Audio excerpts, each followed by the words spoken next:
Hey everyone, I sincerely appreciate your support. If you enjoy my audiobooks, I would be truly grateful if you could subscribe to the channel. And if you'd like to support even further, you're welcome to become a Patreon member, where you can access audiobooks of novels as long as they are freely available on the internet. Your kindness and support mean so much. Thank you. Why the hell did everyone think Hestia was my wife? It was absurd. Wait, was that why my bed was suddenly king-sized? Damn it, Odin. As much as I hate to admit it, the old bastard knows how to play a prank. Still, I should be grateful he didn't start a worse rumor, like me sleeping with Ares or something. So, they all think I'm your wife. Hestia giggled, clearly amused. It's ridiculous. I smirked, feigning offense. But I mean, is it really that bad a rumor? I added with a playful pout. I thought I was quite the catch. Of course you are, she said with a wink. But Zeus once declared I was to remain untouched. Though now that Olympus is falling apart, I'm probably on his traitor list. She sighed and then added, besides, I think I'm a bit too old for you. I roll my eyes. Hestia, I'm 150 years old. Every eligible woman is either too old or too young at this point. Touché. She nodded in agreement, then looked thoughtful. So what now? What do you mean? Our plans, she said softly, sitting at the edge of my bed with a more serious expression. Well, I'm thinking of heading to Rome later today, I said, hesitating for a moment. I wondered if she was aware of her Roman aspect, her alternate self. To my surprise, she nodded. Smart move. Our Roman aspects might treat you better than the Greeks ever did. You know about that? I asked. Every god does, she admitted. We're aware of them. We just don't know what they experience. It's like watching your own reflection live a different life. I see, I murmured. Honestly, I'm hoping to find something in the Roman pantheon that can boost my power. Be careful, Hestia warned gently. They're more militaristic. Don't provoke them if you can avoid it. Will do, I nodded. Sorry things are so quiet here. I'll tell Thor to bring you some gaming consoles to keep you entertained. No need. I have plans with Frigg, she smiled. But if Thor happens to drop off a PlayStation or Xbox, I won't complain. Her grin was unmistakably cheeky. Noted. I chuckled and waved before teleporting away. Destination: throne room. I had questions for Odin. Chapter: A God's Burden. Adam, you do know there's a door to my throne room, right? Odin asked dryly, not even looking up. I do, I said with a grin. Sorry for the intrusion. No, you're not. But you never really bother me. Not always, anyway, he said with a smirk. So what brings you here? I need to ask something important. I rubbed my hands together, a bit nervous. Is there a way to fix the split personality problem the Greeks and Romans suffer from? You know, between their aspects. Odin let out a deep sigh. I really should start charging you for these questions. Even Mimir asked for something in return for his knowledge. That made me gulp. But I've got a soft spot for you, he continued, chuckling. And your book contains knowledge even Mimir and I haven't seen. So, I'll help. Thanks, I breathed out. Don't thank me yet, he warned. There's a solution, but it's not simple. I haven't managed it myself. Not even with my own aspect. Wait, you have an aspect too? Yes, Odin nodded. Odin, Norse god of the sun, husband of Freya. Believe me, if it were easy, I'd have done it eons ago. So what's the problem? I asked. Step 1, he said gravely. You'd have to convince both aspects to merge into one. But only the oldest aspect would survive. In essence, you'd be asking the younger one to commit suicide. I blinked. And that's the easy step? Odin chuckled humorlessly. Yeah. Step 2? You'd have to convince the mortals closest to each aspect that they're not two gods, but one. That means changing the faith of demigods, champions, and cults. Just them? I asked, slightly relieved. Yes, but still not a walk in the park. And step 3. I braced myself. Make the merged god immune to human perception, Odin said. Which I've been trying to do for thousands of years. No clue how. That sounds impossible. It nearly is. And even if Odin wanted to merge with me, which he doesn't, he loves Freya and she loves him, it would be a political disaster. I took a breath, thinking it over. Well, I'll try. If I figure it out, I'll let you know. I hope you do, Odin said with a faint smile. Maybe you'll see something I didn't. Maybe. I smirked. One last thing. Can you tell Thor that Hestia wants a PlayStation and an Xbox? Odin burst out laughing. The mighty All-Father, reduced to your delivery boy? Fine. Your wife will get her consoles. You do realize you could conjure them with magic, right? Oh yeah, I muttered, scratching my head. Still not used to all these powers. Clearly. Thanks, Odin, I grinned. Now, if you'll excuse me, I've got a date with Zeus's blood pressure. Camp Jupiter was similar in purpose to Camp Half-Blood, a sanctuary and training ground for demigods. But while Half-Blood resembled a school or family, Camp Jupiter operated like a Roman legion, disciplined, hierarchical, and militaristic. It was a reflection of the Roman aspects of the gods, structured, cold, and far less forgiving than their often emotionally volatile Greek counterparts. Magically, however, Camp Jupiter was lacking. Compared to Camp Half-Blood, its magical defenses were thinner, easier to breach. Not that it mattered much to me. At this point, I could waltz into either camp without triggering so much as a spark. But for monsters, Camp Jupiter would be the easier target. Taking a slow breath, I channeled a pulse of mana into the earth, letting it spread like a sonar net. Not because I needed to, but because I was curious. I had teleported blindly into the camp and hadn't the slightest idea where the actual entrance was. A moment later, the mana returned with the information I wanted. One official entrance, cleverly tucked into a service tunnel connected to the Caldecott Tunnel in San Francisco. Young God, the whisper was far too close. I turned, flinching. In the name of me? Don't do that. I stumbled back, startled.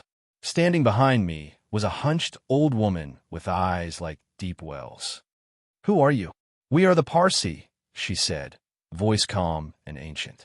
We? I echoed, confused. Yes, we. Two more voices spoke in unison, and I nearly jumped again. Two more old women had appeared behind me, seemingly from nowhere. Something about them sent shivers down my spine. They weren't just powerful, they were power. We are known to you as the Fates. Should have read more Roman mythology. We've been expecting you, the first said. For decades, said the second. Is that a good thing? I asked. The air had thickened with pressure. No wonder Zeus feared them. They radiated power far beyond his. I could feel it. Destiny, probability, inevitability, they held it all in their hands. It is, Grandma, A said with a solemn nod. Until it's not, added Grandma B, voice cryptic. So yes and no? I tried. You are aware that the Roman pantheon lacks a true god of magic? Grandma asked. Not really. Trivia fills the role, but poorly. Her dominion is crossroads, not sorcery. And I asked, still unsure where this was going. You want power, Grandma C said. We are offering help. What? I asked, narrowing my eyes. The Fates offering help freely? That had red flags all over it. No reason, Grandma A said with a too casual shrug. On a whim, perhaps. Consider it a nudge in the right direction. You're a god, but currently a god without a realm. And a god without a realm is no god at all. So you just handed me the magic domain? I asked skeptically. No, Grandma C said. We're reminding you that as a god, you have the right to challenge others for their realms, if you have a legitimate claim. As a newly recognized Greek god, you can challenge both Greek and Roman deities, Grandma A added. And we thought you should know that Trivia's grasp on the realm of magic is tenuous at best. My mind was already spinning with possibilities. But, Grandma B cautioned, they must accept the challenge willingly. I see, I muttered. Still didn't trust them, but the information was solid. Game-changing. You are a mystery, young god, Grandma A said quietly. We know your future, and yet, because of your father and his, we cannot influence it. We can only watch it unfold. It is frustrating. There was again. Can you at least tell me who my father is? I asked. It was a long shot, but maybe... No, they said in perfect unison. And just like that, they vanished. Of course, I sighed. Why would anything be easy? Still, the concept of challenging a god for their realm, that was interesting. Dangerous, but tempting. Hades POV. You sent Artemis after her. I roared, fury shaking the throne room. Zeus merely raised an eyebrow, unbothered. His lips curled into that smug smile I hated. I am her king. I am your king, Zeus said, slamming his fist against the throne. If she refuses to obey, then she will learn obedience. You're no king, I spat. You'll regret this, Zeus. Hestia was always off limits. She was our hearth, our safe haven. Zeus scoffed. Everything I do is for Olympus. Don't insult me with that lie, I snapped. You've never cared about Olympus. Only yourself. He stood now, face twisted in anger. When our father devoured every last one of you, I freed us. When Typhon ravaged the earth, I stood and fought while the rest of you cowered. It has always been my power that kept Olympus from falling. You still don't get it, I said, a cold, humorless chuckle escaping my lips. You think strength is everything. You think being powerful makes you right. But it doesn't. Strength without wisdom is nothing. Power without worth is meaningless. You're just a spoiled child playing God. Other gods had entered the throne room now. Artemis, Apollo, Ares, watching in silence. You must grow up, I finished. Leave, Zeus growled, fury rippling in the air. With pleasure, after my talk with the overpowered grandmas, I entered the camp transforming into a cat. And by that I mean fully transforming into a cat, no illusion. While the idea of claiming a realm was more than enticing, I wasn't entirely sure how the Roman aspects would welcome me. While I had Hestia's word they were more amiable in some ways, I decided to be careful. For all I knew, they would also think I was working with Kronos, or in this case Saturn. With that little thought in mind, I decided it was best to infiltrate the camp to gather valuable information about what the gods thought of me, and only once I was sure of them not desiring to hunt me, I would openly show myself. In the meantime, I would meow my way to victory. I have the strange need of pushing valuable stuff to the floor. I thought as I walked through the camp, maybe I should have picked another animal, one with less assholey tendencies. Taking a deep breath, I shook my head and decided to focus on the task at hand at paw. At paw. After all, I would have time to judge my animal decision for this mission. Camp Jupiter was big and less campy, and what I meant by that was that the kids in here behaved like a trained military force. I mean, I had walked for a good 10 minutes around then, and none of them had decided to pet me. Granted, I would probably scratch the fuck out of them, but still, I like to feel wanted, as any cat. Okay, maybe a cat wasn't the right option. Aren't you an adorable little fellow? Someone said, finally picking me up. It was fucking time. Yeah, I shouldn't have definitely picked a cat. The one that had picked me up was a girl around 12 years old. Her skin was a milky brown chocolate, allowing her face to show some shades of pink of her cheeks, her hair and eyes being a bit darker, going very well with her skin. My name is Reina. What's your little friend? Reina was her name.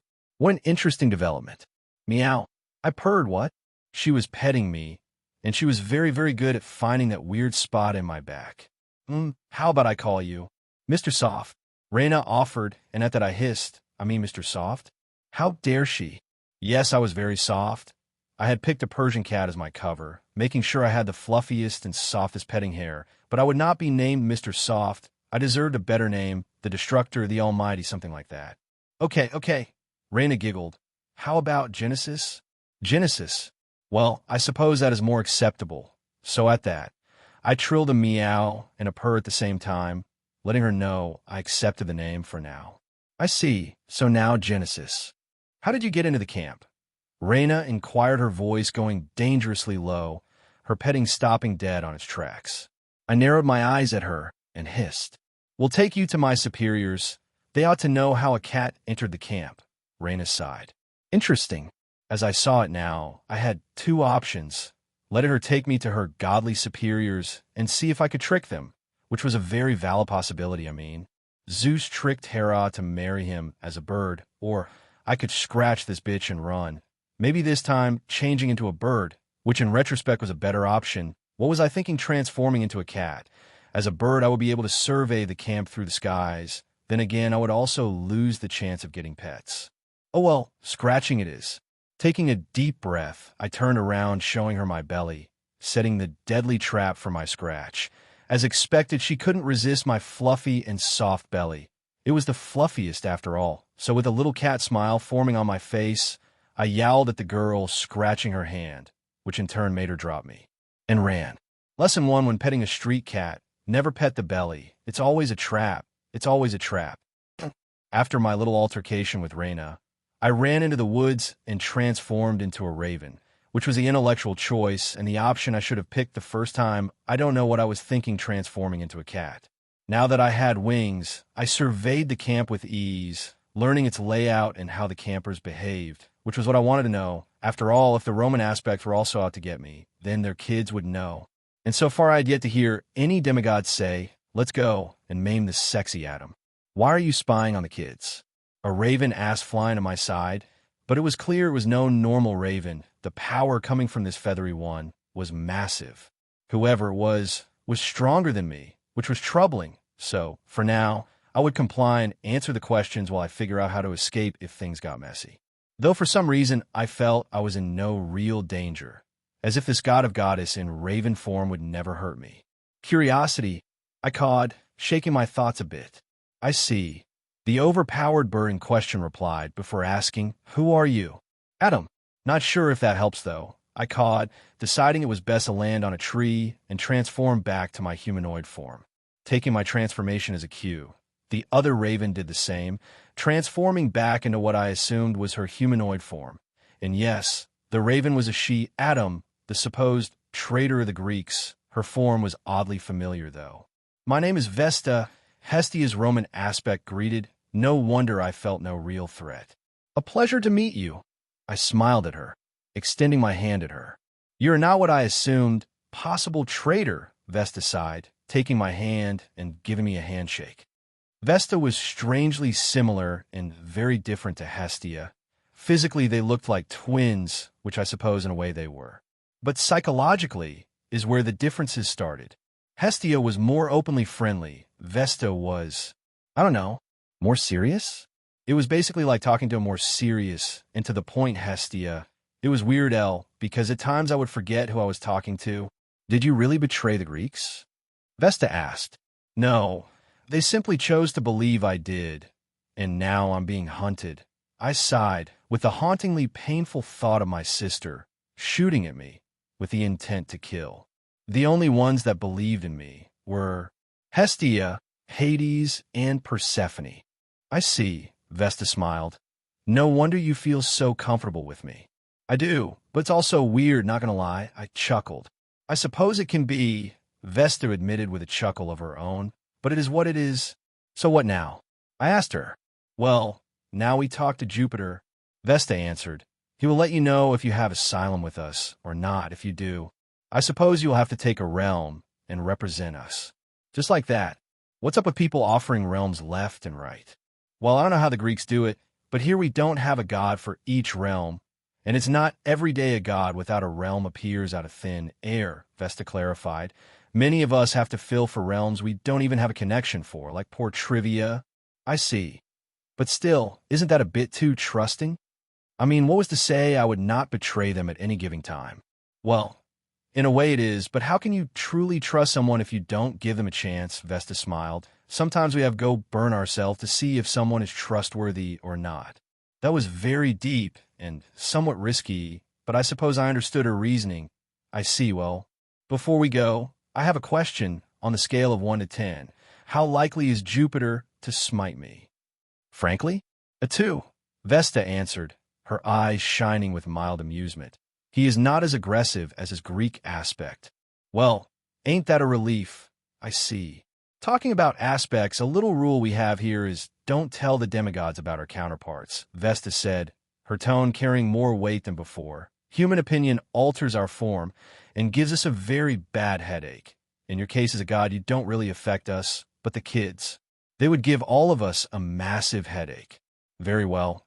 I nodded, taking note of that if I ever needed to fight the Roman pantheon. "Now follow me.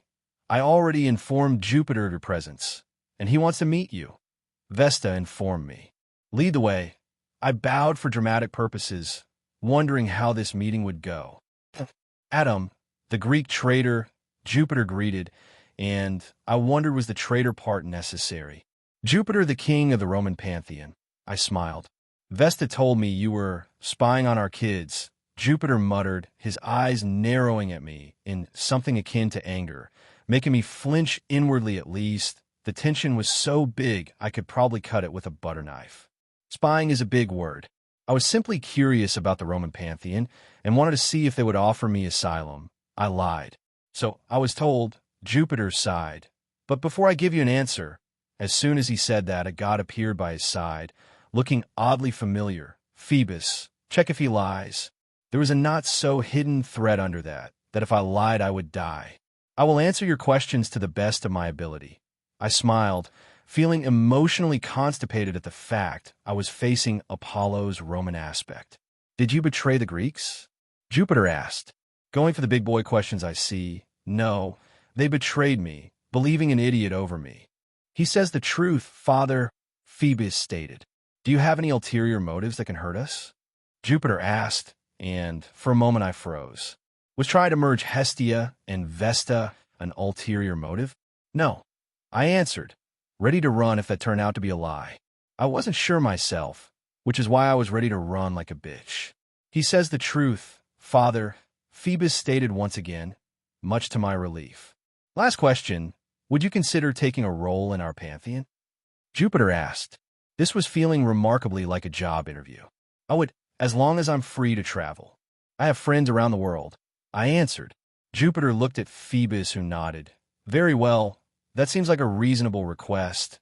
You see, as Vesta has told you, we have various realms without gods, some with gods that don't have a real connection to them.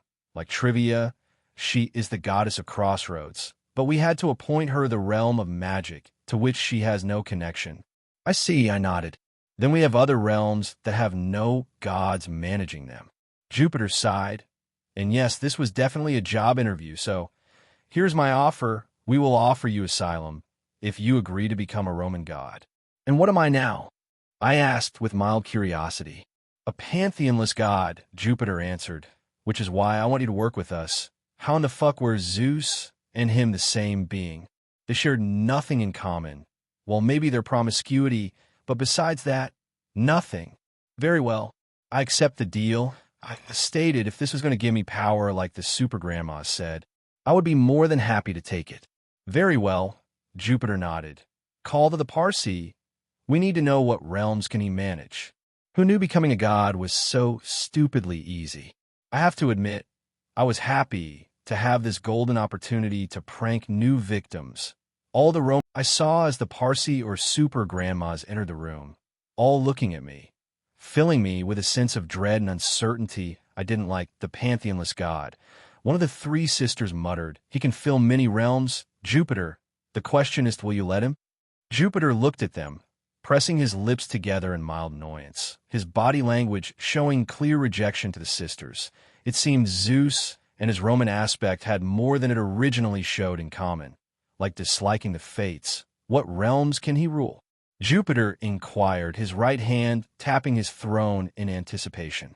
The young god has a strong connection with the magic realm. One of the three sisters answered, but that is not the only realm he has a strong connection with. Get to the point, Jupiter demanded in a cold manner. Mischief and trickery. He has a strong connection with both, the sisters said in one voice. Creepy.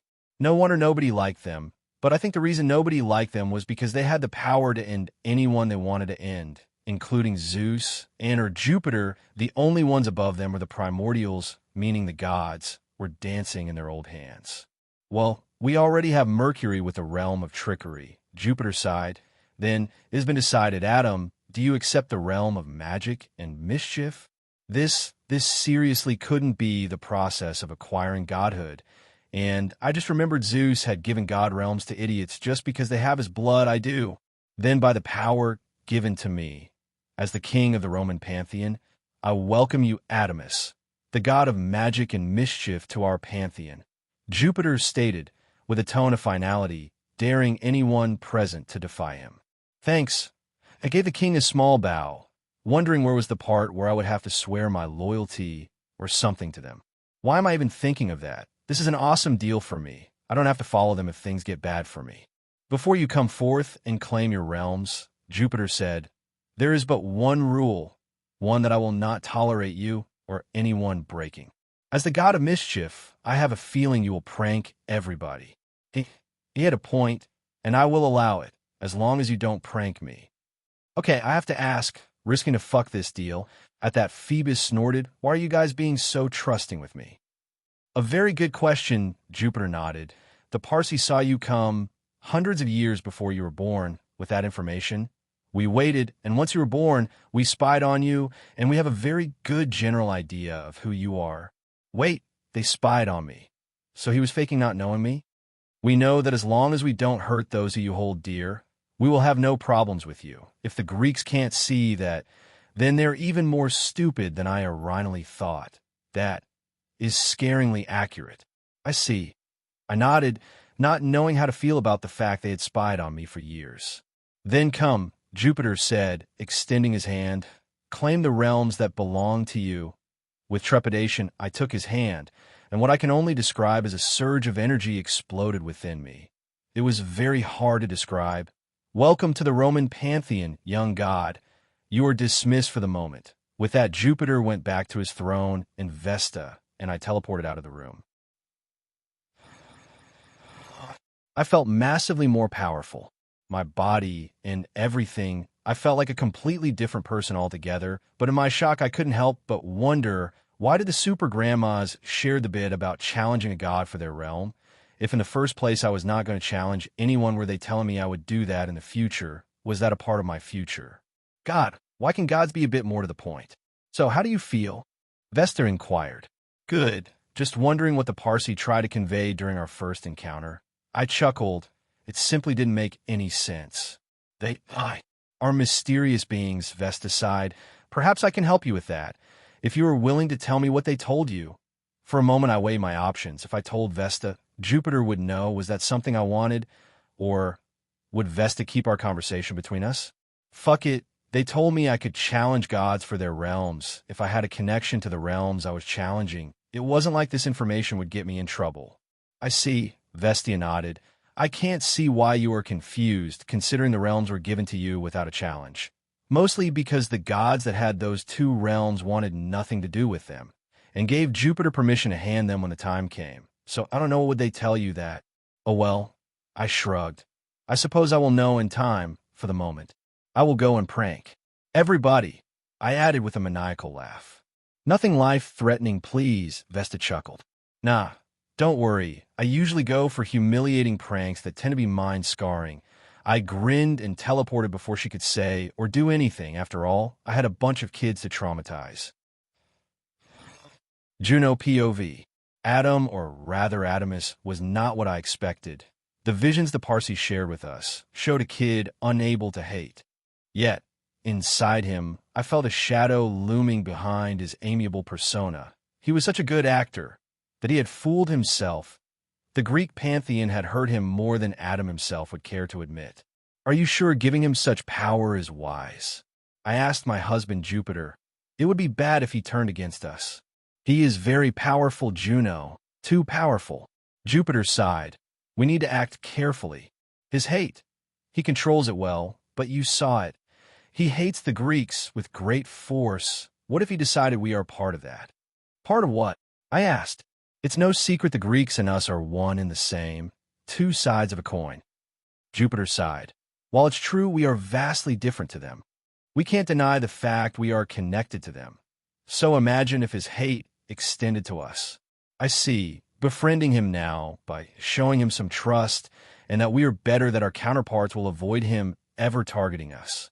But still, if he was such a possible threat, why were we entertaining the idea of having him here? Killing him now would make things easier for us if he actually posed a threat, but still, wouldn't it be best to simply eliminate him before he grows too strong? Juno, the kid has no ambition, Jupiter chuckled. Out of all the humans or gods I have encountered, he's the first one that doesn't look at me and immediately wants my throne. In fact, is the opposite. Someone like that is someone I want to have close. That's a very good reason, I suppose. I sighed. wondering how much things would change now that Artemis had joined our pantheon. It seems he already started interacting with the campers. Jupiter sighed, rubbing his temples. He is pranking the entire camp. Great power comes with PSFFFFF, haha. Okay, but in all seriousness, great power comes with aha. I can't even. Anyway, after my very weird job interview with the Roman Pantheon where I acquire my godly realm, I immediately turned to Camp Jupiter, pranking every single one of the kids inside the camp.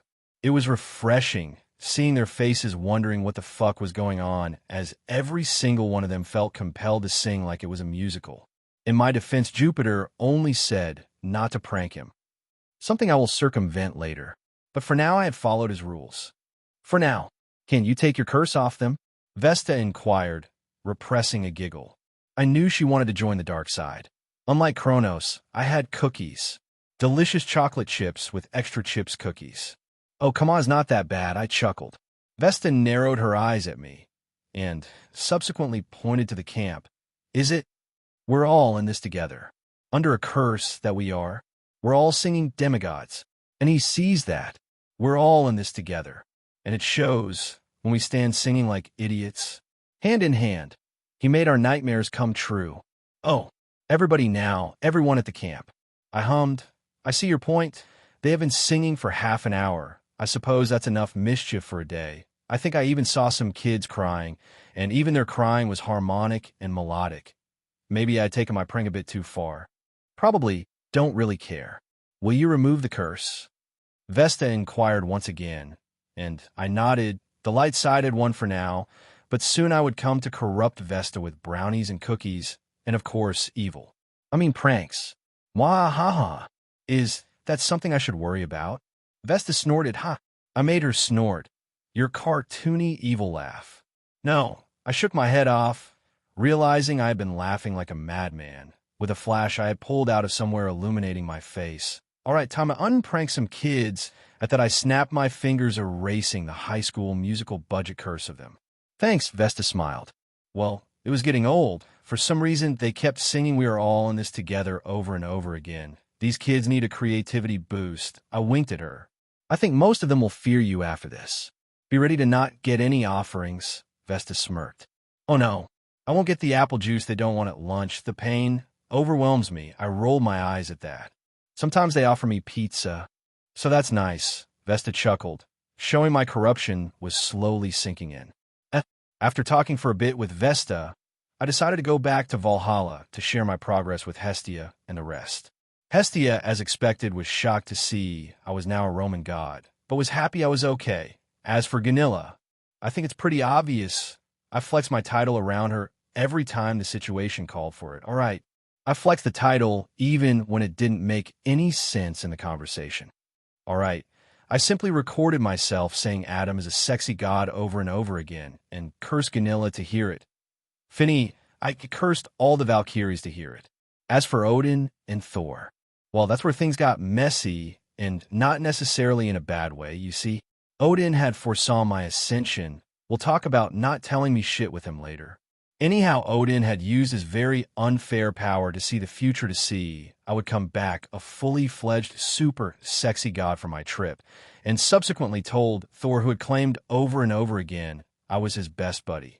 So, like a good bro he is, he went out to celebrate, but in the process someone stole his hammer. Yep, Mjolnir. Thor, Adam, you two must go and retrieve Mjolnir. Odin informed us with a wicked smile. You must both dress as a woman, infiltrating the giant kingdom. Say what now? I asked with a very, very fake smile. Not again, Thor groaned. The giants are once again demanding Freya. Odin sighed.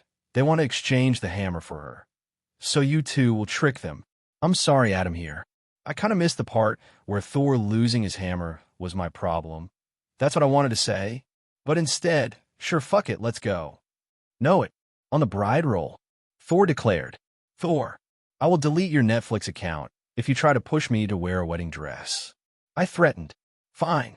I still have the old dress anyways, and it still fits, Thor pouted. How do you know that? I asked, and never got an answer. It was probably for the best.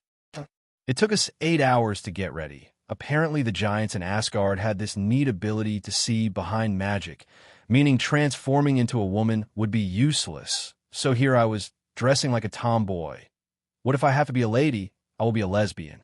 Thor, next time, leave your hammer in your room, please. I sighed, wondering why was I doing this. Oh yeah, I owned Asgard more than I could possibly imagine. Having Hestia here was more than enough to push me into this. Maybe this was karma for pranking so many innocent kids. I'm sorry, my friend, Thor muttered, and I died.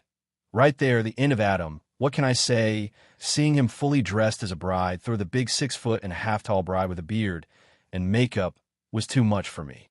Ha ha, maybe I would not suffer this as much as I thought I would. It's not funny, Thor cried, and that only made me laugh ever harder. How could giants fall for this? This was the worst trap ever. Ha ha ha ha ha. The giants were idiots, the very definition of that word. There was no other way to describe their limited brain power they wielded. Why did I say this? Well, once again, they believed in the very poorly planned plan of Thor dressing as a bride. I mean, how hard it was to notice the bride had a beard, was 6 foot tall, and had well-defined muscles. Heck, even I would have been a good tell for this mission being wrong. But they immediately believed me when I said I was Freya's lesbian lady in waiting. But if that wasn't enough to tell, something was wrong. The retarded giants still didn't suspect of us. When Thor ate a fucking cow by himself, like a full cow head to toes, they simply shrugged it off. To be honest, I felt like dressing up was just Odin's way to troll us. I am pretty sure we would have been able to trick the giants without any makeup.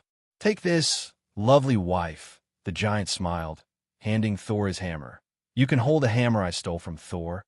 Oh, how can they be so stupid? You stole this from Thor? Thor the bride asked, holding the hammer tight. That's hilarious because I am Thor.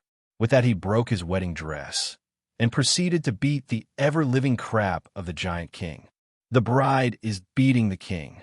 The giants shouted in alarm. For the love of... The bride is Thor. I shouted. How could they still think Thor was a woman? Thor, one of the giants muttered, tilting his head to the side. Yes. Was this it? Would they finally understand the situation? I see. Thor is a woman. I almost fractured my skull at that with a sound barrier breaking facepalm. I'm surrounded by idiots. I groaned, rubbing my temples. I always thought her beard was too well kept to be the beard of a man. A random giant added, nodding as if he finally understood something. That's it. I'm killing you all. After that, I started massacring the giants. They were too stupid to be allowed in the same universe I was in. After the battle, where we killed a few thousand giants and recovered the hammer Thor had let the mentally disabled giants take from him, it was time to go back to Asgard. I knew we would be great brothers in battle, Thor exclaimed, grinning with delight. I was crushing skulls, while you for some reason lectured each and every single one of them why they were idiots and how they should be grateful you were ending their idiotic lives, all while constantly repeating you couldn't believe they believed I was a woman. Thor, you are the opposite of anything remotely feminine. I sighed, my eyes narrowing at him. The fact they believed. Thor, not your persona. Thor was a woman was too much. I mean, it already was very stupid the fact they thought you were Freya, but after you broke your dress and they still thought you were a female, it was too much. I see. Well, they're not known for their gray intelligence, Thor barked in laughter. Thor, you let them not once but twice. To take your symbol of power, I stated with a chuckle, it makes me think you are even more mentally challenged than them. And, as we've seen today, the threshold is vast. Hey, I see your point. Thor sighed, concurring with me. Well, that was the first step, accepting there was a problem. Good, now let's go. I really want to sleep this memory off. I chuckled. We could drink it off? Thor offered with a hopeful smile. That's a great idea. I need a drink. I accepted his invitation. Why not? Odin POV. BME was great, why? Well, I got to enjoy seeing others embarrass themselves like I was doing right now, seeing Thor and Adam on their mission to recover Thor's hammer. You are enjoying yourself a little too much, Frigg scolded, a frown slowly forming on her face. I am. I bellowed in laughter. How could I not enjoy seeing Thor as a bride and Adam lecturing the giants on how stupid they were, all while looking like a tomboy lesbian? Sometimes you're just a big child, Frigg giggled. Did they finish the quest? She asked. They did, I nodded. And are you ever going to tell them the mission was and has ever been unnecessary because you have always been able to summon the hammer to you, regardless of where it is? Frigg inquired. Let's keep that between us, can we? I chuckled nervously. I suppose I could, Frigg smiled, if you do something for me. And that's how the blackmail I had foreseen coming from my wife had finally arrived. Did I regret it? No. Seeing Thor and Adam making a fool of themselves was worth every single second of this. I will do as you please, I smiled. Vesta POV. Adam was different to anyone in the Roman pantheon. He was childish, yet serious, loving yet hating. I could see the wild flames of hate swirling inside of him. And yet, with all that anger, he was able to act as if nothing was bothering him. He was a mystery, one that I couldn't help but find myself digging deeper and deeper. It was vexing to no end. Vesta, Jupiter said, entering my room. Jupiter, I bowed slightly. What can I do for you? I wanted to ask you about your opinion of Artemis, Jupiter replied. Well, there isn't much to say. He's a good kid. That much I can tell. But he has been hurt a lot, no matter how much he lies to himself about that, I stated with a frown. I know that much, Jupiter sighed. I think we should be on the green with him as long as we don't betray him, I added. So you came to the same conclusion, Jupiter sighed. Juno is not sure of keeping him here, but I have a feeling he will be a great asset to us if handled carefully. I think I can befriend him. He seems to like me, maybe just because I am the Roman aspect of Hestia, but he seems to be fond of me. I sighed, so don't worry, leaving out the fact I was somehow fond of him too already. After the quest, I will never talk about. Ever, I went back to Valhalla alongside Thor, where Odin, Frigg, and Hestia were waiting for us with a massive feast. I suppose, in the end, humiliating myself for a bit was worth it. After the feast, I decided to have a talk with Odin about what to do now that I had even more power than before, which was harder to control, to which he simply said, stop training so much and take a vacation with Hestia, under the excuse that I needed to relax a bit.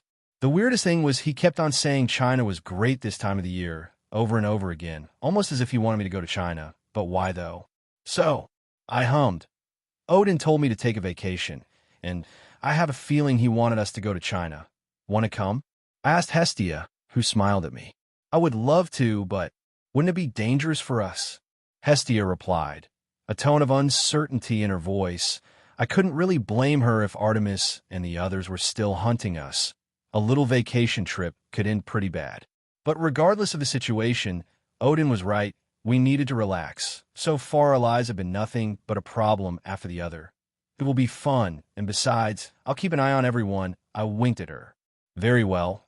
Hestia smiled, her eyes beaming with newfound excitement. So where are we going? She asked, her smile warming my heart, showing already that the risk I was taking worth it.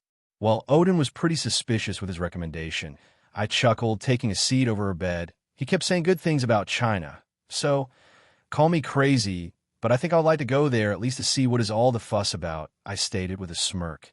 I haven't been there in a few hundred years, Hestia hummed, putting her index finger over her lower lip in a ponderous form. I think is a great idea, she concurred.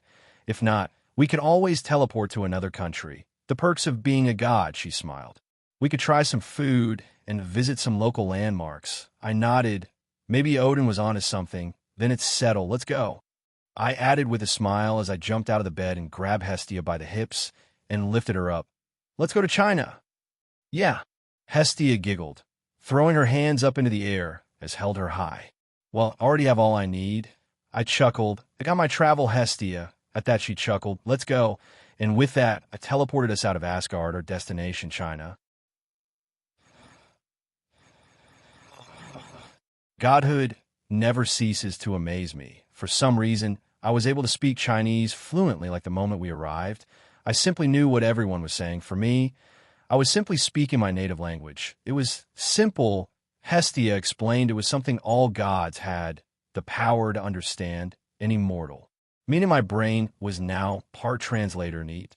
As for the place, China was awesome, but still, I wasn't sure why would Odin want me to come here. I mean, yeah, the place was great. The locals were friendly enough with our clearly tourist asses. But besides that, it wasn't something that warranted Odin repeating I should go to China over 15 times in the span of a 5-minute conversation. I think after this, we should go to Japan. I would like to see the sakura trees. If I remember correctly, they're blooming this time of year, Hestia said, snapping me out of my long reverie, her smile wide and warm, for a brief moment making me forget we're on the run. But not today. Today, Hestia was happy. Today, I had taken her worries away. That sounds great. I nodded with a small hum. I could go for some ramen. I have always wanted to eat some real ramen to see if they taste better to the $1 version Walmart offers. That is trash, Hestia stated, is like 80% salt, no flavor, and bad quality noodles. Well, that's the only ramen I have eaten. I chuckled, so not much to compare so far for me. But if you say so, I will believe you, my lady, I bowed for dramatic purposes. You better believe it, Hestia pouted, though I'm not gonna lie, feeling kinda insulted you never asked me for some ramen. Well, to be fair, everything you cook is delicious, so I never had a real desire or craving. I shrugged. Don't worry, though. I'm pretty sure your ramen will be better than anything I can get in Japan. You better believe that. Hestia chuckled. It was good seeing her. My train of thought was abruptly interrupted as I felt a massive amount of magic energy appeared close to us out of thin air. It wasn't anyone from the Greeks or the Romans, but I knew for sure whatever it was a god. God damn it, I muttered, noticing Hestia herself had noticed the sudden change in the area. It seems the Chinese pantheon is here to greet us, Hestia muttered, her eyes narrowing at the general direction we had felt the power coming from. Was this what Odin wanted, for us to interact with the Chinese pantheon? If so, why? What could he possibly gain? Or, in this case, what could I possibly gain from it? Stay behind me if things go south. I will teleport us out of here. Very well. Hestia nodded, holding my hand tight.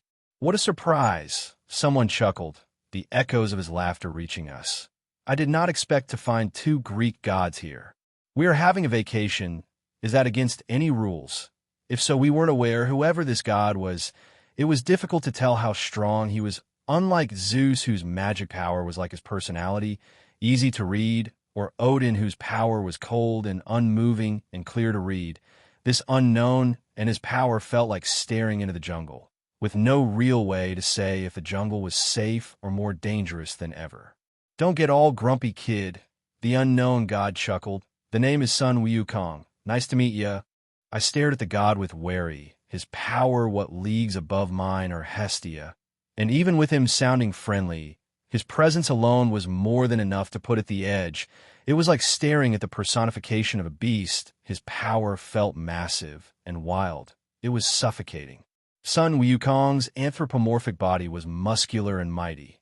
Just with a quick glance, I could easily tell the many years of intense combat and survival the Monkey King had endured, hardening him into a terrifyingly strong fighter. His entire furry physique was covered in scars, a testament to the brutal adventures he had lived through. His bright golden crown rested around his head, barely below the hairline. But what really had me on edge was the dark and suffocating aura that clung tightly to his very being. Unlike Zeus or Odin, his aura was unrestrained, untamed, wild, like an animal, waiting to pounce at me at any given moment.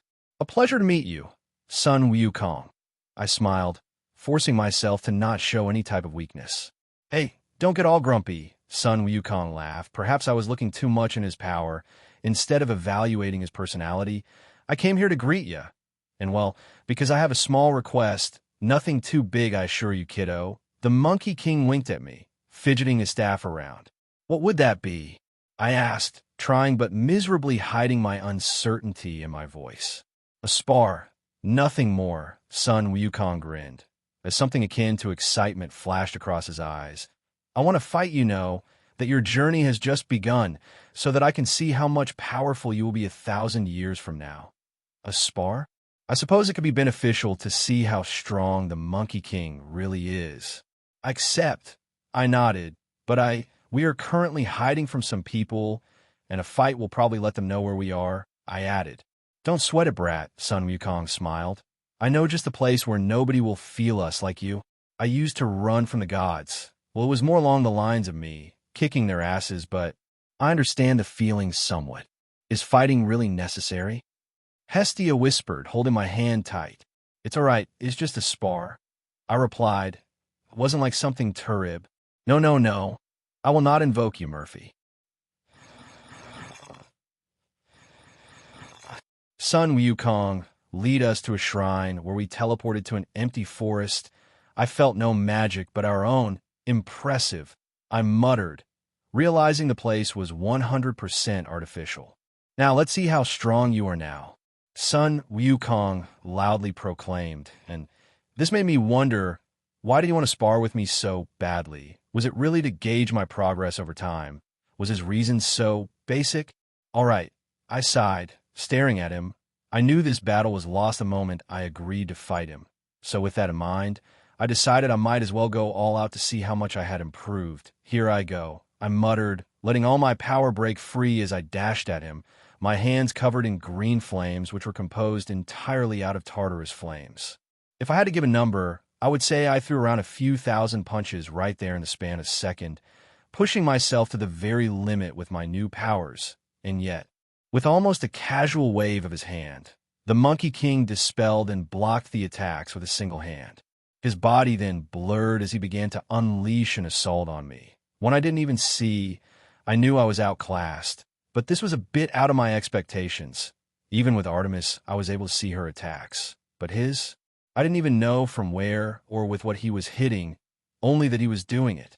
Sun Wukong's assault ended with what I assumed was a kick, and me flying to a nearby mountain. Fuck, I chuckled. That monkey was too strong. Taking a deep breath, I jumped out of the mountain and stared at him, thinking if hand-to-hand combat was a big no, then perhaps I would have better results with long-range attacks. Maybe. My casting was stopped as Sun Wukong's body blurred out of sight and appeared in front of me. His eyes closed for a brief moment before he opened them, and I could see he was looking down at me curiously. No to be a party pooper, but if your attacks take this long to cast, you might as well kill yourself, he stated, and while it pained me to admit it, he had a very good point. A very fair point. I chuckled, exploding the incomplete spell on his head, which apparently did nothing, as he simply stood there, unfazed by the attack. This is very unfair for me. Rui Jingu Bang, Sun Wukong muttered, pulling the magical staff he was carrying off his back, and then proceeding to point it at me. Expand. I didn't even see what happened next in the time it took me to blink. I was from what I felt thousands of miles away from Hestia and Sun Wukong, my body shaking with possible trauma, nimbus cloud. In shock, my head snapped around to see Sun Wukong floating above me, as what I can only describe as a biblical storm formed above him. You want to fight Zeus, you need to resist attacks like this. With the snap of his fingers, a thunderous and blinding explosion descended upon me, and everything went black. 2 hours later, I woke up in a crater with Hestia beside me glaring at the Monkey King in mild anger. Hello there, I muttered, noticing right away I was missing an arm and a leg. Great.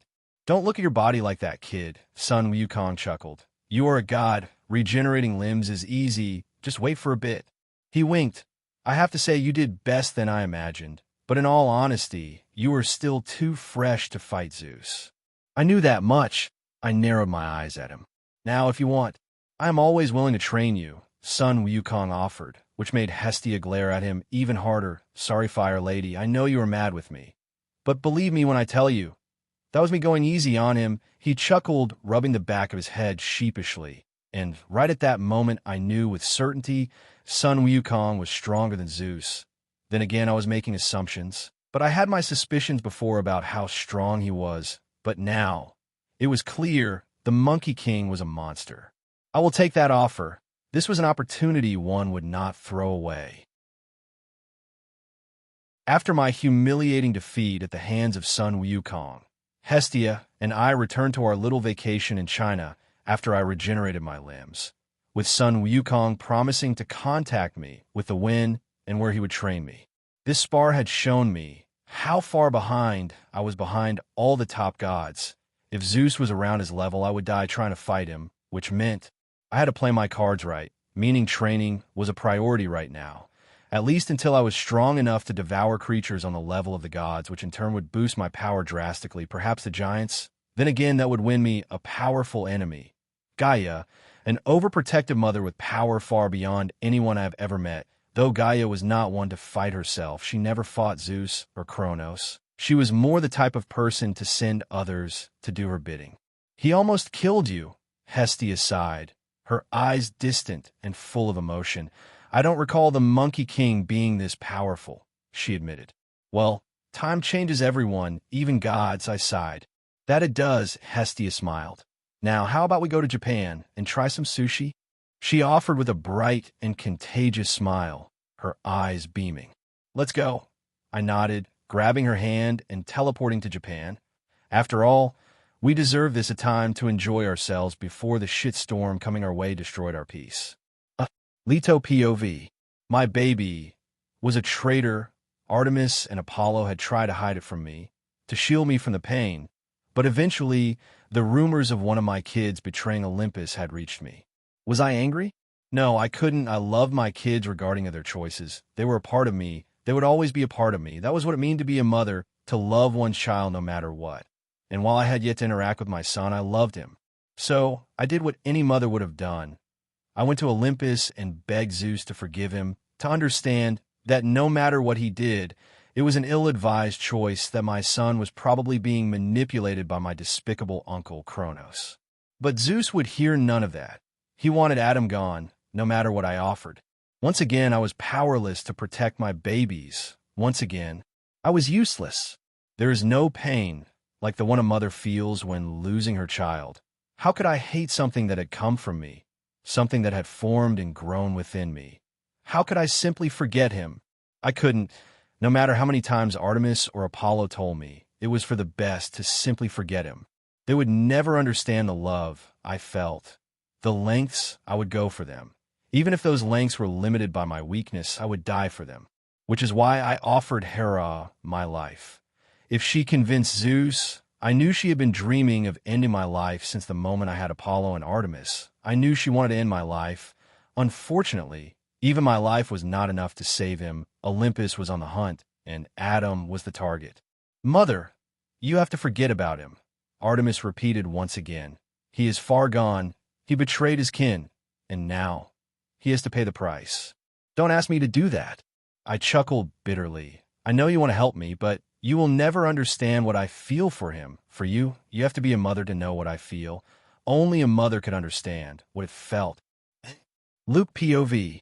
It had taken me some time, but after 2 weeks, I finally had the chance to have Percy alone with me.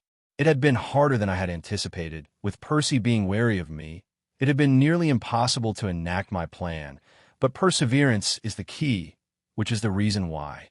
I was now waking with Percy to the woods, with the excuse we were looking for something to fight. Percy, what do you think about the gods? I asked him. Even now, I had a bit of hope he would see the light and join us instead of dying. Nothing, Percy replied coldly. I hate them, I admitted with a bitter smile. I hate that they see us as disposable, that they don't care about us. But most of all, I hate how happy they are while we suffer. Which is why you betrayed Adam, Percy stated, his sword already unsheathed. I chuckled at that. You were the only one to see beyond my mask. Was him that important to you? I smirked. Tell me, how did you find out the real traitor was me? He saved my mother twice, Percy stated. He is my friend, and I trust in my friends to the bitter end. So simply out of loyalty, I chuckled. An idiot had seen through my plan, simply because he trusted Adam. Perhaps that is your fatal flaw, blindless loyalty. You will pay for what you did, Percy hissed. Don't worry, after today, his name will be cleared. I laughed, but unfortunately, you will be dead before that happens. At that I summoned the beast I had selected to fight him. I hope you understand. I do what I do for all of us. We deserve better. With that I walked away as Percy fought against the pit scorpion in a battle he would never win. It was a shame. So many demigods would have to die for my vision of a better future to happen. Chiron POV. When Percy came to me and asked me to follow him and Luke to the woods on a future date. I was confused, and seeing my confusion, the young demigod explained why. He suspected of Luke being the real traitor. So while I had my reservations, I complied and hid while the two kids walked deeper and deeper into the forest. Deep down, I wondered if I was wasting my time following them. I knew Luke. I had practically raised the kid to the young warrior he was today. But there was something on how sure Percy sounded that I couldn't help but stay. Then their conversation started, and all the doubts I had about this little plan disappeared. Hearing how vocal Luke was about his hate for the gods made everything clicked. Adam was innocent. Luke had played us all. Don't worry, after today, his name will be cleared. Luke laughed, but unfortunately you will be dead before that happens. At that, he summoned a massive pit scorpion, and I was forced to decide between running after Luke or helping Percy. I hope you understand. I do what I do for all of us. We deserve better. Luke chuckled as he walked away. For now, Luke would escape. I had to save Percy. Besides, stopping Luke was not my destiny. It was not my call. Saving Percy, it was, Percy, don't let the scorpion scratch you. Their poison is highly effective against demigods. I shouted, galloping to his aid. News traveled fast, and so did the fact Luke had revealed he was the traitor, and I'm not going to lie or even try to hide it. I was happy, not because they would probably try to get me back, but because soon all of Olympus will regret having betrayed me. The question now was I going to follow Hestia if she decided she wanted to go back to Olympus? Or would I part ways with her until I was strong enough to do something about the situation? I loved Hestia. She had been the one person that had always been there for me. I suppose the question now was, did I hate Olympus more than I loved Hestia? What do we do now? Hestia asked, breaking my depressing train of thought with a warm smile. Soon, Zeus will try to fix his mistake, meaning he will invite us back to Olympus, she added with a deep sigh. I looked at her perplexed, as if something had finally clicked, not at her statement, but something I couldn't fully comprehend, but in reality I didn't need to understand it. The important thing was that I knew now that wherever she, when I would go with her without hesitating, like I also knew she would never abandon me. I don't know, I breathed out, rubbing the sides of my head. I think it's more of, what do you want to do? Hestia looked at me for a second before she replied, I told you before I would stand by your side. I smiled, I know. That's why I love you. I hugged her, making her giggle. So, we're going to reject his offer, right? Hestia asked between arms, her eyes looking into mine. Yes, I answered, feeling a shadow of doubt crawling down my spine. I knew how much Hestia wanted peace and everyone to be happy. She was just like that, a fire of love, and unfortunately for her, she had sided with me, someone that unlike her wanted to burn those who hurt me. Zeus POV. Luke had revealed himself as the traitor, meaning Adam was innocent. Hestia and Hades had been right all along. Zeus, we need Hestia back, Hera stated in concern. If Kronos is coming back, we will need every god available. Even Adam, if the news about his ascension are true. I know, I sighed. The fastest way to get them back should be by apologizing. Hera offered me apologizing. At least to Hestia, if she comes back, her little hound dog will come back with her. Hestia is at fault for not obeying a simple command. I roared. I told her to come, and she deliberately disobeyed me. Hestia was where she was now, because she had forgotten I ruled the skies. I ruled Olympus. Whatever the reason is, right now we can't afford to be prideful in such trivial manners. Hera roared back, slamming her fist on her throne. I don't care who is right or who isn't. All I care is if we have or not enough power to stop Kronos and his army from rising again. I stood up fuming in anger and slapped her. Don't you dare to shout at me ever again. I will do as I please, Hera hissed. I am, even if you tend to forget it, the queen of Olympus, and I bow to no one, not even the king. Is that a challenge? I growled. Not that I don't like seeing a good show, Demeter interrupted as she entered the room. But Hera is right. We need Hestia and Adam back. Without Hestia, we are weaker, and Adam is a newly ascended god, which means he could help us more than any demigod could in war. I sighed. I have sent word I have pardoned them for their crimes. How can you forgive someone for something they didn't do? Demeter inquired. The Chronos situation is out of their record, I replied, but disobeying my orders, hiding from me and avoiding my punishment for those crimes, I have graciously offered them a royal pardon. I will look for them, Demeter sighed. Otherwise we won't get them back. Artemis POV. Adam was innocent. I had tried to kill my innocent brother. I had tried to end his life without any hesitation. What have I done? Sis, don't worry. You know Adam. He doesn't have in him to hate anyone. Apollo offered with a reassuring smile. If only he knew how much Adam had changed, how much his once innocent gaze had turned into the eyes of a lurking predator.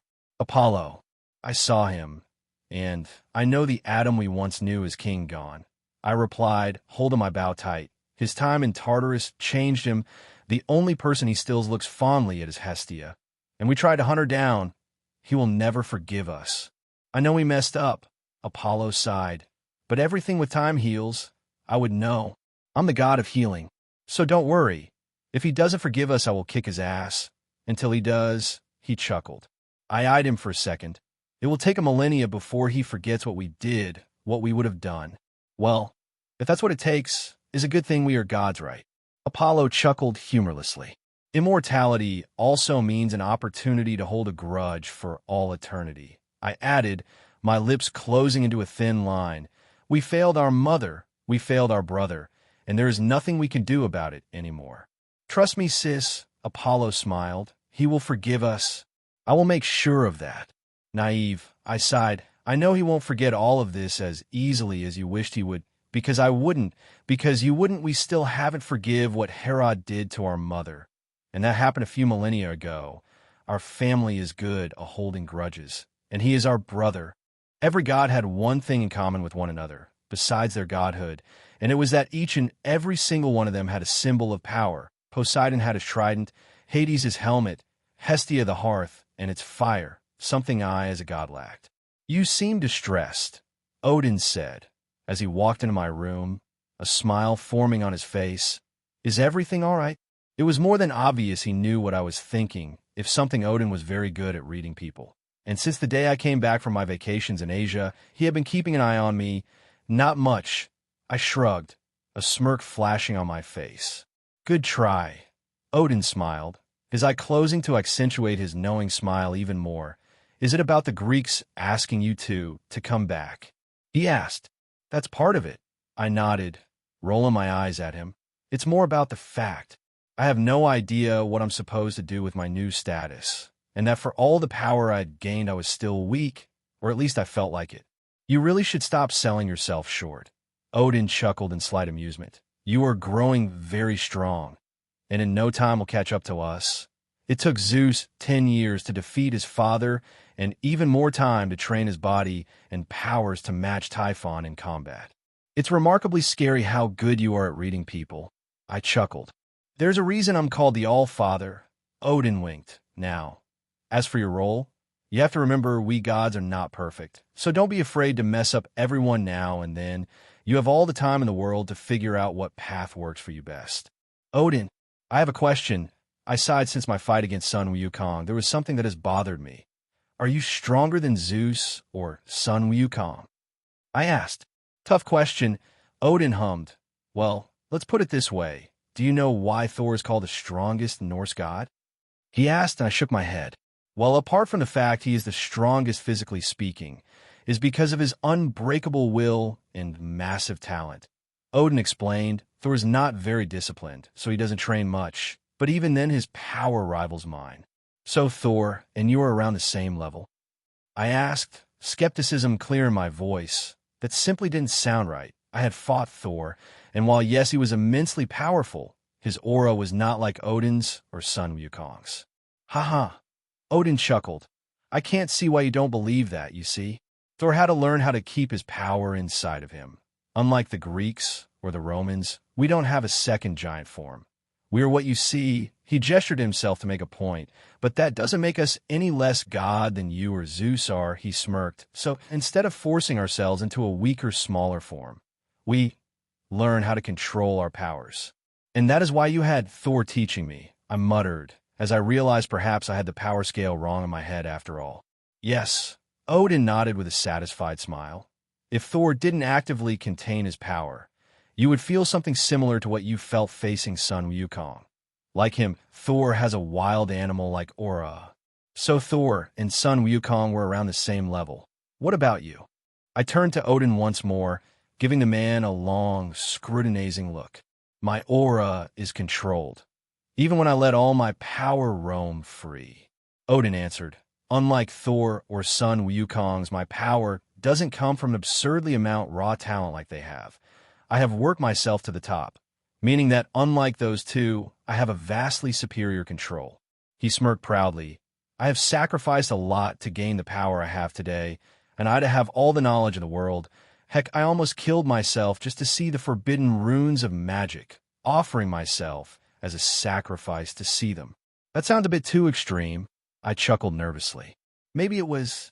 I pierced my own body with my spear and hanged myself from the branches of Yggdrasil, just to get a quick glimpse of the Norn's wisdom. Odin chuckled. Was it worth it? I asked, and he nodded. It did, and I would do it again. No hesitation. Odin smiled. I chuckled. I don't think I would be able to give an eye or almost kill myself for power. Who would have guessed you were so wild in your youth? My youth? Huh. Joke's on you, I'm the same crazy guy. Odin grinned fiercely. All right, I have another question. How and where do I get my symbol of power? I asked. Well, you have various options. Odin hummed. I got mine as a gift. You did? I asked, perplexed as to who gave him such a weapon. Loki gave Gungnir to me as a gift. Odin nodded, though it was more of an apology gift. You see, in one of his over-the-line pranks, he had cut the beautiful golden hair of Sif and cursed her to be bald forever, as expected Thor, and Sif got mad. So, as a punishment, I forced him to go to the realm of the dwarves to find something as beautiful to replace the hair he had ripped from her head. On his journey, he approaches a group of dwarves known as the Ivaldi brothers, who agree to help him by making a headpiece of fine gold for Sif and enchant it to grow on her head. One thing was balding bullies, but making it permanent.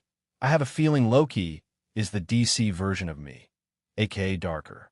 I'm all for a good prank, but cursing her to be bald for all eternity, that's rough, I sighed. It is. Odin nodded. Loki is not one to see lines. He only cares about himself. Anyway, as he waited for the golden headpiece, he decided to win some points with me and asked the best blacksmiths on the realm to make a spear for me, to which the dwarves happily agree, forging Gungnir from the sunlight of their realm. So, I can go and commission a weapon there. I asked, partially excited with the prospect of exploring an entirely different world. You could, or you could go the son Wukong's route, by stealing your symbol of power, like he did. Odin chuckled. After my talk with Odin, I decided it was in my best interest to go to Svartalfheim, the world of the dwarves, to commission my godly symbol of power. I wanted a weapon capable of matching Zeus' Masterbolt, one that worked with my skill set. According to Odin, Svartalfheim was like a massive forest with abnormally large trees. With all the planet being as green as physically possible, the dwarves apparently are very eco-friendly, doing their best to not mess the environment. And to that end, their living arrangements were usually symbiotic with their planet, with them living under the rocks, in caves, trees, and in underground cities. So, gathering a few of my belongings, I embarked on my adventure to get a weapon worthy of my pranking godhood. Maybe a staff, that would be nice. Lead the way. Thor barked with a smile, hammer on hand, and a backpack on his back. Thor, I didn't expect to see you here. I chuckled. What you got there? I pointed to his Star Wars backpack. What I will need for our journey, Thor declared with a bright and quite contagious smile. How to tell him I wanted to go alone.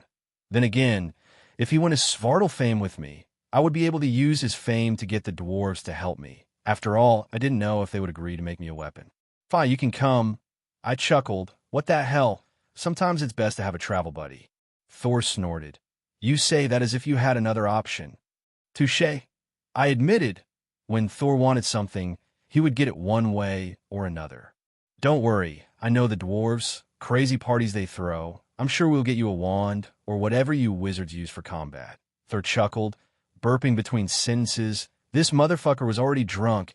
It was right in the motherfuckering morning. Oh, for those that don't get it, a burping Thor is a drunk Thor. All right, let's go and give me a weapon, I snorted. Fuck yeah. Thor roared, tossing me a cold one.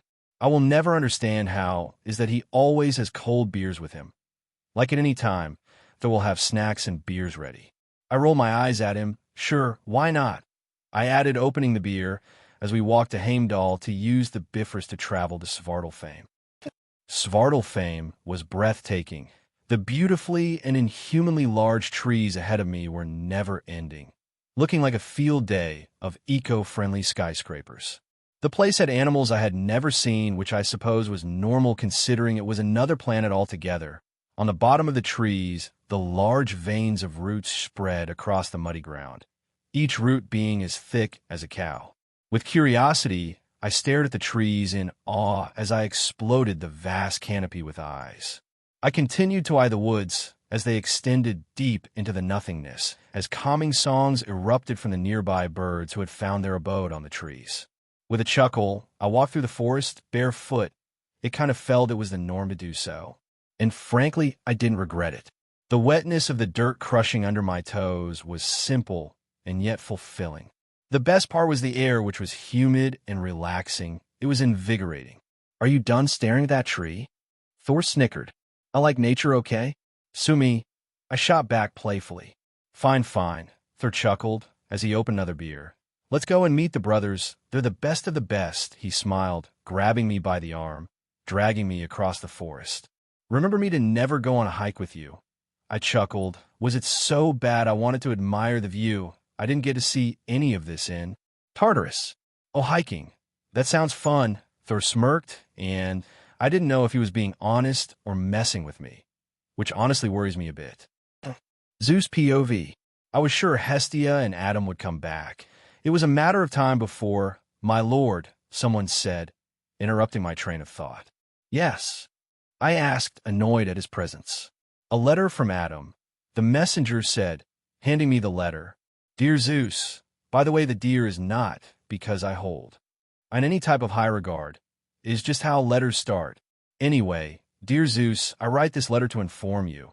Hestia and I reject your invitation back to Olympus. You really thought pardoning us for crimes we didn't commit was enough? Haha. God, you are such a cockalorum. I know you don't know what that word means, so Google it, bitch. Back to the subject at hand, about this pathetic offer. Well, now that we rejected it, I have a few ideas about what you could do with it. If you want to know, just let me know and I'll be glad to help you. But let me give you a fair warning, all of those ideas require tons of lube, and your willingness to shove this offer up your ass repeatedly, with hate. Adam Aragon. Seriously, was that goat milk you drank bad or something, forgiving us for crimes we didn't commit? I mean, I knew you were stupid, but this is too much. I am gonna kill that kid, I bellowed in anger, breaking my throne in half. He dared to throw my generosity back at me, and, in the process, insult me. Zeus, we need them. Hera hissed. Don't do something that will affect Olympus as a whole. They want war. They will get it. I pushed Hera to the side. If the kid wanted war, he would get it.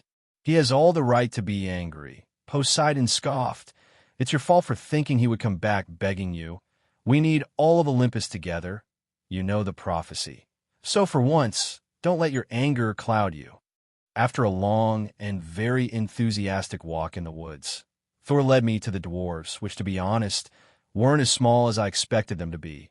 While they were small, their size would not make anyone believe they were abnormal or anything. In fact, the only thing that would make them stand out was the color of their skin. They were black, and not human black, but pitch-space black. It was different. With a sigh, I decided to approach the leader of the smiths, Gungnir. The burly dwarf was working at the smithy, while Thor talked with the others, but he soon noticed I was walking in his general direction, this drawing his attention from his work. With a gruff grunt, the dwarves hefted up the sword he was hammering with a pair of tongs and dunked it into a tub of water beside him. What you want, kid? Straight to the point, I see. I want a weapon, I replied. You don't say. Gungnir rolled his eyes in slight amusement. His voice was deep and dry, and I had to admit, I did not expect sass from a dwarf. Seeing the surprise on my face, The dwarf smith chuckled and pulled his heavy leather gloves off, extending a callous hand to me. Name's Mjolnir, but seeing the brat brought you here, I will assume you already knew that. Brat. So Thor's a brat to him. Interesting. My name is Adam. And yes, Thor told me your name before we came here. I chucked, rubbing the back of my head sheepishly. Mjolnir snorted, turning his gaze back to the sword he was working on before I started talk with him. Why should I make you a weapon? He inquired. That is a hard question. I chuckled. What possible good reason could I give him to make me a weapon? What do you want in exchange for giving me a weapon? That has to be the worst offer I have gotten in a millennia. Mjolnir snorted. All right, let's make a deal, Brad. I am all ears. I stated whatever he wanted me to do, it would be done. And now I notice it could be exploited. Now, fuck it, I doubt this guy is like Ares. I'm a busy dwarf. I ain't got the time I used to have when I was young. Mjolnir sighed, a grin forming on his face. So here's the deal. You want a weapon, fine. I'll forge you one. But you will have to provide all the materials for me to forge it. That didn't sound so bad. I am it, but I don't know what you will need, so I have no idea what to bring you. I chuckled. Oh yeah, I forgot you gods don't even know how to change your own underwear. Mjolnir sighed, rubbing his temples. I will get you a list. He approached and with a knife cut my arm. Startled, I jumped back, glaring at him. The fuck was that? The first ingredient, Mjolnir deadpanned, looking at me as if I was crazy. Maybe I was. Every godly weapon, at least the ones I make, have the essence of the wielder. And not only that, your essence tells me what other ingredients I need to forge you a weapon made for you. I eyed the dwarf with uncertainty, but decided to trust the guy. He had been doing this long before I was alive. And for the looks of it, long before Thor was alive. Now, let's see, Mjolnir muttered, putting my golden blood under a magnifying glass. Greek, and the dwarf stopped cold on his tracks, turning his attention to Thor. Are you sure it is wise to give him a weapon? Of course, Thor snorted. He's my lad. Do you know who his father is? Mjolnir hissed. And why in the fuck does everyone knows who my father is, but me? Yes, and he's nothing like him. Don't worry, Thor smiled, giving me a double thumbs up. This will be the end of me, but what the hell if I die? I will finally get some time off. Mjolnir chuckled humorlessly. All right, kid, let me write you the ingredients you need and where to find them, he grumbled. Can you tell me who the fuck my father is? I asked, feeling somewhat exasperated at this point. Fuck no, Mjolnir shook his head. I don't want any beef with your old daddy. Besides, the fact you aren't batshit crazy is probably linked to the fact you haven't interacted with him. Frankly, that has been the best answer anyone has given me. I sighed. At least the more people I got to meet, the better answers I started to get. Anyways, let me write you up that list. Mjolnir sighed, pulling a piece of paper and a pen out of his desk. Let's see. Holy fuck, this list will kill you. The dwarf laughed as he wrote the list with an evil smirk on his face, and realizing his kind had made the weapons to most of the Norse gods, I started to doubt finding the ingredients would be as easy. You will need the hearts of 3 falling stars, the tears of a virgin pure of heart, a handful of the true essence of mana. Oh fuck, you are dead for sure. Kid, are you sure you want this weapon? After a long list of seemingly impossible ingredients to get, why did he stop? What else do I need? It can be that bad. Oh no, after 100 years, I had once again summoned my nemesis, Murphy's Law. The last 2 ingredients are the scales of Jormungandr and a fong of Fenrir. Mjolnir sighed. 1, 2, 3. What in the fuck? Thor, and I shouted at the same time, almost as if we had practiced beforehand. So, you still want that weapon? Mjolnir asked, though he asked the wrong question. Of course I wanted the weapon. The question he should have been asking was, can you get the ingredients? Because I sure as hell don't know if I can. After a very shocking revelation about what did I have to bring to have the dwarves forge my godly weapon, I didn't know what to do.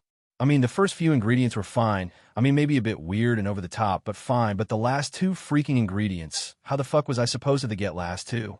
Fenrir was supposed to be as strong, if not stronger than Odin. And Jormungandr was no better. The big snake was prophesied to be the one that would end Thor's life, meaning it was at least as powerful as Thor, and frankly, I was nowhere near that level yet. Then again, I didn't have to fight them. All I had to do was get the ingredients, and my Norse knowledge was accurate. There was a chance I could get those delicate items without fighting them. Jormungandr was, according to the legends, big enough to encircle Midgard, which meant it was entirely possible to simply gather the scales I needed from the end of its body, instead of having to fight the monster in a battle I would not win. Fenrir, on the other hand, was a tad more complicated. Accordingly to Norse lore, he was trapped on a cave with magical chains the dwarves made to keep him on place. Those chains would hold the father of wolves inside a desolated cave until Ragnarok started. And while this little fact, if true, would save me the trouble of fighting him, it would not help me all to get what I wanted, one of his fangs. There is no shame in rejecting this quest, Thor stated, looking worried, which was not normal for him. Fenrir and Jormungandr are beasts no one can truly match, he added with a sigh. Putting a hand on my shoulder, you don't have to do this, you could be plenty strong without a weapon. Thanks, but I think I will try, I replied with a chuckle. Was I making a mistake by risking my life on assumptions that were based on knowledge from another universe? Perhaps, but if I wanted to be strong enough to obtain what I had always craved, my freedom, I needed to risk it all. High bets usually have high gains. Then allow me to come with you, Thor said, filled with resolve. I could be of assistance if anything were to happen. At this, I looked at Gungnir, giving him a look that said, "Is that allowed?" To which the dwarf smith simply nodded. Sure, but just so you know, I am planning to get the ingredients without fighting. I was not ready to fight those two, not even by a long shot, so instead I would play this little quest as smart as possible. It's your quest, Thor grinned, giving me a one-armed hug. I will follow your way, he declared loudly. Perfect. Now, let's start with the first ingredient, shall we? I smiled, deep down what kind of weapon I would get from all this ordeal, because so far it seemed I was getting a very powerful one. Then again, with my luck, one can never know, so how exactly do I get the heart of a falling star? Was I supposed to go to godly Walmart or something? I have no idea, Thor laughed, slapping me in the back. But I am sure the All-Father knows, so let's go and ask him, he offered. I nodded. So, after I went back to Asgard, I did what Thor recommended to do and asked Odin where and how could I get the heart of a falling star, and boy, I was not ready for the answer from what Odin told me. The heart of a falling star is a fucking black hole. How did that make sense? Beats me, but according to Odin, that was the first ingredient, 3 black holes. How was I supposed to carry them? I am still figuring that one out, but yet, black holes. At least the second ingredient, the tears of a virgin of pure heart, was easy to get. I had my supplier. Hestia. She was pure and a virgin, so all I had to do to get my godly tears was make her watch Hachi, A Dog's Tale. That movie alone generated more than enough tears to forge hundreds of weapons. I hope my tears work, Hestia sniffed, hugging me tight. Poor doggy. They will. I hugged her back. I'll be back as soon as I get the other ingredients. Thanks for the help. I patted her affectionately on the head, ruffling her hair. Happy, or rather sad to help, Hestia chuckled. Let's go. Thor jumped out of nowhere, dragging out of the warm, trademarked embrace of Hestia. We have 3 black holes to catch, a snake to shave, and a wolf to give some dental care. See you later. I waved at Hestia as Thor dragged me across the halls of Hotel Valhalla. Take care. Hestia waved back with a bright smile. Artemis POV. Adam had rejected the offer Father had given him, and to add salt to the injury, he did in a way that had Zeus furious. I couldn't really blame him, though. After all we did, he had more than enough reasons to hate Olympus as a whole. But even then, he didn't have to be so difficult. What need did he have to make an enemy of Zeus? An enemy he could not hope to face. Well, you were right. Apollo sighed, running his hands through his golden hair. Adam basically told Dad to fuck himself. He chuckled darkly. He ain't coming back, isn't he? I don't think so. I sighed. Dad won't stop trying until he has Hestia back. Apollo muttered, we need to stand together, or Olympus will fall. I think that is why Father is not ordering everyone to go out and execute Adam, because whether he likes it or not, Adam is part of Olympus. He is, after all. The hearth welcomed him more than it has done with anyone before. I nodded because unknowingly to everyone, Hestia had linked Adam to Olympus, stopping my father from killing him. Collecting the black holes was easier than I originally expected. I guess sometimes I forget I'm a god now, and the realm of impossibility that clouded me was no longer there. But even with all my godhood, the task proved to have its ups and downs, with the hardest part being finding 3 black holes. The universe is vast, too vast for my magic to scan, which in turn made locating the black holes impossible. Fortunately for me, with the help of Odin and Thor, I managed to get the hearts I needed for my weapon. But it was clear that without them, it would have taken me decades, if not centuries, to find 3 black holes. With that said and done, I still needed to collect the last 3 ingredients to forge my weapon: the essence of true mana, whatever that was, a Confronting Fenrir, and the scales of Jormungandr. I wonder, just how many scarab do I need? All right, time to find the essence of mana, I declared, as I could only hope the essence was as easy as the ingredients I had acquired so far. I had enough shit with the last 2, the Fong and the scale. Do you know where to find that? Thor asked, floating around me like a moon. Why? Well, we still were in outer space. It still surprised and eluded me the fact I was able to talk and breathe in outer space like it was nothing. Being a god after being a human is confusing. Well, I assume we can ask Odin, if not the dwarves. They seem to know a lot of stuff, I pointed out. I will ask Father. You go and ask the dwarves, Thor offered. That way will save up time. I eyed the god of thunder for a second before nodding. All right, at that I snapped my fingers, teleporting him to Asgard, while I teleported to Svartalfheim to ask the dwarves about the essence. One of them had to know. After all, I doubt my weapon had been the first one to require such ingredient before. As soon as I arrived to Svartalfheim, I ran to Mjolnir's and asked him about the essence. And I will be honest, I was fully prepared for the dwarf to tell me. I have no fucking idea. But instead he chuckled and proceeded to tell me where was the best place to farm the essence required for my weapon, which unsurprisingly was on another realm. Valhalla, the home of the Vanir. According to Norse lore, Valhalla is the home of the Vanir gods. The Vanir gods are an old branch of gods that at one point were at war with the Aesir. The Vanir are masters of sorcery and magic, having magical secrets that to this day Odin has not uncovered, which was a good omen about finding my ingredient there. According to Mjolnir, they could be already waiting for me. Why? Well, apparently they were also widely acknowledged for their talent to predict the future, matching and apparently sometimes surpassing Odin's true sight of the cosmos. They won't give you the essence for free, so be ready to pay for it, or at least fight for it, Mjolnir stated, giving me a long and scrutinizing look before he turned to his work once again. My brother, I heard Thor call out as he entered the store running. Father told me the best place to get what we were looking for is Valhalla. Yep, already knew that, I smiled. Then let's us run, Thor stated, eager to continue with our quest. The faster we get there, the faster we will get the essence you are looking for. Let's go. I snapped my finger, teleporting us back to Asgard so that we could use the Bifrost to go to Valhalla.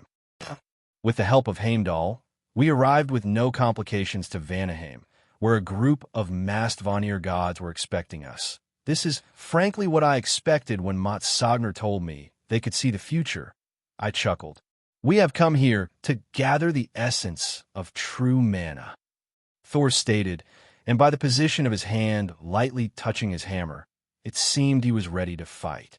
We know, the 7 individuals in front of us chuckled all in one voice. Creepy as fuck, and it can be yours if you do something for us, the masked individuals added. All right, for the moment, I would ignore the Friday 13 shit they were pulling. What do we need to do? When Ragnarok stars like it has been foretold, all we want from you is to bring all the Vanir gods residing in Asgard back to us. The masked group of Vanir gods answered. If you can give us your word, you will bring them, ensuring you will bring the bodies of Njord, Freyr, and Freya after Ragnarok. We will give you the essence. At this, they opened their hands, showing us 7 vials. This can be yours, if you give us your word. Well, they did not specify if I had to bring the Vanir gods alive or dead, so I suppose it's a low-risk deal for me. I accept. Very well, they replied, handing me the essences. Your word has sealed the deal. We will await from you, young god, when the darkest day arrives. With that, they all disappeared, leaving nothing but questions behind. Well, that wasn't fucking ominous at all, Thor snorted. Why in the fuck did they have to talk all at the same time?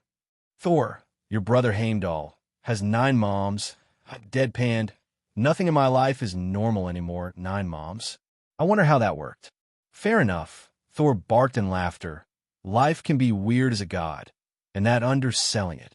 It is, I chuckled, as a smile slowly curved into my face. I now had 3 out of 5 ingredients to have my weapon. I was so close yet, so far away. I wonder, how hard will it be to get the last 2?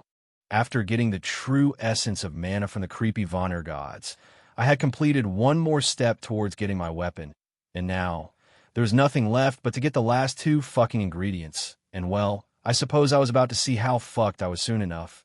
Do you know where to find Fenrir?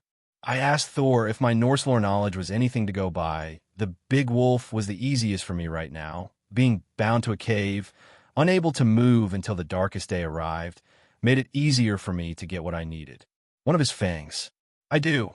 Thor nodded grimly. Niflheim, or the Mist World, was known as the darkest and coldest region of all the realms according to Norse mythology, and apparently it was the world selected to be the prison for Fenrir. All right, let's go. I sighed. I was not going to lie or fool myself. I was deep down scared of the 2 following tasks I had to complete to get my weapon, facing the 2 greatest monsters in Norse mythology, even if I was playing my moves smartly, was terrifying. How do you want to do this? Thor inquired, breaking me out of my long reverie. Well, no idea, except I don't want to fight them. I chuckled. Fair enough, Thor nodded. With that, I teleported us back to Asgard, where we would use the Bifrost to go to Niflheim. With the help of Heimdall, we arrived to Niflheim with no complications, and boy was this fucking realm cold. Holy shit. Even as a god here, I was shivering and cold. Holy sap, I muttered. I knew. There was a reason I hated this realm. Thor cursed. So, where the fuck is that wolf? I asked Thor. Just follow the RR River. Thor pointed to the river nearby, where we were. That's his saliva. Disgusting, but mythologically accurate. In Norse lore, it was known as the River of Expectation, but still, I guess it's time to follow the spit version of the Niagara Falls so that I can give the big demonic doggo the dental care he so desperately needs. With nothing else to do but follow the disgusting trail back to Fenrir, we started walking, and as we followed the Drool River up, deeper in a fucking mist/ice tundra realm, I started to feel more and more as the atmosphere started to thicken. It didn't take me long to figure out what it was. Fenrir, I was feeling his overwhelming presence, and it kind of reminded me of son Wukong, but it was more feral and vastly more suffocating. I think we're close to the beast. I chuckled. Yep, Thor nodded. I can feel the big asshole nearby, he stated, holding his hammer tight. We should find him soon enough. He pointed back to the Drool River. Ew, I chuckled. Ew, indeed, Thor chuckled. We continued following the river to where it naturally began, finding ourselves in the entrance of a very damp cave. From the inside, a powerful growl, followed by a howl, could be heard, shaking the very foundation of the cave from within. Here it is, Thor stated. Here goes nothing. I breathed out, entering the cave, with each step weighing me down, as if I was getting an extra ton to carry with every inch I advanced. The cave was like nothing I have ever seen before. It literally had an entire ecosystem inside, with mountains and forests inside. I continued on my path until I eventually stopped walking, feeling as if the air itself had stiffened, finding myself face to face with the father of wolves, Fenrir Greek. The godly demonic wolf struggled to say, as he eyed me with curiosity, moving as much as the bindings around him allowed him to move. I have seen big creatures, and then there was Fenrir. He was easily the biggest being I had ever seen face to face, towering over all creatures, even above the Titans themselves. No wonder he was destined to kill Odin. The bastard was massive, and his power was massive as well. But this brought some terrifying points that I would have to investigate later, like the fact in the Reardon books. Fenrir was small, and it was nothing like the beast I was seeing right now. Get your fong, Thor whispered. I might be bound, but I still can kill you, boy, Fenrir growled, the sword keeping his mouth open, moving a bit. I would appreciate if you didn't, I replied, wondering how in the fuck was I supposed to take one of his fangs out when a single fong was like 10 feet tall. We don't need your approval, beast, Thor hissed in anger, lighting coming out his body, breaking the ground where he was standing. and I think this is the first time I've seen Thor angry. Still mad at me? Fenrir growled. How's your brother? Tyr, was it? Is he still missing his arm? And then I realized this motherfucker was trying to get Thor angry on purpose. But why? I will slay you where you stand. Thor growled, jumping at the beast only to be stopped by a barrier I created the moment I realized Fenrir was trying to rile Thor up. Drop the barrier, Thor demanded, glaring at me. He's trying to manipulate you, I pointed out. I don't know much of the seal keeping him in place, but I am sure attacking him is not something we want to do if he wants that. I glared at the wolf. I bet it would weaken the seal somehow. I will eat you alive, Fenrir growled, thrashing around trying to reach me in anger, showing I had struck gold with my point. I see, Thor smirked, looking at the beast with a cocky smile. Sorry, but I will not be walking you out today. I snorted at his doggo joke. So, any ideas how to get one of his fangs out? I inquired. I was lost here. Cavities, Thor shrugged. A good start, but no. I chuckled. Now, Fenrir, how about you give me that fang? Seriously, how was I supposed to get a 15-foot-tall fang from his mouth? You know my name, and of my fame. Fenrir said with a booming voice that made the ground inside the cave tremble, shaking the mountains around him. And yet you want my fang? Are you really that eager to die, little god? The wolf asked, flexing his paws at the end. I might be bound, but for me you are nothing but a fly. So, I assume you will not give me that fang willingly, I replied, trying to find a solution to my current conundrum. Fenrir gave a low and bitter chuckle at that. Amusing or insulting that you think I would give you anything. I see, in the end, it seemed I would have to forcibly remove the fang, one way or another. Well, I will get that fang whether you like it or not, I stated, try but failing to sound confident. The wolf said nothing for a moment, with his only answer being a wicked smirk slowly forming on his furry face. Then come and get it. I haven't eaten in a few hundred years. Taking a deep breath, I analyzed the situation, seeing it from an intellectual perspective. I had all the advantage I needed. For one, he was virtually unable to move. Thanks to Gleipnir, his mobility was close to non-existent. Now the real problem was his mouth. While the sword kept it open, I was sure he could bite me down, killing me if I got too close. Scared? Fenrir inquired, a sinister tone on his voice clouding my mind for a moment. I am right here, unable to move. Why was he so eager to be attacked? Was that an escape from his prison? Thor, is there any of the dwarves that made Gleipnir still alive? I asked, to which the god of thunder nodded. Very well. Then I will teleport you to Svartalfheim. From there you will have an hour. I want you to ask the dwarves about the seal keeping Fenrir in place, and why is he so eager to be attacked?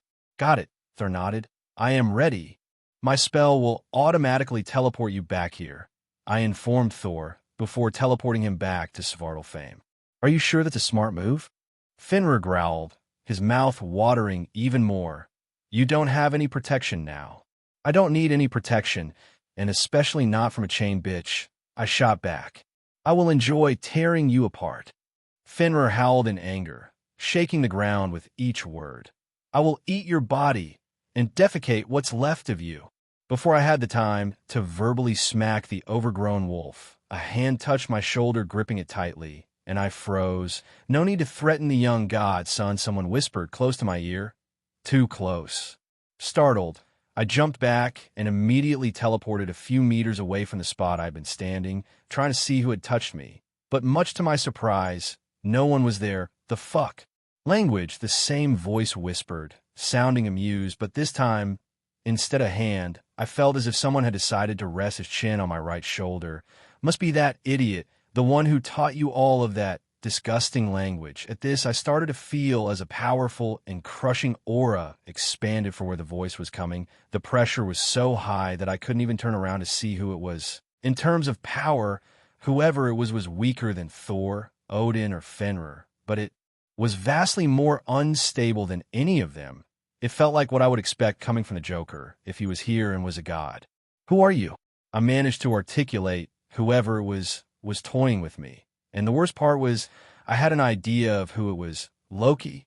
The unknown god behind me hummed. I think it's common courtesy to introduce yourself first, he stated with a delirious chuckle. The name is Adam, I replied, And what about you? Loki, the one and only. Loki laughed, confirming my suspicions. But I have a feeling you already knew that. I could almost feel the mad god pouting behind me. What do you want? I asked. So far, he hasn't killed me. So he's either playing with me or he wants something. Nothing, Loki snorted, teleporting to the top of Fenrir's head. Just wanted to see, how was the son of that monster doing? And I have to say, I disappointed. Another god that knows my dad. What a surprise. I see. So you want the fong of my boy? Loki smiled, in a way that made me wonder if he was the inspiration for the Joker. They both looked deranged and utterly mad. You can have it. Say what now? What? Both Fenrir and I asked at the same time, both with different degrees of shock. Odin thinks he can stop what it has been written, but that one-eyed simpleton can't do anything, Loki laughed. Ragnarok will happen, and so will the end of Midgard, and that idiot like always will fail to protect those he care about. He will fail Midgard and Asgard like he failed Baldur. He cackled, so yes, you can have a fong. Fine. Fenrir growled, pushing one of his fangs out with his tongue. Now, tell Odin when you see him that no matter how much he tries to avoid the end of times, it will come for him. Loki cackled with delight. I will help him stop it. I stated if Odin was trying to stop the end of the world, I was going to help him. Oh, you poor little soul, Loki chuckled. If only you knew how ironically poetic is what you just said, you would be laughing with me. I eyed the fong Fenrir had dropped in the ground with hesitation as Loki smiled at me from above Fenrir's head where he sat. Should I really grab the fong? He was a trickster, so there had to be a catch with this besides his obvious entertainment. Taking a deep breath, I levitated the fong to me while keeping my eyes on the clearly mad god, this time getting a better look at him, detailing him. He had a dirty-looking blonde hair. His face was filled with scars that accentuated his crazy demeanor even more. His blue eyes were devoid of all emotion. As for his physical build, he was lean and looked very ordinary. Now, don't be like that, Loki pouted, a smile slowly making its way to his scarred face. I am helping you, free of charge, as if I was going to believe that he wanted something I was probably already giving him even without knowing. But what it was, I could only hope Odin would be able to answer that, and knowing the man, he probably already knew what Loki wanted from me. He simply chose to not tell me. Thanks, I replied, teleporting the fong to Svartalfheim. Better to save the ingredient before the deranged god changes his mind about giving it to me. Now, I must go, readying my teletransportation spell. Loki grinned cockily before snapping his fingers. Not so fast, stopping my spell with one of his own. I'm not done with you, he chuckled. We have 45 minutes before Thor comes back. Let's play a game. A game. I fucking knew it. This crazy-ass motherfucker was not going to let me go, at least not without some sort of demented game to entertain himself. Oh, nothing much. Loki chuckled. I just want you to meet my other son alone. Jormungandr. And how is dealing with him a game? Dealing with crazy people is never easy. The game is, will you die? Or will you retrieve the scales you so desperately need? Loki chuckled. With Thor, this last quest would have been all too easy. And we can't have that, can we? He winked. So, let's place our bets. Will you survive? Will you die? Hee. Let the game begin. As he said, that a menacing, cold feeling invaded my body, pushing me to the ground, crushing my body roughly against the rocks, as if gravity had increased 1,000 times. But instead of finding some type of resistance, or a hard surface at the very least, I was surprised to find the ground quite soft, as if it was yielding to the pressure my body was giving, like a pillow, I could say. Second by second, I felt as my body was pushed into the ground deeper and deeper, swallowing me into oblivion as I struggled, but failed to stop whatever was happening to me. In panic, I felt as my senses go into overdrive, as darkness swallowed me whole. Slowly, I come back to my senses, finding myself floating in the sea aimlessly. With a sigh, I jumped out of the water, sending a wave of mana across the sea, trying to locate the big-ass snake, deep down being afraid that Loki had followed through on his word and had teleported me right to Jormungandr. But somehow, I seemed to be completely alone, apart from aquatic animals one would expect on the sea. there was nothing out of the ordinary. The fuck did Loki do? I muttered to myself as I noticed I was feeling quite dizzy, to the point I was forced to sit down in the air, groaning in pain and discomfort until the inexplicable feeling that Loki had probably forced in me disappeared. No wonder everyone hates him. I chuckled bitterly. He was a true asshole. Well, time ago to... I stopped mid-sentence, noticing something. I couldn't feel any magical signatures, not only on the sea, but in the entire world. Something that was impossible, which meant I was not in Midgard. It looked like it smelt like it. But it wasn't. Where in the 9 fucking realms am I? I asked myself, trying to see if I could feel one of the realms I was familiar from where I was. But nothing. Many possible answers flashed across my mind, like perhaps this was a pocket dimension, like Olympus, or a realm I had yet to visit. But before I was able to select a plausible possibility, I felt the world I was in shake violently. The entire world was rumbling. On instinct, I teleported out of the sea to the skies, trying to get the high ground. This tremor was not a natural occurrence. It was the result of someone or something moving. I will take a wild guess and say it, the big boy. I chuckled, seeing as the sea started to become more and more violent, when all of a sudden the entire sea erupted on a wild and unstoppable tsunami of cataclysmic proportions as something rose from the sea, towering where I was in less than a second, which was surprising considering I was a few thousand meters above the sea level. Taking a deep breath, I turned around to see something I was fully expecting, Jormungandr towering above me. And boy, was the big monster massive, and here I thought Fenrir was big. Just what does Loki feed them? Hi. Jormungandr eyed me for a moment with curiosity, before releasing a feral hiss that pushed me a few miles back with such strength. I started to wonder if the beast had a connection with the skies, or something to produce such a powerful blast with a simple hiss. I will assume you don't like me, I chuckled. And who could blame me?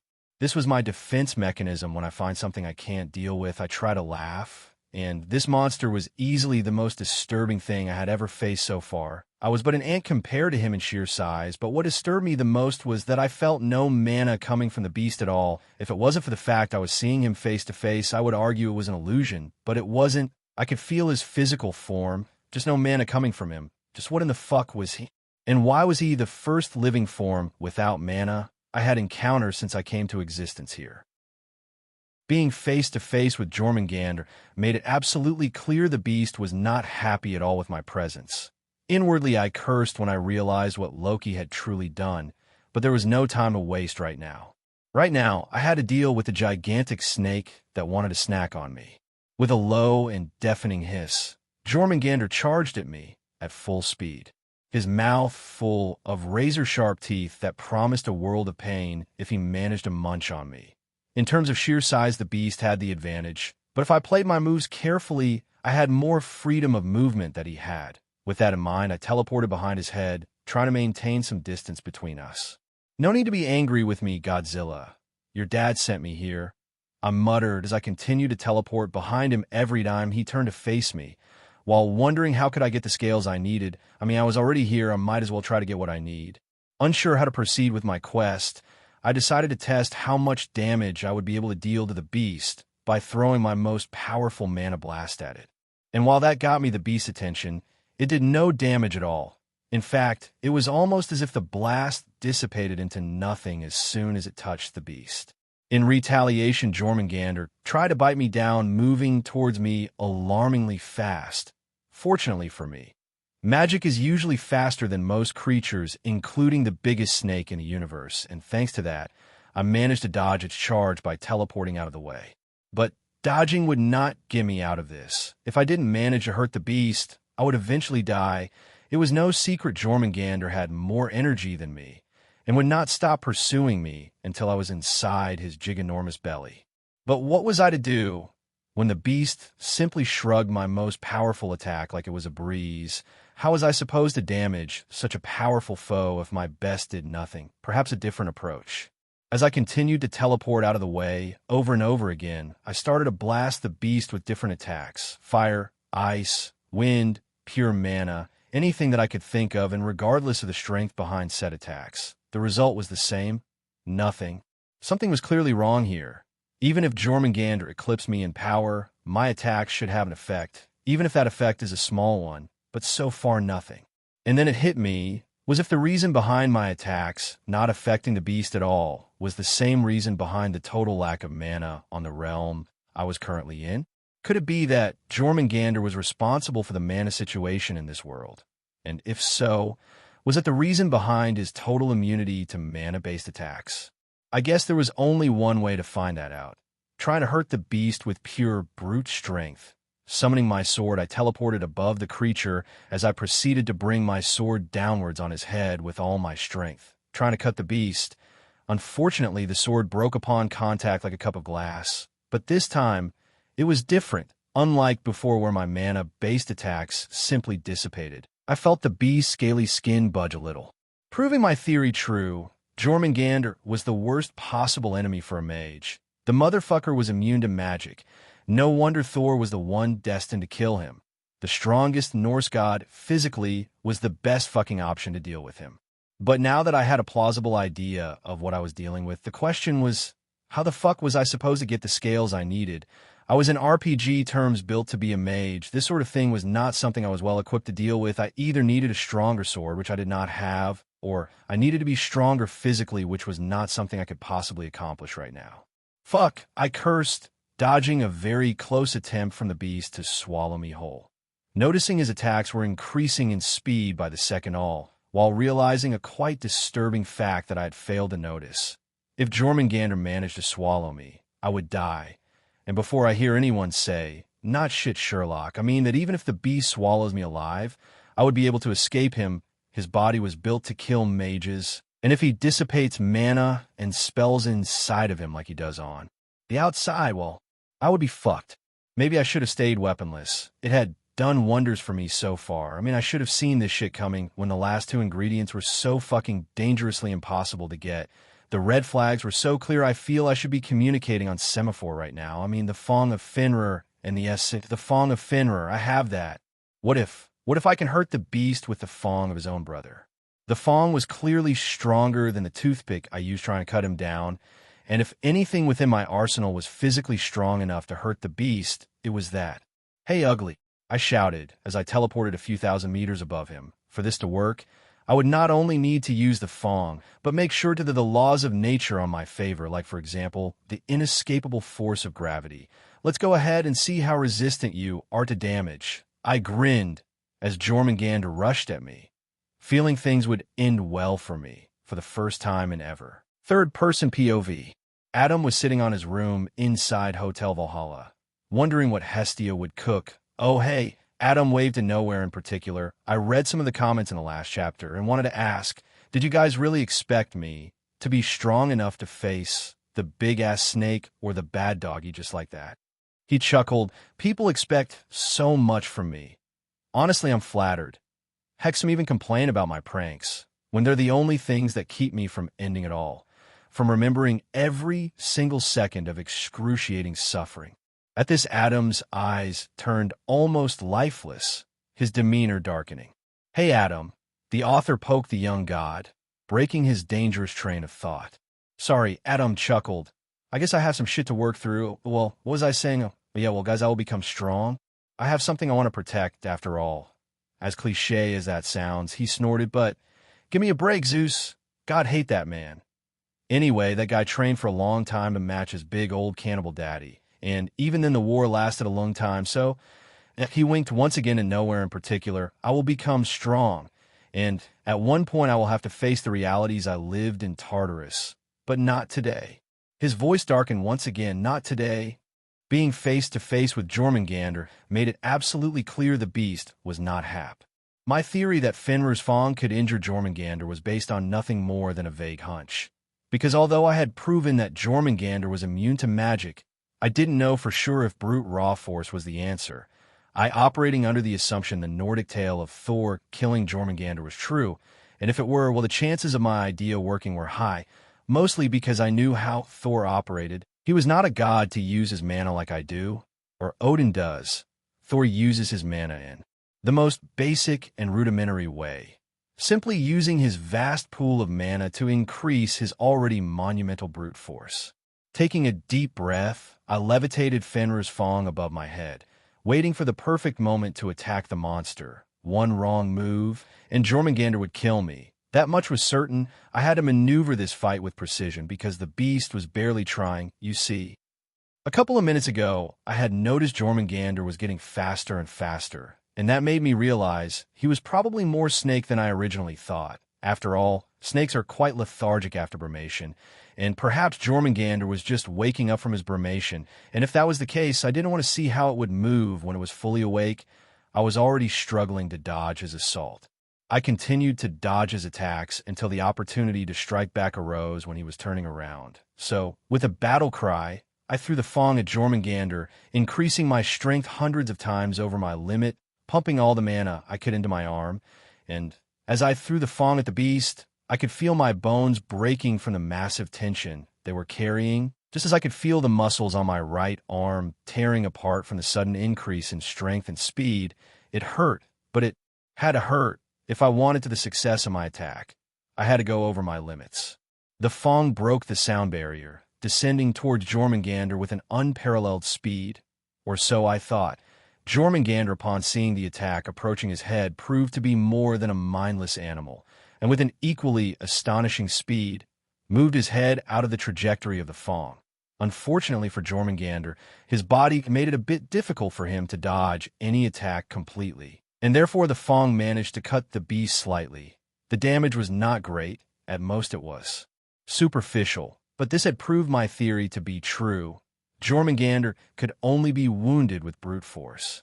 But although this brought me some satisfaction, since I had managed to advance a little further in my quest to get the scales from the beast, I couldn't help but notice the massive difference in strength between me and him. I had to sacrifice my right arm to scratch him, and the scratch had not broken any of the scales on his body, proving that getting the last ingredient was literally going to cost me more than an arm. Jormungandr was a beast without equal. Of that, there was no doubt. My right arm was going to take a couple of hours to regenerate the damage it had suffered. So taking that into consideration, I had 3 more shots, if I wanted to play this game safely, since sacrificing both my arms would put me at a clear disadvantage. Worse than I already was, some forms of magic needed hands, and losing that was risky. But even then, I had 1 shot per limb, where I would try to attack the area that the Fong had previously scratched a few moments ago. Let's see what breaks first, my body or your scales, I said with a nervous smile while I teleported Fenrir's Fong back to me. This time I would use my left leg to kick the Fong toward Jormungandr. Once again, I waited for the right moment to strike before increasing the physical strength of my leg and kicking the Fong towards the beast with all my might. This time going further than the last time, increasing my power beyond what I thought possible to the point I almost felt my leg explode. Just like my arm, I felt in detail the pain, as the bones of my leg turned to dust, the result of millions of bones fractures occurring at the same time. With much more force, this time the Fong managed to cut and damage the monster deeper than ever before. But even so, the damage was once again superficial at best. But at least I was getting closer to break the scale I so desperately needed to complete my weapon. So without wasting time, I grabbed Fenrir's Fong with my magic and repeated the same process with my other leg. I had to finish this quest quickly because I had the feeling that Jormungandr was a few moments away to fully wake up, an omen that which would bring upon me an unavoidable death. Once again, at the sacrifice of my other leg, I managed to increase the amount of damage in the desired area, and as a result, I could see how one of Jormungandr's massive scales almost came loose. Now everything depended on my last shot. My left arm, if I missed, I would have no way to get what I wanted, and I would lose much of my power by not being able to cast much of my magical repertoire. Here goes nothing. With a long sigh, I teleported to the side of the beast, grabbing Fenrir's Fong.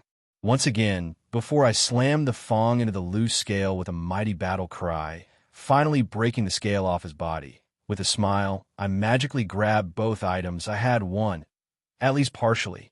For my happiness was short-lived. Faster than I could see, the beast slammed me with his tail across the ocean. In the end, I had acquired what I wanted, but what was I supposed to do now? That Jormungandr. In shock, I opened my eyes to find myself where China should be.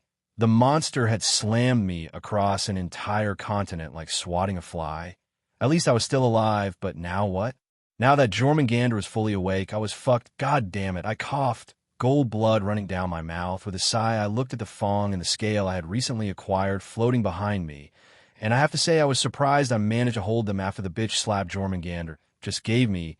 It would have been natural to drop them. I guess my magic refused to let go of them. As I forced myself with magic to stand up, I felt as Jormungandr started to turn his massive body towards me. If this continued, I would die. I knew that much. I had to escape, or the monster would claim my life. But how? This world, while a copy of Midgard, was not Midgard, meaning I had no idea where I was magically located. Without a point of reference, my teletransportation was useless, and with my current strength, I was no match for the beast. At least I was an annoying fly. I mean, I had to sacrifice my arms and legs to deal the equivalent of a mosquito bite on him. "Well, Adam," I muttered, seeing the snake struggle to move. "I guess that happens when you're bigger than the planet hosting you. You have 3 minutes to think of a solution." I chuckled, ichor dripping from my limbs as I kept my eyes on Jormungandr. If I had to take a guess, Jormungandr was not exactly the best moving around. His massive side made it difficult for him to turn and do things on a timely manner, which is why he had yet to attack me again. It was either that, or the snake simply saw me as a game, something he shouldn't take seriously at all. Either way, he was taking his time to attack me. For the first time in decades, I didn't know what to do, for no matter where I ran to, he would find me. This blatant copy of Midgard was his home, and as long as I was trapped in here, I was his prey, his toy to play with. "Heimdall, if you can see me, please open the Bifrost and get me the fuck out of here." I screamed, as I remembered Heimdall was all-seeing, but nothing happened, meaning he was not paying attention to me right now. Fuck. Well, if Heimdall couldn't help me, then what? Hestia, of course, the hearth was a gate to Hestia, one that she controlled. If I created a hearth in here, I would be able to walk through it to her. I summon a gate to burn away my pains, a place to meet where family is always there. I call the fire of hearth to soothe my problems away. I call it upon myself. Good thing I still remembered how to make one, and I can only hope this is not like Tartarus, otherwise I was fucked. A few seconds after my incantation, a fire came to life in front of me. "Adam!" I heard Hestia call out, her tone carrying a lot of emotions. Most of them, emotions Hestia should not be allowed to carry. "Not much time to talk. I need your permission to walk through the heart with a few big items." I replied. At much I had another minute or so before Jormungandr decided to end me. "Of course. Just go through the fire." Hestia replied immediately as the hearth grew in size, big enough for me to enter.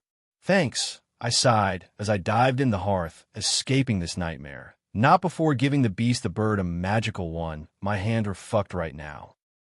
Hestia POV. When I felt Adam creating a hearth, I knew something was wrong, but how much? I wasn't prepared to. His legs and arms were broken beyond anything I've ever seen. But that didn't even come close to the terrifying mess his body was. He was one step away from dying his first immortal death. His body was barely keeping itself together. In fact, I was surprised his body was still here and not going through his first reformation. "How bad is it, Doc?" Adam asked, smiling. "You are barely alive." I shot back, angry. He shouldn't be smiling. He almost died, and while yes, he probably would have reformed later, we didn't know that for sure. Jormungandr could have eaten him, destroying his essence. "Sorry," Adam muttered. "But if it makes you feel any better, I finished my dangerous quest," he offered with an apologetic smile. "It does not." I huffed. "I will have a word with Thor. He promised to keep an eye on you, and he did a terrible job." In all fairness, we did not account for Loki appearing, Adam sighed.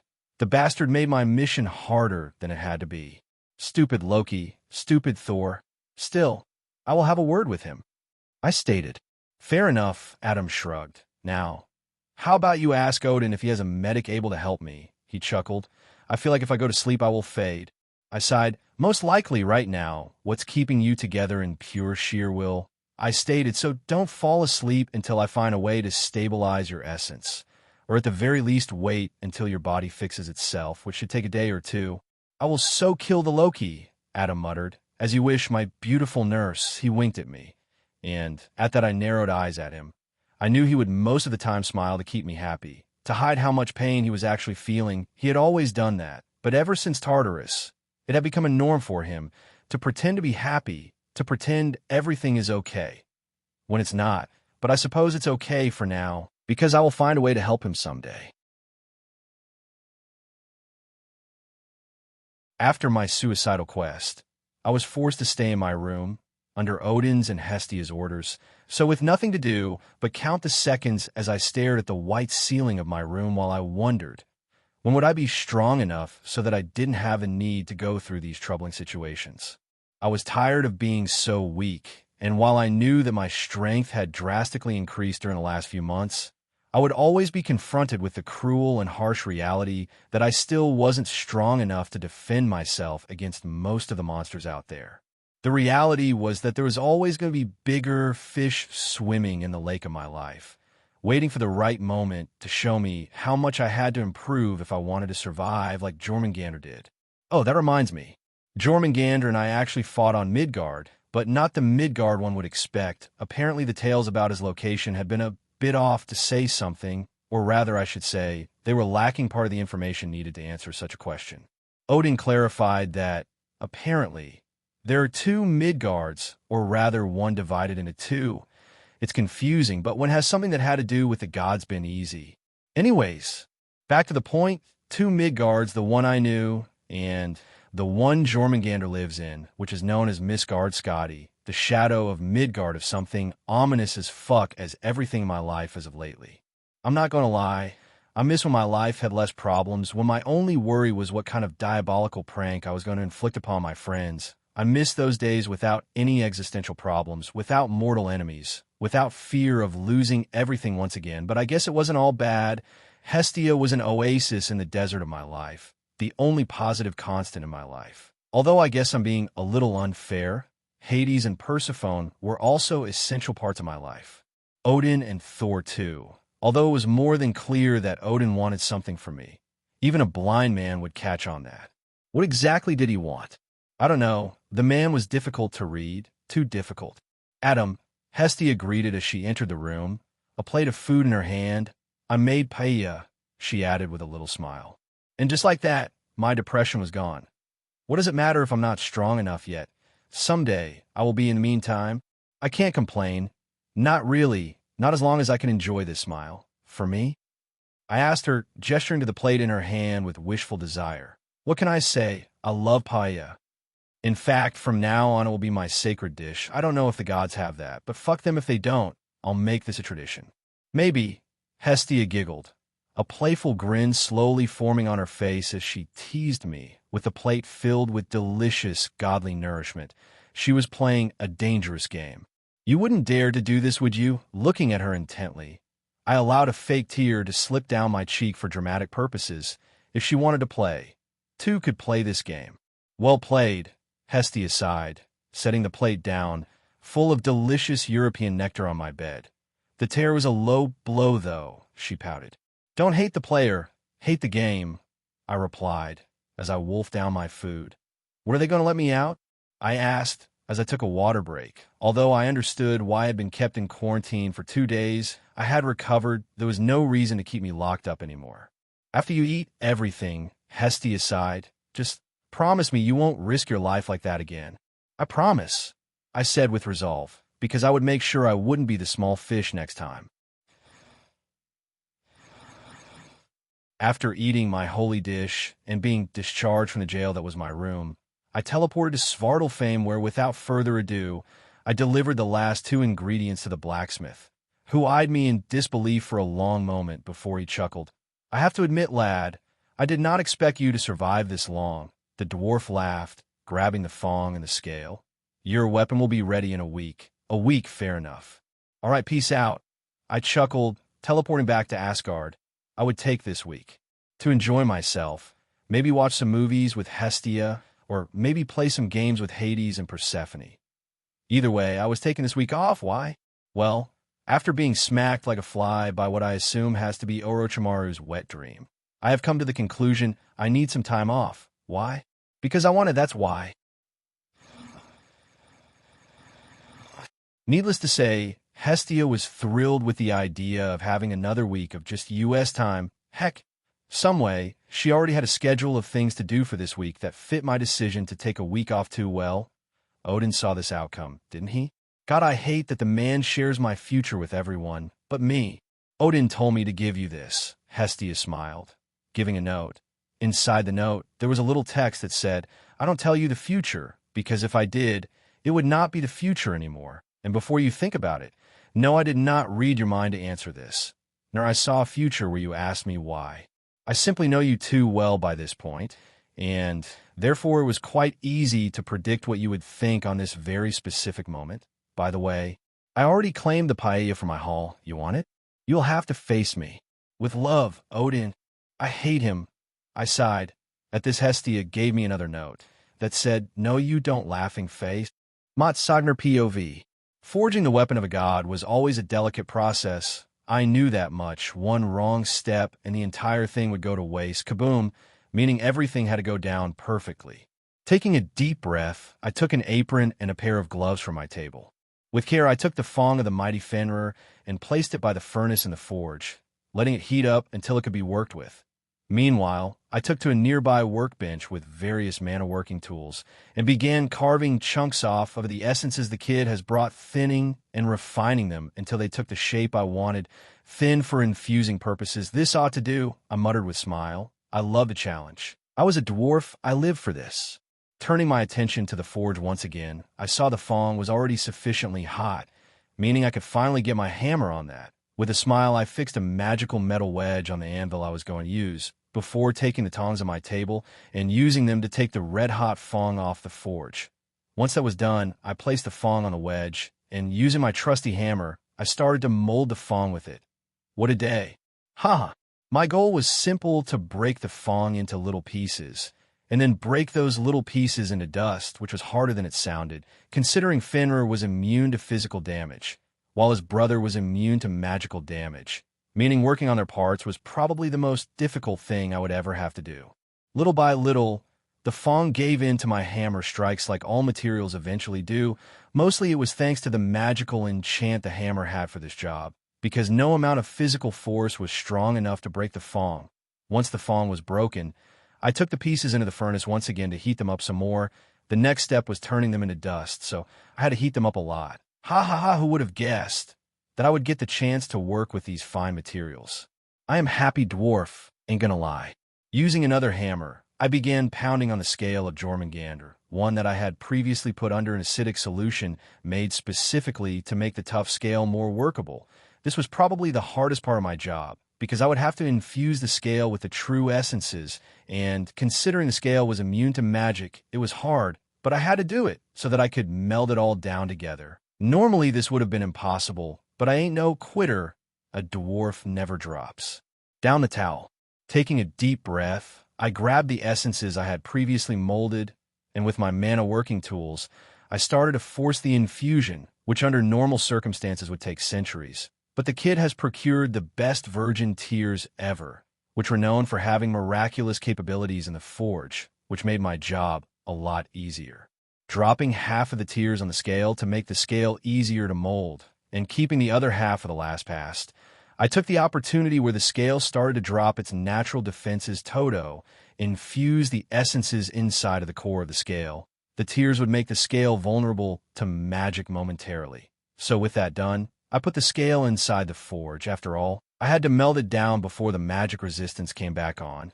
The tears would only keep that down a few minutes at much.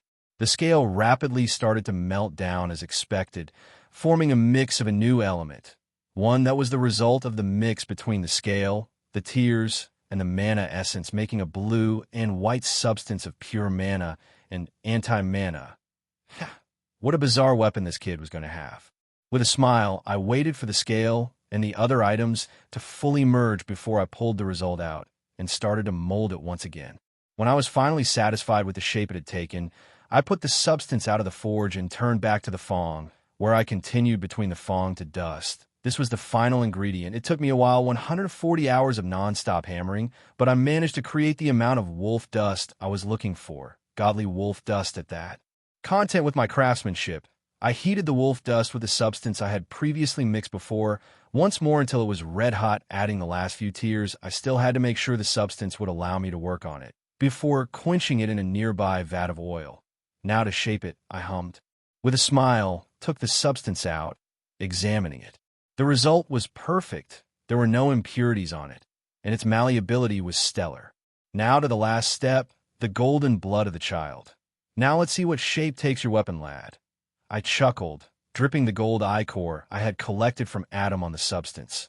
Now the weapon would come to life to match its owner. With a loud explosion, the gold ichor mixed with the flawless substance, creating a new type of weapon, one that was probably my magnum opus. It's beautiful, I muttered as a well-deserved feeling of pride invaded my chest. The weapon took the shape of a small universe, with stars and constellations, all the inside a singular shape, a small ball. A weapon that would change between being immune to magic and immune physical damage, depending on the user's wish. The lad is going to love this. I smiled, how could he not? I had once again exceeded myself. Artemis POV. Adam was innocent, and I had failed him, which is why I was on the hunt, hunting him. I had to bring him back, if not for him, for Mother, if not because he wanted to avoid Zeus's wrath. This time I would save him. My hunt had proved difficult.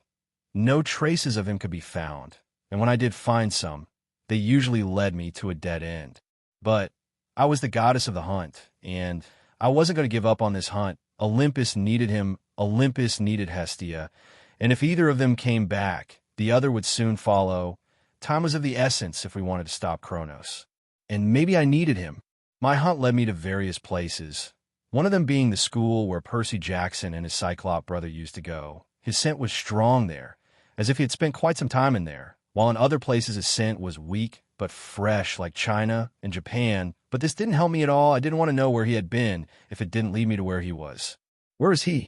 And how is he hiding from us in another realm? Perhaps the underworld? No, his scent didn't smell of death and misery. No, there was something foreign, yet familiar to his aroma. But what? And more importantly, where have I first encountered the particular smell he was carrying on him? Perhaps he had sought shelter in another pantheon. That would make a lot of sense. It would keep them out of the sight of Olympus. Now the question was, what pantheon? The Chinese pantheon? The Japanese pantheon? His scent was fresh around those parts, but I doubt he seeks shelter there. Perhaps the answer was tied to the particularly odd smell his scent had. I continued with my hunt, going from one corner of the world to another, until I finally remembered where I had first smelled the scent Adam was carrying. I knew where he was now. The Norse pantheon. Time to talk, little brother. I muttered, teleporting to Boston, where the gate to the realm of Valhalla was located.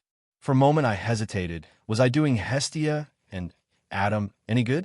They did nothing wrong, and yet they had been prosecuted, insulted, and more. Was bringing them back the right call?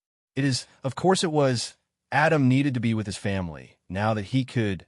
What if he had to bow his head and accept a half-baked apology? He was immortal now. He would have time to cope, right? Hello, young lady. An all-too-familiar voice chuckled. How could I forget? The man speaking was no other than Odin, the king of the Norse pantheon. Any reason why you are staring at the gate to my realm with such passion? Odin asked, a smile forming on his face. I know you have Adam and Hestia. I replied, I have come to retrieve them. Oh, I see. Well, it might be a problem. Odin clicked his tongue. I narrowed my eyes at the old god. And why is that? I don't feel like giving them to you. All of a sudden, I felt as if the temperature around us had dropped to Arctic levels. They don't belong here. I felt like a prey, and I didn't like it at all. This pressure was suffocating. Odin hummed, and with a chuckle he added, I don't know if you got the memo, but I am the king of Asgard. And well, I get to decide who belongs or not to my realm. And they have my blessing. Zeus will wage war for this. I shot back. Perhaps if he knew there was a possibility of war, he would allow me to take them back. I didn't want to hurt them. Not anymore, but we needed them. But instead of getting a serious response, Odin laughed. That's adorable. War, with your granddaddy out there trying to kill you guys? He snorted. I doubt Zeus would risk so much. That would be a stupid move, then again. He hummed. You would still risk war for two gods of another pantheon? I asked in disbelief. Yes, Odin nodded. We are different to you Greeks. We have been bred for war. We were born for conflict. And yes, things have changed, as they normally do. But believe me, all my people are waiting is for an excuse to finally fight something, a reason to bash some skulls, and then dine in my halls.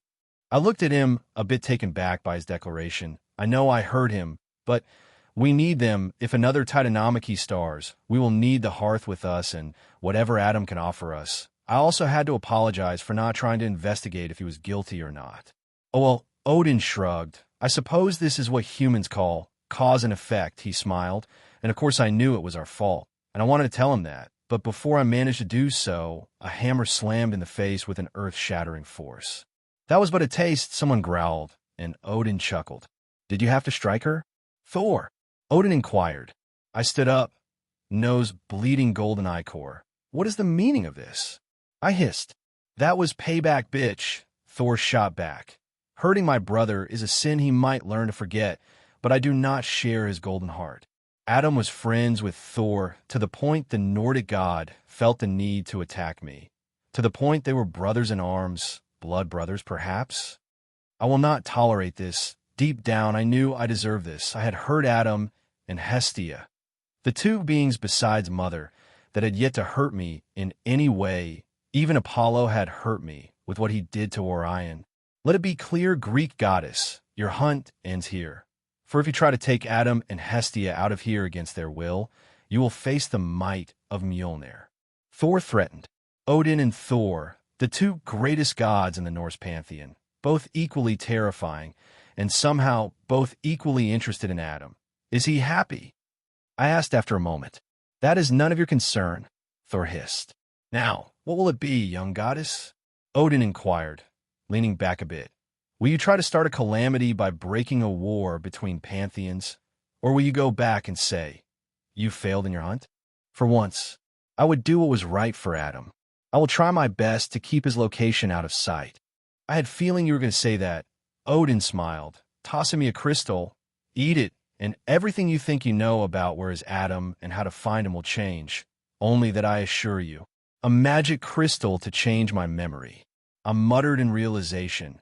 How come we didn't think of this possibility before? This had to be how Luke tricked Apollo and his powers. By making himself believe Adam was a traitor, he edited his memories, just like Odin was offering to do. Very well. Until next time, I took the crystal and ate it, perhaps. This was for the best.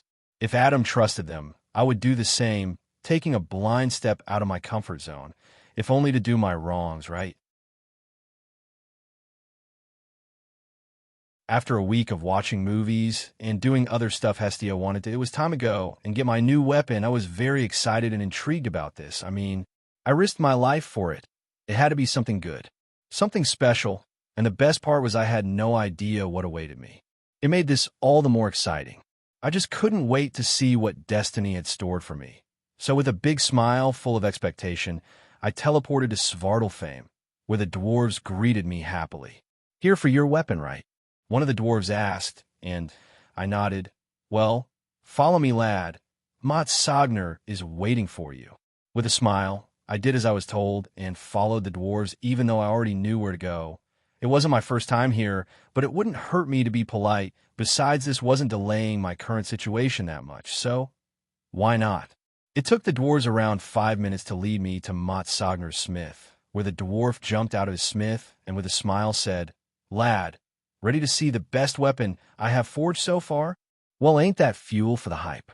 I chuckled, eyeing the dwarf with what could only be described as childlike expectation. I replied, the hype was just over the top. Almost died, had to fight 2 monsters above my lead to get ingredients. Well, one of them, but still, the hype was just too much to bear right now. Well, follow me, lad. Gungnir chuckled, gesturing with a hand to follow him to the back of the forge. Your weapon is one of a kind, the first one is kind I have forged at least, he elaborated with a tone of excitement. Its form is ever-changing, and its capabilities? Well, to be honest, I don't know in full, and that excites me. I forged something I don't know with certainty. What it actually does isn't that exciting. I tilted my head to the side. A weapon he had no idea what it did. At least fully?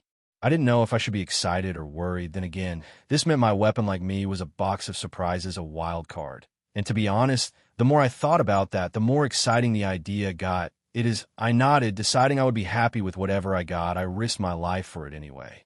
Here it is, Gungnir said, pointing to a blue ball of what in the Nine Realms was that? I see you're shocked, the dwarf smirked, and yes, of course I was shocked. I expected a sword. Well, not a sword, I am a mage.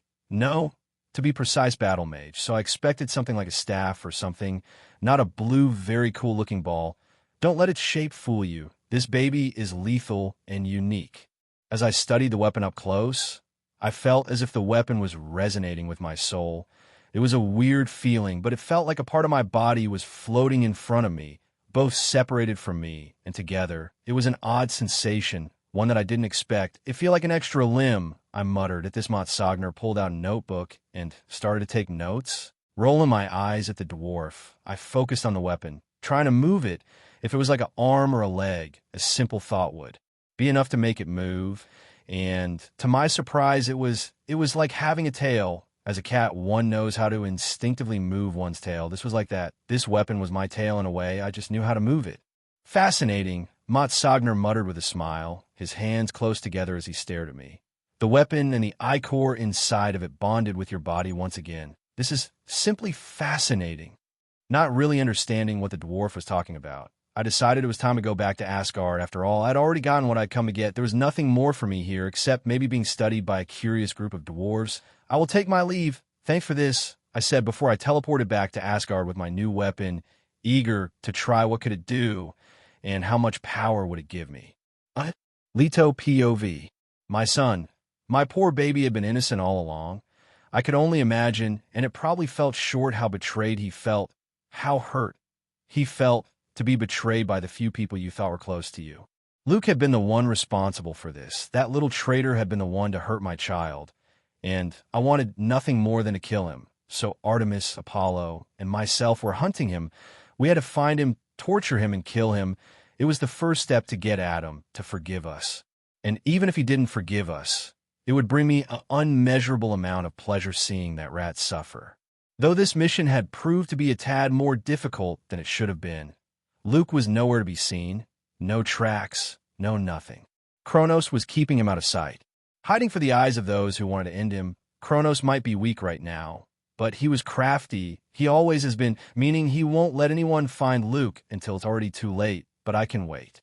A hunter knows how to be patient, and I was a hunter, maybe not as good as my children, but I was a good hunter, and Luke, he was my prey. I will kill you, child, I muttered, holding a pic of Luke. No matter what, he would die for what he did. After getting back to Asgard and showing my weapon to everyone, what can I say? I wanted to flex my weird-looking weapon. Anywho, after showing my weapon to everyone, Odin himself told me I had a message from son Wukong himself, saying that he was waiting for me in Brazil to start my training. Thor immediately jumped at the opportunity and said he was going to go with me. Needless to say, I replied telling the Monkey King I would be there in a few minutes. After all, training with son Wukong and Thor would help me figure out what my weapon was capable of. After giving my goodbyes to Hestia and Odin, I teleported Thor and I to Brazil, where all we had to do now was wait. You were a bit too excited with this, I chuckled. Thor seemed like a kid about to get some candy. He was elated with this. Why? Well, there were various possibilities, but none made much sense. Do you maybe want to fight son Wukong? Thor looked at me and laughed. Of course. I have heard tales of his might. I want to face him in honorable combat. Haha, just as I expected. You will have time for that later, son Wukong chuckled, startling the heck out of me. How in the heck I failed to notice him. His presence, like Thor, lacks all forms of subtlety. Boo! Try and scare me? I asked with a smile, but something about this was off. Even now, I couldn't feel his presence at all. It was as if I was talking to a rock. What are you? I'm a clone, son Wukong, the clone admitted. I was sent here by the original. Right now the original is talking with Buddha about keeping this place clouded from the eyes of the Greeks and the Romans. The clone added with a serious tone. Cloud the area? That was a smart move. Okay. I think you don't understand, kid. The clone chuckled. You ain't leaving this place until the boss says you are strong enough to get past him. Thor broke at this into a fit of laughter. I like it. We shall beat him into form. The god of thunder declared, and I wasn't sure I liked what they were implying. Training was one thing, but not being to leave, I didn't like it at all. Before I had the time to reply, I felt the suffocating aura of Sun Wukong appear behind me. Yo, kid. Boss. The clone bowed, exploding into smoke, leaving nothing behind. Sorry I took so much time, Sun Wukong sighed. Buddha accepted to help me keep the Greeks and Romans out, but told me I should be respectful with the pantheon responsible for this area by asking their permission. So I had a talk with the Brazilian pantheon, and boy, let me tell you, Jackie, the Brazilian goddess of the moon, is hard to work with. Long story short, I promised to help them if something arises, and they allowed us to train here. But why? Why train here? We had both Asgard and whenever the Chinese gods reside. Why? Why is Brazil so important? Why here, though? I asked the god. That is a good question, Thor nodded. I do love me some good Brazilian women, but still I don't see the point of training here. Well, Sun Wukong chuckled, scratching the back of his head sheepishly. I wanted to go out, he muttered, his two index fingers touching together in shame. I see. I sighed, wondering if all my friends are going to be like that. So, about the training, your Naruto rip-off technique said something about not leaving until you deem me worthy. I knew Sun Wukong was older than Naruto the series, but I wanted to tease the monkey. First of all, I have thousands of years older than that Japanese show. As for what my clone said, Sun Wukong smirked. If you ever want to see your lady again, you'll have to pass me test. This is the most entertaining. I approve. Thor declared with a big smile on his face as he slammed his Mjolnir into a nearby tree, breaking it in half to accentuate his violent approval. A man can go to great lengths to get back to his woman. This is the most genius training regime ever. I groaned. Well, if that's the case, let me tell Hestia I won't be back in a bit. At that I teleported back to Asgard, or I should rather said. I tried to, because as soon as I casted the spell, I felt as if a massive hand had slammed back to where I was. The fuck was that? Oh, that. Sun Wukong chuckled. That was Buddha, you know? One with everything and stuff. Thanks to that, he can't stop you from ever leaving this country. At least until you are strong enough to leave. He grinned ever so lightly. Fuck. I was fucked. I see. Don't get all down my brother. Thor hugged me. You shall beat the furry god in no time. Furry god. Sun Wukong snorted. That's a new one. All right, let's start training then. I sighed. Regardless of the method he was using, this was an opportunity one just couldn't allow myself to miss. So what are we doing exactly? We are going to fight until you are strong enough to get out of here. Simple, Sun Wukong replied. You see, the first thing I learned about you is that you're even worse than I was controlling my power back then. At best, you use a 5, maybe a 10% of your power, while the rest is wasted, he elaborated, pointing his staff to me. And after some thinking, I realized it was because you were still processing the fact you were a god, which in all honestly made my work all too easy. All I have to do is beat you until the concept of you being a god settles inside of your mind. Aren't you forgetting something? Thor growled, lightning breaking from his body to the ground. Was he going to try and protect me? It's not I, it's we. We're going to beat him up. I want it in the fun, too. Or maybe not. This will hurt a lot, I muttered at this the god's grin.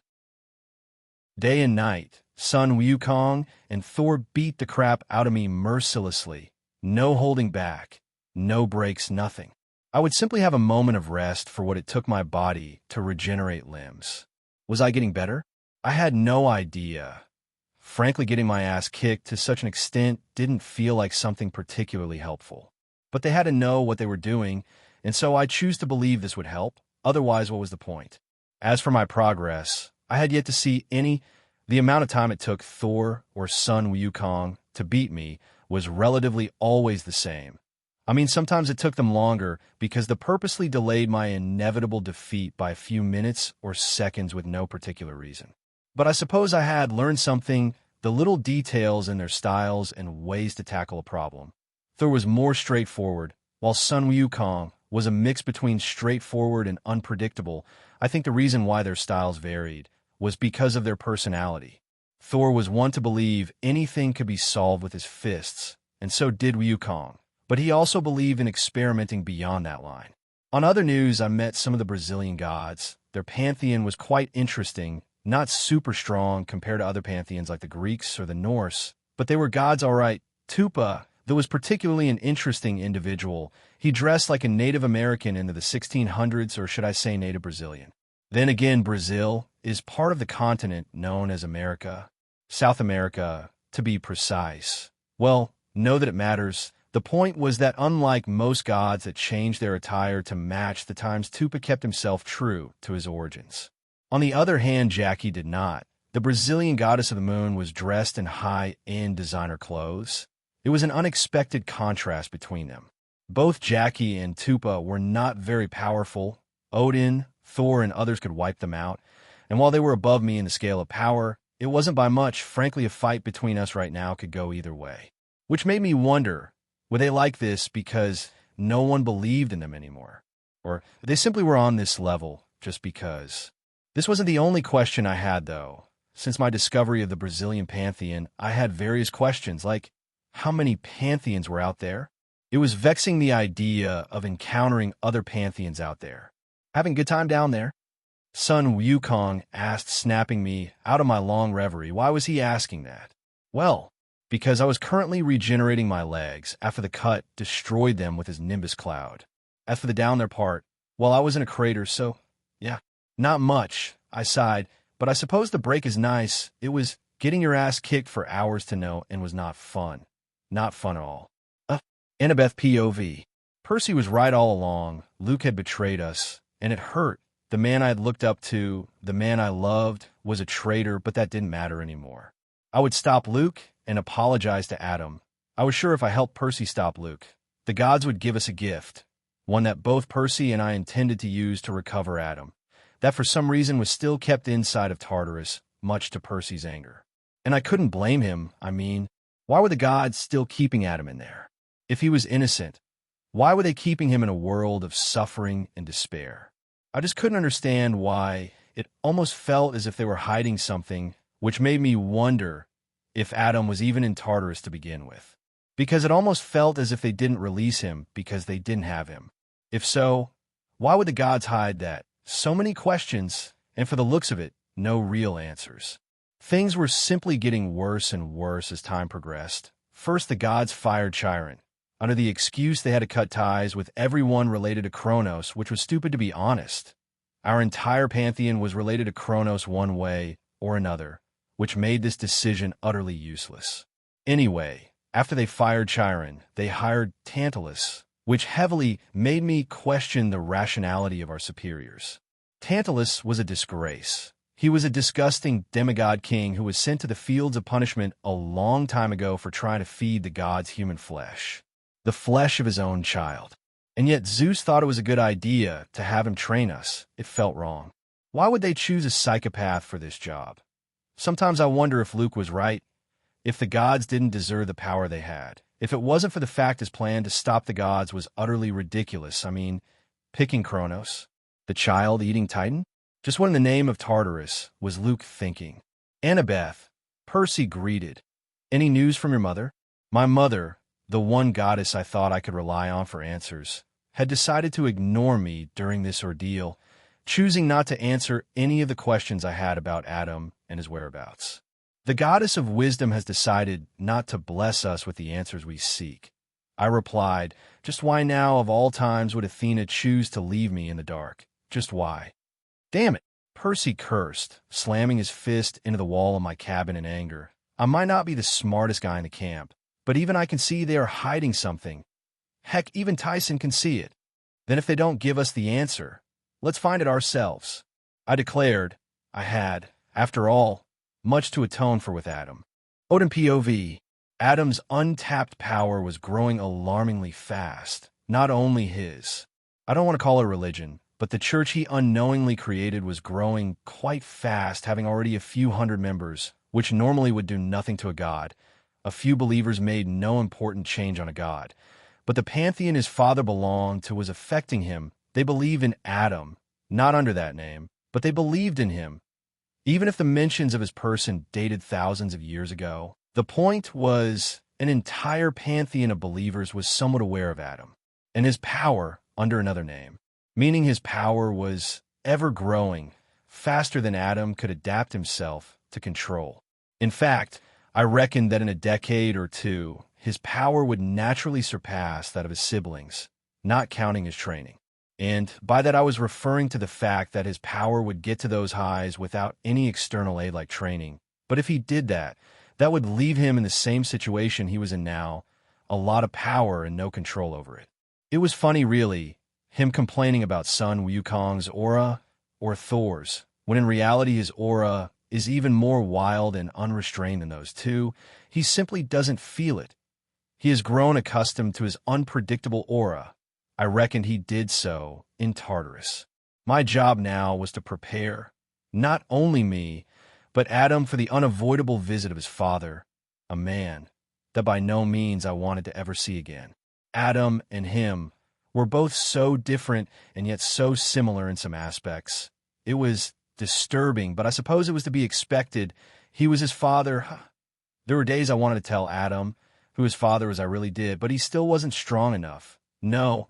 He needed to be stronger to face the cruel reality of his destiny, because only if he was strong, he would have the power to bend fate itself to his whim, instead of following the path his father paved for him. And as long as I had the power to help Adam, I would do it. Not that I was doing this just because I wanted to be a good guy. No. You needed more than that. I was the king of Asgard, and helping Adam helped Asgard. Had I grown soft for the kid? Maybe he was a good warrior, with a thirst for knowledge that made it hard not to like him, but that was just a bonus. I had my reasons to help the possible future king of the Greeks. How is Adam doing? Frigg inquired, a worried tone carrying her voice. Is he doing okay? He is improving. I chuckled, seeing Adam getting his ass kicked over and over again was getting old. But it was proving to generate the expected results Thor and son Wukong wanted from him. Is his destiny still the same? Frigg asked, her lips closing into a thin line. Or has he changed anything? His distant future is clouded. I can see various possible glimpses of his various probable futures, but they glimpses I get vary a lot according to what is going on around him. But in every single one of them, there is always a constant. Love and darkness always following him up close. I sighed. Love and darkness, Frigg muttered. A poetic name for Hestia and his father. Ha ha ha, I suppose it is ha, I admitted. Adam POV. Have you ever wondered what it feels to fracture every single bone in your body in a single day? Yeah, me neither. I mean, who the fuck wonders that shit? But here I was, in the span of 48 hours, I have not only experienced that, but worse, not only the sons of my friends had broken my body over and over, but at times I would find bones where they didn't belong, and no, I will not elaborate, which reminded me, how is this over-the-top freaking violent training not killing me? But the big-ass snake almost did with a bitch slap. I had no fucking idea, but I had to admit, I was quite confused with how my body worked right now. Perhaps I was allergic to snakes or something, and it was kind of like a Pokemon matchup type perhaps. The worst part was, I had no idea how long it would take me to pass the test. Son Wukong had yet to disclose. Was the test beating him? It couldn't be. That would take me a few centuries, maybe less, but still too much time. So it had to be something else, but what exactly?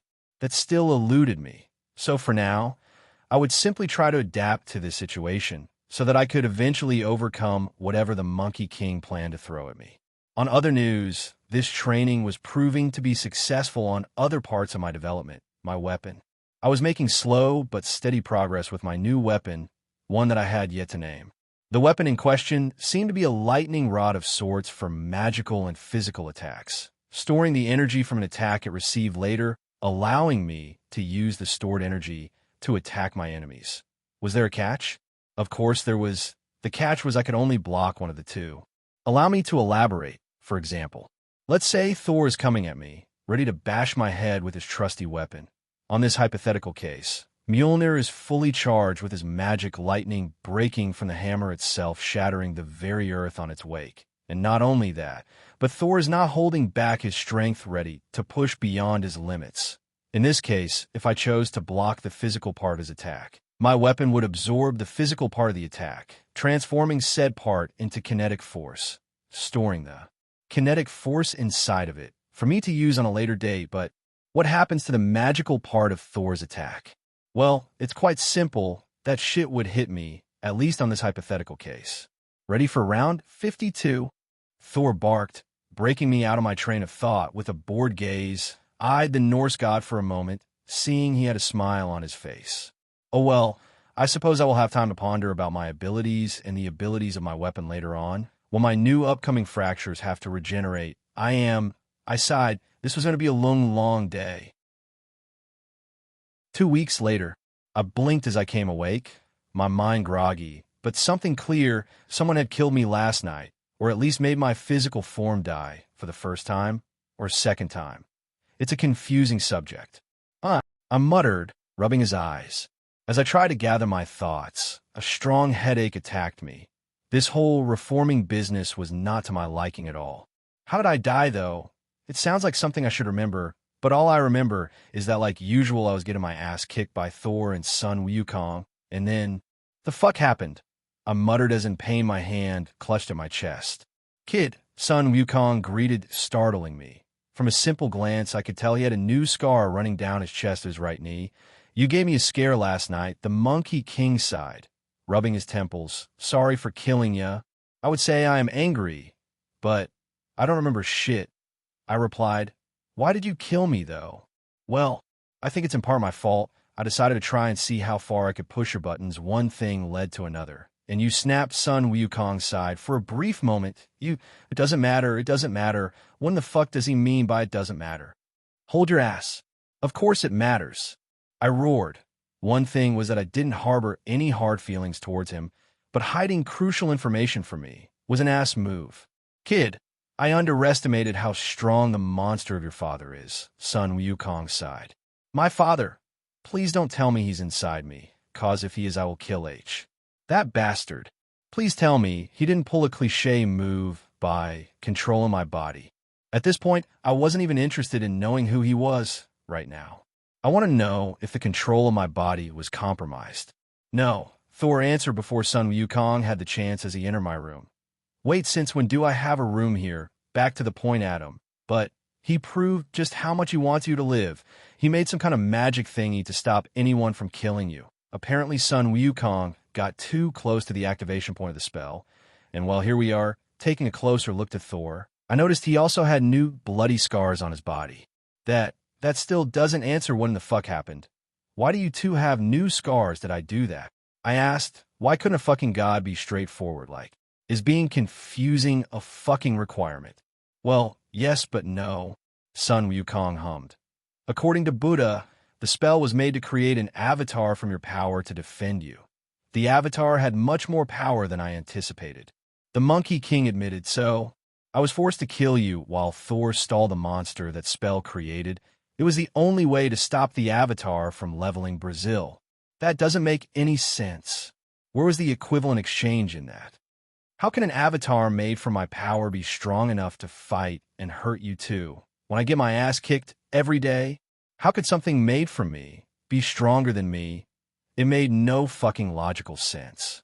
Kid, like I told you, you were barely using your power like you should. The avatar didn't have that problem.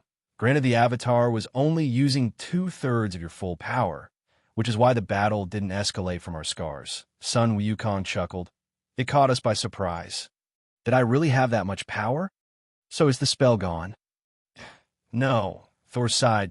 Buddha said only you or that bastard can remove it. But for you to do that, you would have to learn better control of your power. So back to square one. Did I want to remove the spell, though? So far, it seemed exclusively beneficial, a spell to help me avoid certain death. But then again, something was off. Where was that shit when I almost died on Tartarus? Or during the Siren's quest? All right, but let's make one thing clear. Nobody will tell Hestia I died. I shuddered by just imagining her rage if I told her I did the one thing I promised her I wouldn't do. Agreed. Thor nodded all too quickly. She almost burned me alive because she thought I left you to face Jormungandr alone, as if I would do such a thing, he shuddered. How can someone so adorable be so scary is beyond me. I don't know her that well, but I have learned over my long life it's best not to provoke the rage of a woman. Son Wukong chuckled nervously. After all, it's like they say, hell hath no fury like a woman rage. That is not how it goes, but close enough. Good, now let's try to speed my training up. I have just the thing, son Wukong grinned. It should increase the rate you improve exponentially. Then why? Why didn't he start with whatever that was? I swear to me, monkey, if that method you are just bringing now up is as effective as you are selling it to be, I will kill you, Thor growled. First of all, I didn't bring it up because I didn't think the kid was, well, quite there yet, and second, monkey?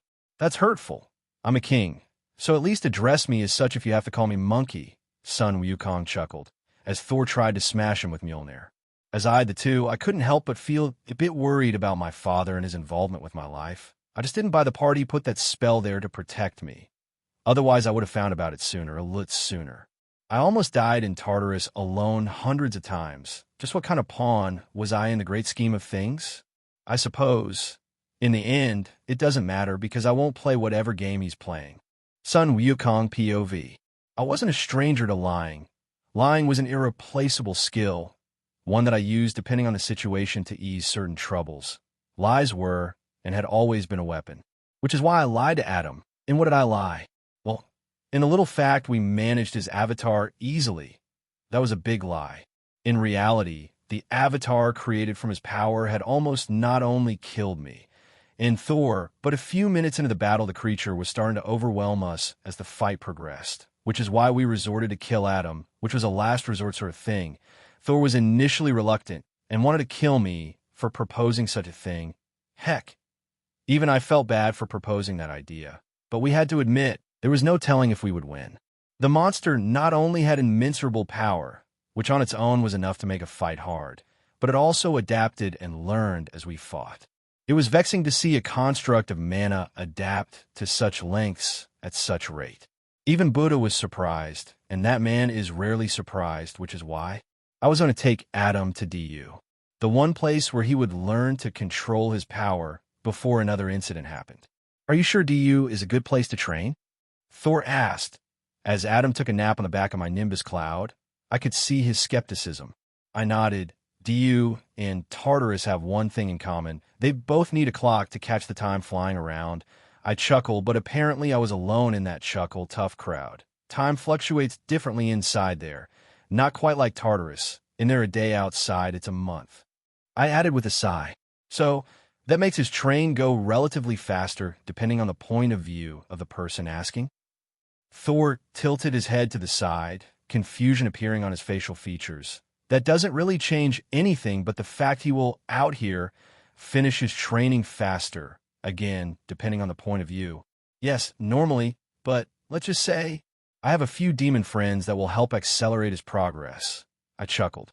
Very well, Thor yawned. So, how out of Brazil? He asked. No. Well, actually, yes, but no. I can access DU from everywhere. And by everywhere, I mean the capital of each country. So, the gate is Brasilia, which is still inside Brazil, but once inside the gate will be outside Brazil. I replied with a shrug to the side. I see. Yet he didn't see. He had decided to ignore me halfway through my explanation and was now trying to sleep too.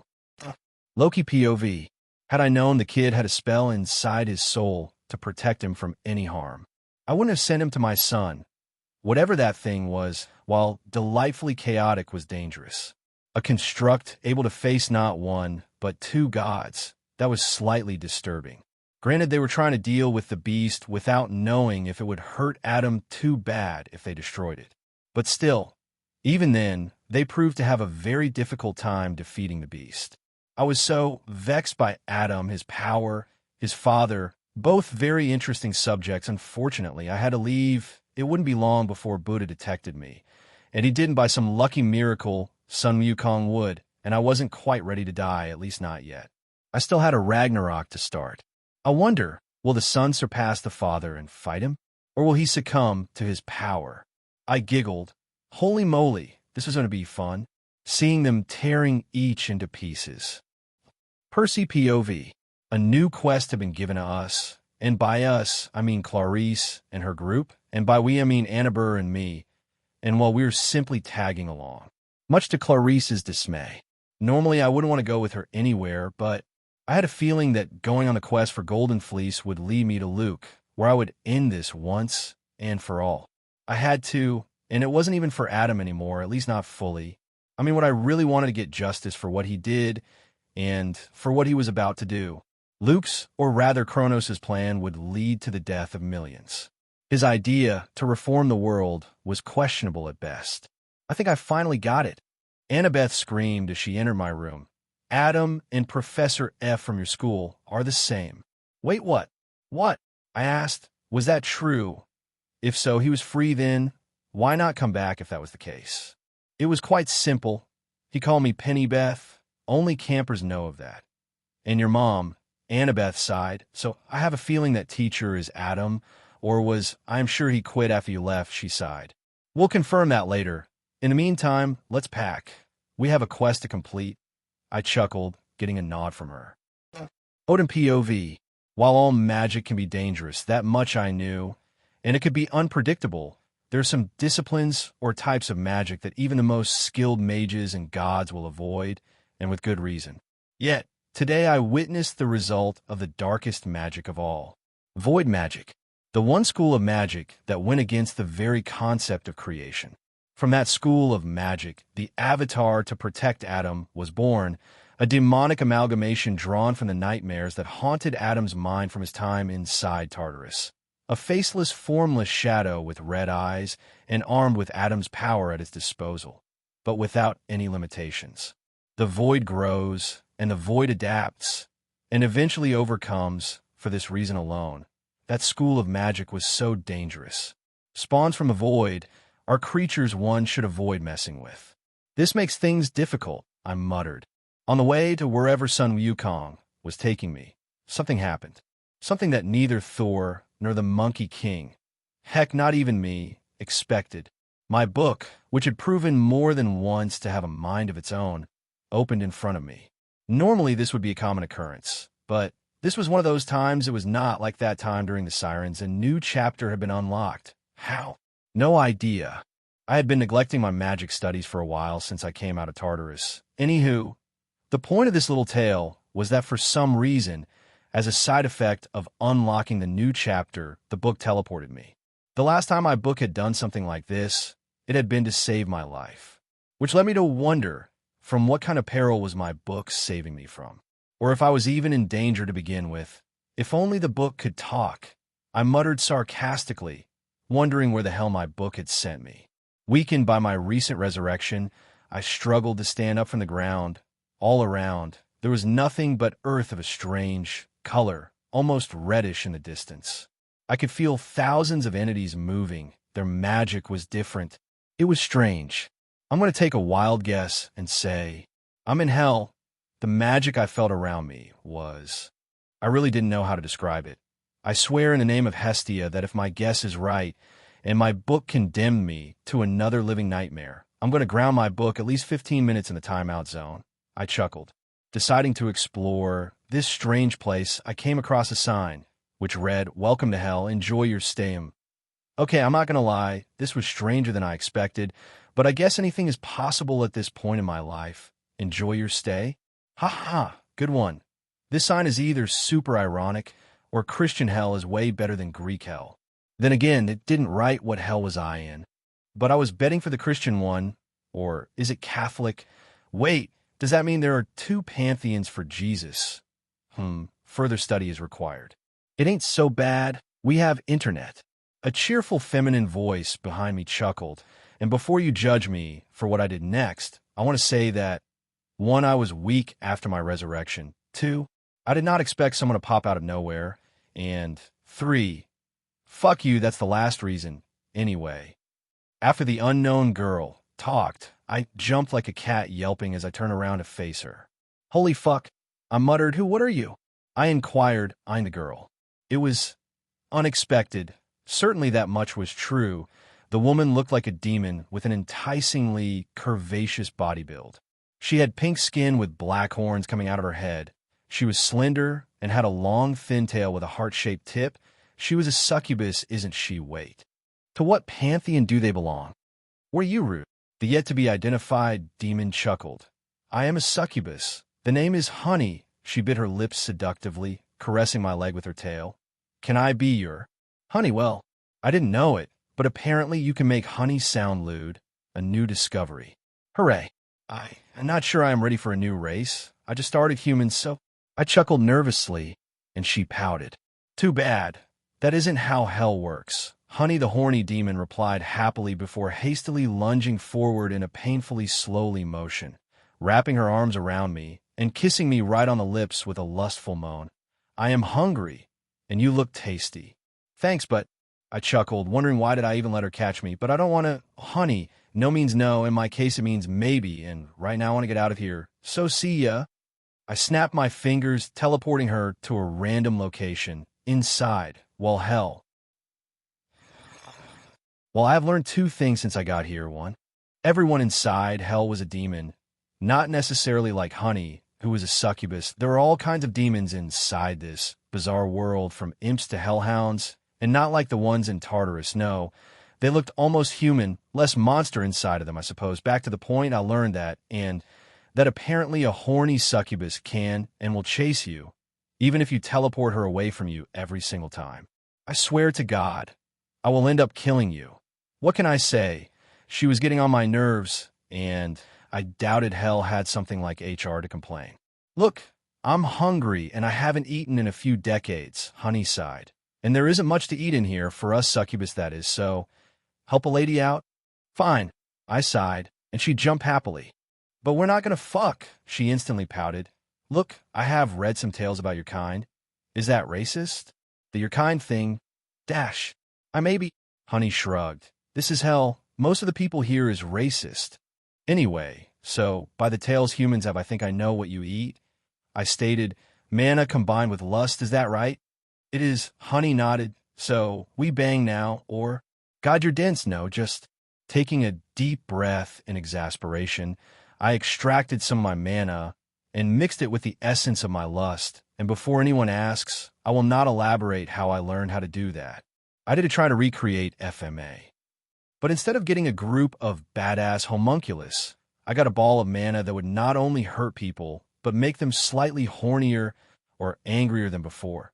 It was complicated. Just like that.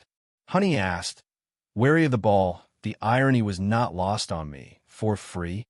Look, considering most things try to kill me, you trying to fuck me is a rather good change of pace. I chuckled, so, for free? I winked at her, and she immediately snatched the ball of mana from my hands, as if scared I was going to change my mind. Now, how about you tell me, exactly where am I? Hell, the pride ring to be precise, Honey replied, sucking the bee.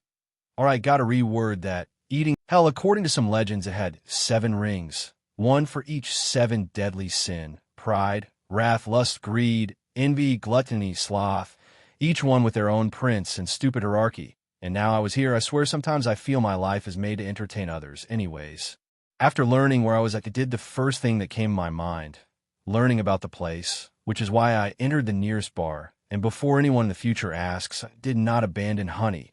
She flew away after a good meal. Never seen you around here before. The bartender grunted. He was a demon that looked like a bipedal snake or lizard, and I couldn't help but wonder what type of demon he was. With a sigh, I shook my head and eyed the demon, noticing he was wearing a pair of ripped pants and dirty apron. That said, fuck my life. That's my mood right now. I don't go out much, I replied with a yawn. Fucking regeneration still kicking me down. The snake-like demon looked at me for a second, and then all of a sudden started to laugh. You smell like fresh meat, brat. You still reek of the human world, he added with a chuckle. Don't worry, I ain't gonna bite you. Right. So any idea where is the exit? I asked with a smile. I assume the high-ups know. So, where can I find the demon that runs this ring? At this, the entire bar goes silent. Kid, if you like your freedom, don't even think of talking with Satan, the demon muttered, looking quite frightened. Okay, I muttered, noticing a discrepancy in the prince ruling this ring. After all, according to myths, Lucifer was the prince of the Pride Ring, when in this case, it was Satan.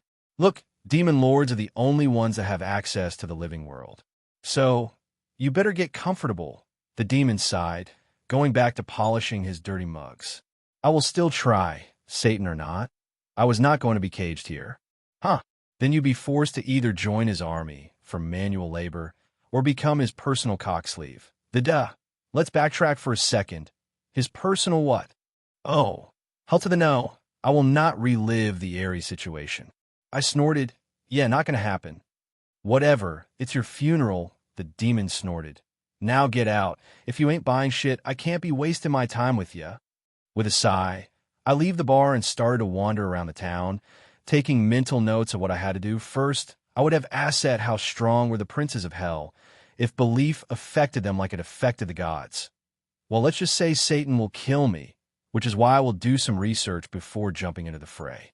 With a pensive look on my face, I continue to walk down the streets looking around trying to gather as much information as possible.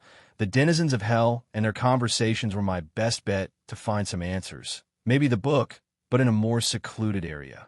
What do we have here?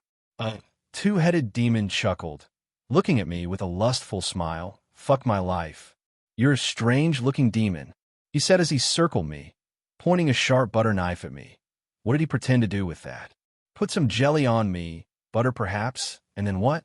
Hope I'm allergic to anything that can go into a sandwich. As the not very smart demon circled me, 3 other demons joined him. Unlike the first idiot, who was slim, the other 2 were contrasts. One was super muscular and had nothing but a skull for a face, and the other was fat morbidly so. And to top that, he had his mouth of his belly, and it wasn't a normal-sized mouth, but one as wide as his massive belly, which, to be honest, was probably the most disturbing shit I have ever seen, and I lived in Tartarus. That's how disturbing this shit was. Look, I have other things to do, so skip the thug monologue and go right to the deal. I asked them, still keeping an eye on Mr. Bellymouth. Thug talk, haha. I will enjoy breaking your. You look like you'd make quite the pretty slave. Rich demons pay a hefty coin for a good trained slut, the demon replied with a cruel grin. The time had come. I knew this day would come. The day my booty was once again in danger, but unlike last time where I was weak and unable of stopping the evil forces from pursuing my divine cheeks, I now had the power to protect the holy booty from the hands of those who looked to harm the sacred rectum. You 3 will die, I stated, Dorime for them indeed. We will, ahaha, and what will a weak little demon like yourself do to stop us? Killing those 3 demons was as hard as killing 3 flies, with magic of course, without magic. Flies were hard to kill. Those little bastards can dodge for days with their tiny eyes. Anyway, getting off the point, I killed them with such ease. I felt kind of bad for them. I mean, dying by a bitch slap has to be the most humiliating way to go, and the worst yet funniest part was that it wasn't like I killed the 3 with a slap each. No, I killed all of the 3 with a single slap. I was either too strong for demon standards, or those 3 were painfully weak. Maybe both? All right, now that the back of my hand is all, wait a second, I already used this line. Oh well, time to explore this ring, find the demon lord and get the fuck out. I chuckled, wondering how would son Wukong and Thor explain this to Hestia. After saving my holy booty, I walked around the town aimlessly, not sure for how long. Time here was weird, not weird Tartarus level, but weird. I was sure I had been here for more than a day. And yet the town clock had yet to move from 2 to 3. That could either mean, 1, the 2 clock was fucked, 2, they operated under a different timetable. Oh, well. Oh, hey, it's you. I recognized that voice. It was Honey. Slowly, I turned around to see the succubus I had first met a day or so ago. How you been? Hungry again? I asked with a smirk. No. Maybe, so, what you say, can I steal a kiss or 2? Or I'll maybe blow you up. Honey replied with a giggle. At that I roll my eyes. But that isn't the reason I want to talk to you. I just want to repay your generosity. That shit is weird down here, she sighed. Want to eat some delicious plates of hell cuisine? I know how to make a killing worm dog. Worm dog? Doesn't sound very appetizing, but then again, I ate shit in Tartarus from the bodies of my enemies to avoid the curse of Hades, so I suppose I could give it a shot. With a sigh, I nodded at the girl and followed her, slowly getting out of the small town as she led me to a desert nearby the town. Was I worried she was leading me outside, luring me to a secluded place? No, I was vastly stronger than her. If she tried to kill me, or do something, I would be able to overpower her with ease, so I decided to give her the benefit of the doubt. Everyone deserved at least one chance. That was not to say I was not keeping an eye around me, because for all I knew, she could very well be leading me to a stronger demon, and who knows how strong a demon higher in the food chain can be. Eventually, she leads me to a cave, where she pulls a small stove under a rock, and some worms. We'll get you the worm dog in a bit, she smiled, biting her lower lip. Unless you want to have some dessert first? Maybe later, I chuckled. What can I say after the initial shock? I was curious to see if sex with a demon was any different to sex with a human. Making progress, yay. Honey giggled. So a cave? I asked, trying to change the subject, making so small chat. Yes, this is my home, Honey smiled, though this smile had a sad undertone. Why a cave? I asked, wondering why exactly. Well, I'm a lesser demon. This is the best we get. Honey chuckled bitterly. Honey, time to suck my dick. A deep voice growled, making Honey shiver in fear almost immediately. You owe me rent, bitch, so spread them legs. Run, Honey muttered, looking at me, her eyes no longer having the same lustful spark she would usually have. No, all of that was replaced with fear, lots of fear. And now, I wanted to stay. I was not one to go on my way to save others, but what kind of gentleman would I be if I let someone who was cooking something for me? Albeit it looked disgusting, the gesture was appreciated. No, I mouthed silently as I eyed the entrance of the cave, seeing a big anthropomorphic demon-like pig entering the cave naked. So much for foreplay. Who the fuck are you? The demon pig growled, looking at me as if I was an ant. Get the fuck out, he demanded, walking towards me. I was about to have a nick.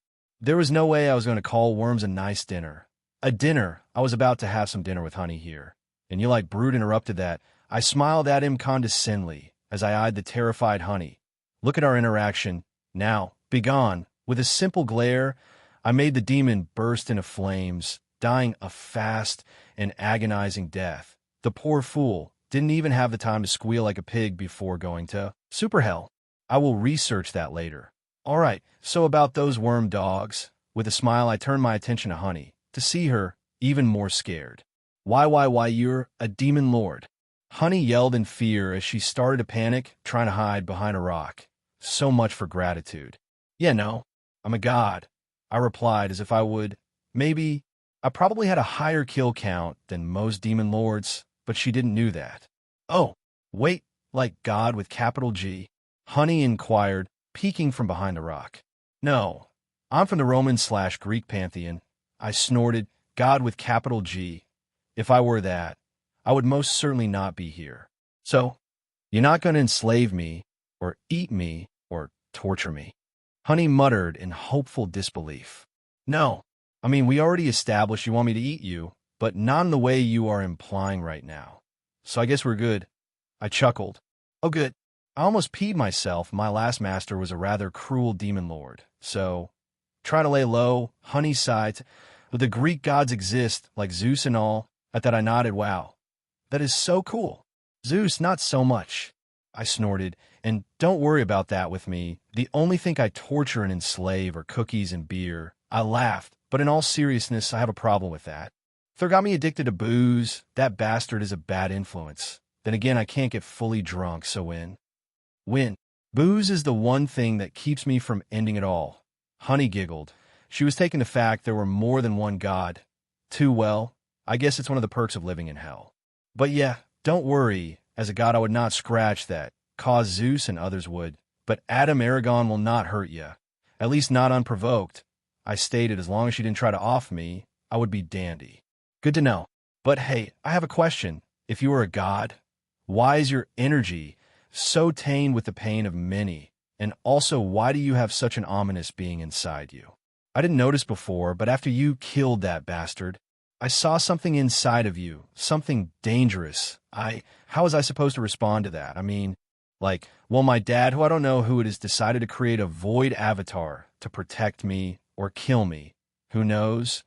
Oh, and I also ate millions of humans and monsters in Tartarus, so BFFS. Camp Jupiter was similar in purpose to Camp Half-Blood, a sanctuary and training ground for demigods. But while Half-Blood resembled a school or family, Camp Jupiter operated like a Roman legion, disciplined, hierarchical, and militaristic. It was a reflection of the Roman aspects of the gods, structured, cold, and far less forgiving than their often emotionally volatile Greek counterparts. Magically, however, Camp Jupiter was lacking. Compared to Camp Half-Blood, its magical defenses were thinner, easier to breach. Not that it mattered much to me. At this point, I could waltz into either camp without triggering so much as a spark. But for monsters, Camp Jupiter would be the easier target. Taking a slow breath, I channeled a pulse of mana into the earth, letting it spread like a sonar net. Not because I needed to, but because I was curious. I had teleported blindly into the camp and hadn't the slightest idea where the actual entrance was. A moment later, the mana returned with the information I wanted. One official entrance, cleverly tucked into a service tunnel connected to the Caldecott Tunnel in San Francisco. Young God, the whisper was far too close. I turned, flinching. In the name of me? Don't do that. I stumbled back, startled. Standing behind me was a hunched old woman with eyes like deep wells. Who are you? We are the Percy, she said, voice calm and ancient. We? I echoed, confused. Yes, we. Two more voices spoke in unison, and I nearly jumped again. Two more old women had appeared behind me, seemingly from nowhere. Something about them sent shivers down my spine. They weren't just powerful, they were power. We are known to you as the Fates. Should have read more Roman mythology. We've been expecting you, the first said. For decades, said the second. Is that a good thing? I asked. The air had thickened with pressure. No wonder Zeus feared them. They radiated power far beyond his. I could feel it. Destiny, probability, inevitability, they held it all in their hands. It is, Grandma, A said with a solemn nod. Until it's not, added Grandma B, voice cryptic. So yes and no? I tried. You are aware that the Roman pantheon lacks a true god of magic? Grandma asked. Not really. Trivia fills the role, but poorly. Her dominion is crossroads, not sorcery. And I asked, still unsure where this was going. You want power, Grandma C said. We are offering help. What? I asked, narrowing my eyes. The Fates offering help freely? That had red flags all over it. No reason, Grandma A said with a too casual shrug. On a whim, perhaps. Consider it a nudge in the right direction. You're a god, but currently a god without a realm. And a god without a realm is no god at all. So you just handed me the magic domain? I asked skeptically. No, Grandma C said. We're reminding you that as a god, you have the right to challenge others for their realms, if you have a legitimate claim. As a newly recognized Greek god, you can challenge both Greek and Roman deities, Grandma A added. And we thought you should know that Trivia's grasp on the realm of magic is tenuous at best. My mind was already spinning with possibilities. But, Grandma B cautioned, they must accept the challenge willingly. I see, I muttered. Still didn't trust them, but the information was solid. Game-changing. You are a mystery, young god, Grandma A said quietly. We know your future, and yet, because of your father and his, we cannot influence it. We can only watch it unfold. It is frustrating. There was again. Can you at least tell me who my father is? I asked. It was a long shot, but maybe... No, they said in perfect unison. And just like that, they vanished. Of course, I sighed. Why would anything be easy?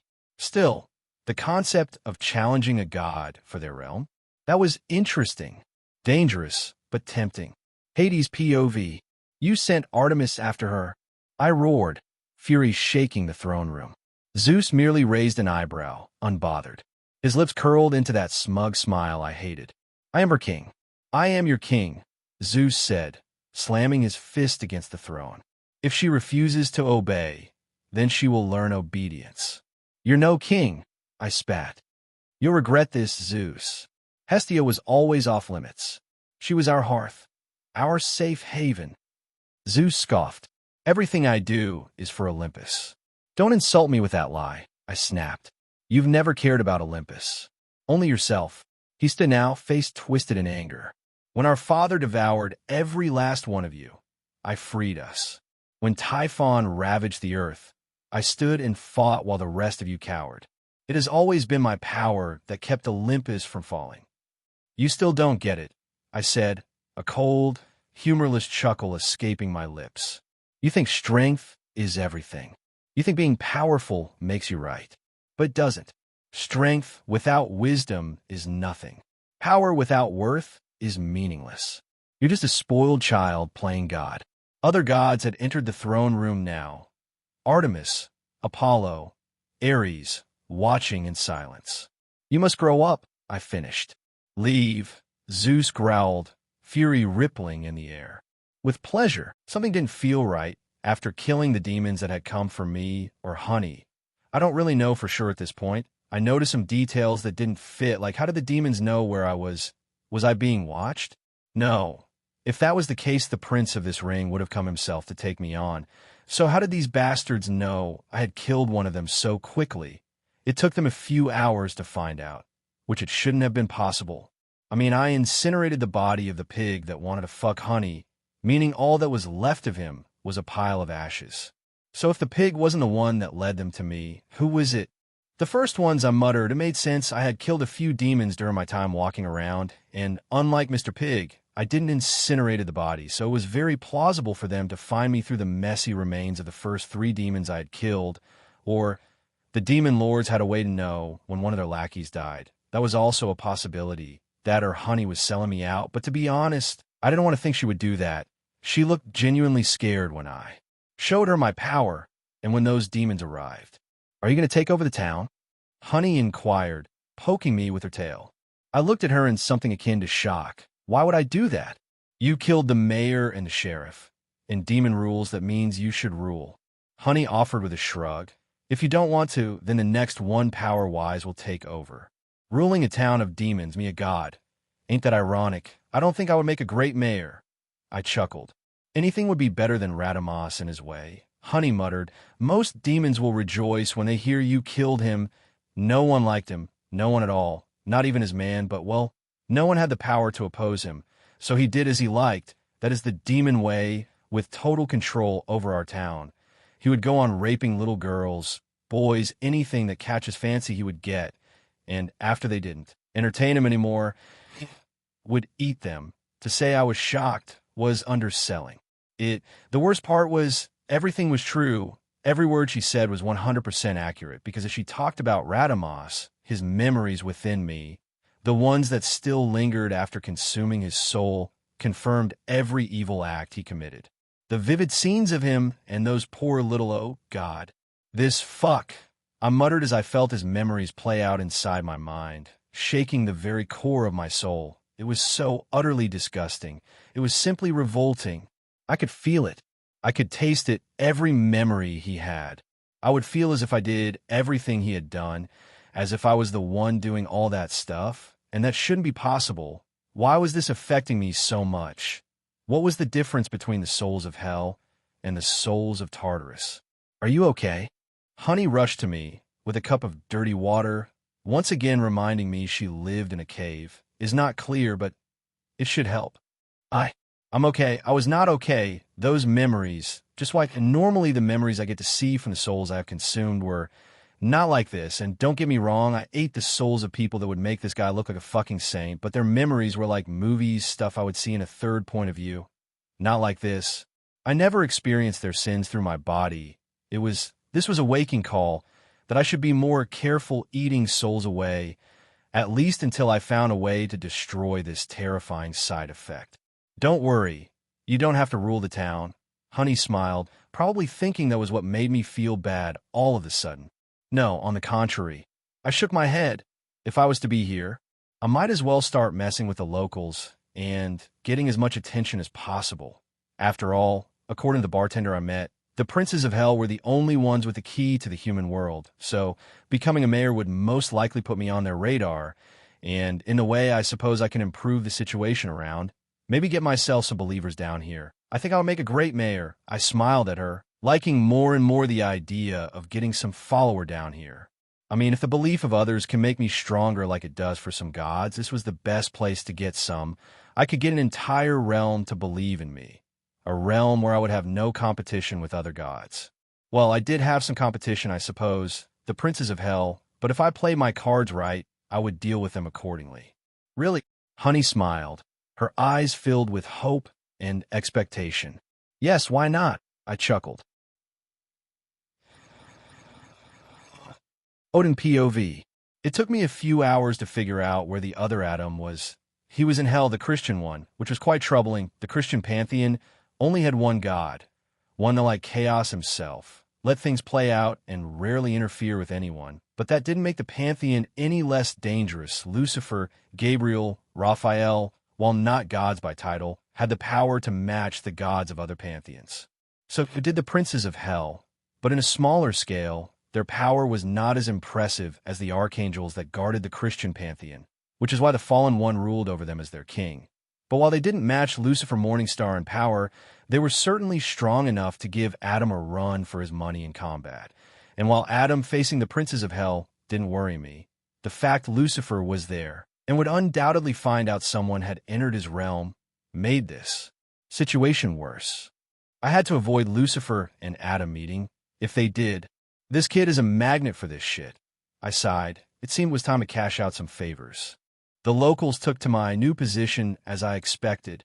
I mean, yes, everyone was happy the guy whose name I already forgot was dead, but some were wary of me, and honestly, it was understandable and quite smart. I mean, what was to say I was not worse than the bastard? What guarantee did they have I would not be worse than their last ruler? So, in all honesty, I applauded their wariness. As for Honey, well, things got complicated. All right, fine. More complicated than they already were. For some reason, Honey decided the best way to repay what I had done by saving her from a life of slavery was by becoming my slave. I will let that sink in for a minute. Yep, I don't see the logic there either. It's like saving a guy from being killed, and then the guy thanks you by shooting himself in the head. The worst part was, I had no say in the matter apparently. The moment she said she would serve me for all eternity, my name appeared in her chest in Greek. Alpha Delta Mu, and I felt a connection with her. So here I was with a servant and no idea what to do. What is one supposed to do with a servant? Not used to this.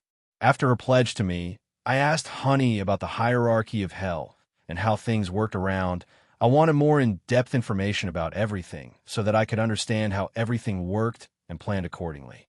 Honey, eager to help, explained how their social system, starting with the locals, lesser demons, aka, as the bottom of the bottom, these demons are by most considered property. This class is filled with the sinners that fell after death, and some of the hell-born citizens. According to Honey, most succubi and incubi belong to this category. Greater demons, this rank filled in its majority with hell-born natives. They're usually found on the armies of hell. The demons in this rank are mostly hellhounds, imps, gargoyles, and other hellborn races. Some sinners get here, but most remain in the lower category. Higher demons. These demons are given tasks that require power, like, for example, being the mayor of a town. From this point on, according to Honey, everything is based on power alone, meaning anyone can get here as long as they have power to rise the ranks. More than not, this rank is filled with cambions and, in very rare occasions, alpha hellhounds with enough power to claim such rank. After that rank, things start to get somewhat intriguing and promising. Archdemons. These demons are very powerful and unique. Their power is rarely matched, meaning a baron can stay in power for hundreds of years before any demon can replace them. They usually control big sectors of hell, serving those higher in the food chain obediently. Barons, almost royalty in the demon world. They serve their demon lords with a sick sense of loyalty. Besides that, there is not much information about them. Demon lords, or overlords, their power is apparently mostly unmatched in hell, meaning they answer to no one but their respective prince. Their power is feared across the land, mostly because they are famous for their cruel ways. Up next, the princes and princess of hell. This subject was a tricky one. First, I was told Satan was the prince of this ring. The pride ring he was not. Apparently, the bartender likes to spread lies and stuff for his own amusement. We'll prank the bastard later. Anyhow, the princes are feared, but in an almost mythological way. Why? Well, they rarely show themselves, so most demons have no idea how they look and how powerful they are. All they know is that not even all the demons' lords in each ring together could scratch one of the seven princes. Heck, Not even Honey had much information about them, besides their names and their rings. Leviathan, the prince of pride. Beelzebub, the princess of envy. Sathanas, or Satan, the prince of wrath. Abaddon, the prince of sloth. Mammon, the prince of greed. Belphegor, the prince of gluttony. Asmodeus, the prince of lust. Normally, one would think this was the end of the rank, but no. After them, the princes came the king of hell, Lucifer Morningstar. His power is unmatched, making the supreme ruler of hell. Not much is known about him, except the fact he holds grudges for a long time. In terms of power, I wasn't sure I could take on Lucifer if belief made him stronger. He would be above me, so for the time being I would rank myself on the same level the princes and princess of hell are, at least until I could feel Lucifer and see if he's stronger than me, or if he was nothing but hype. Oh, I almost forgot. Each ring has their own race or natives, for example.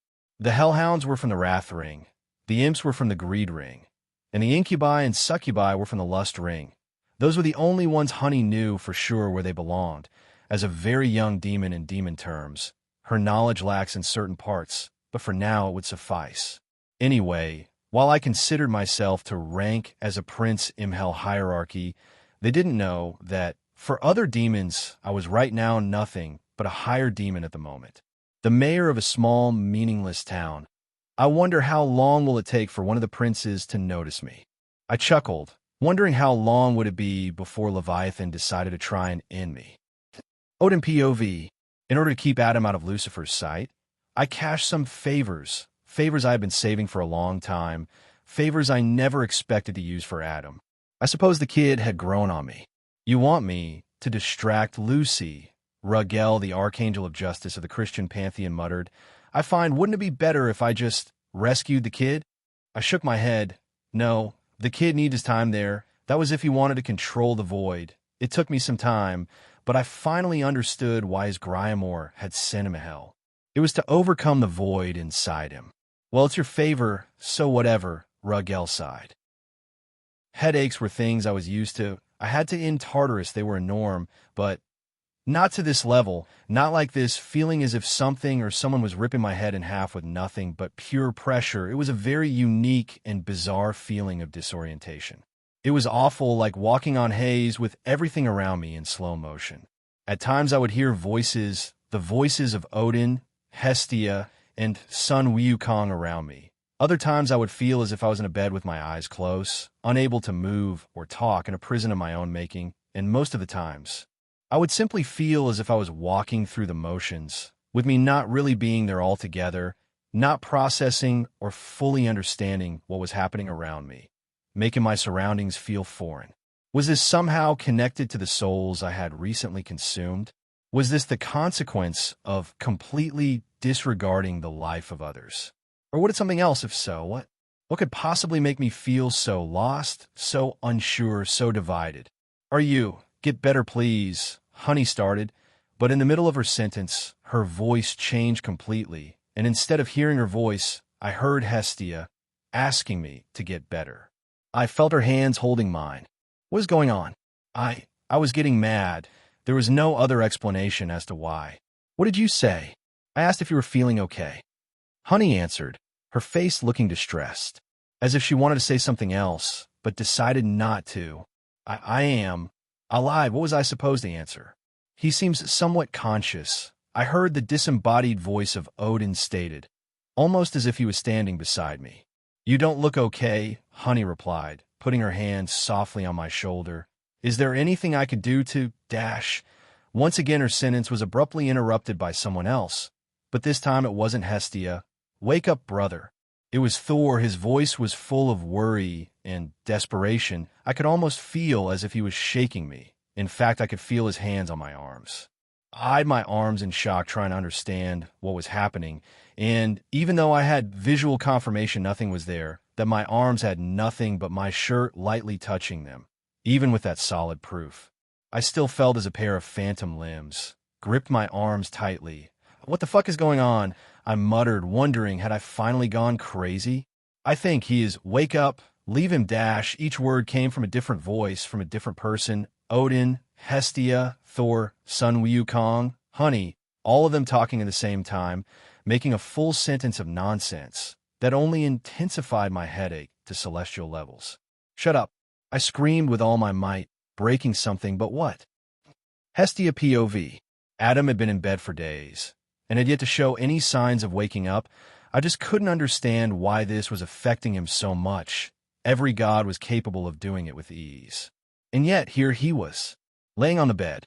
This worried me. What if he never woke up? What if no? He had to get better. He would get better. He promised not to die. Get better soon. I begged him, holding his hand to my heart. "He should be waking up," Odin muttered. "I mean, he looks somewhat conscious." I eyed the Norse king with hope as Thor entered the room. "Then let's help him." Thor barked, grabbing Adam by the arms. "Wake up, brother," he shouted, his voice full of worry and desperation. "I think that won't work," Odin stated. "Just leave him," I growled, pushing the Norse god off him. And in commotion, he moved, Adam moved. "Shut up," Adam screamed, blasting his bed off with pure mana, and everyone in the room looked at him silently. He had finally woken up. "Adam," I breathed out, hugging him. He looked so shocked, confused with the surroundings. His eyes were here, and yet looked as if he was seeing through us. "Are you okay?" I asked, putting my right hand softly on his cheek. Hestia, but how?" "I was in," Adam muttered, unsure what to say or what to do. It was strange to see him like this. "I still am there, but also here." "How?" "Gods can exist in many places at the same time, Adam," Odin stated. "You are both here and in hell." "I see," Adam muttered, staying silent for a minute before he started laughing. "Of course it makes sense now. Holy shit," he breathed out, finally hugging me back, yay? "Now, there's something you should know." Odin placed a hand on his shoulder, while Thor simply stood behind him, still processing Adam had finally woken up. "Your power is currently divided in half. Half here, half in hell." So I'm currently weaker?" Adam asked him, and Odin shook his head. I eyed the Norse god with curiosity. He should be weaker. So I want to know why that wasn't the case with him.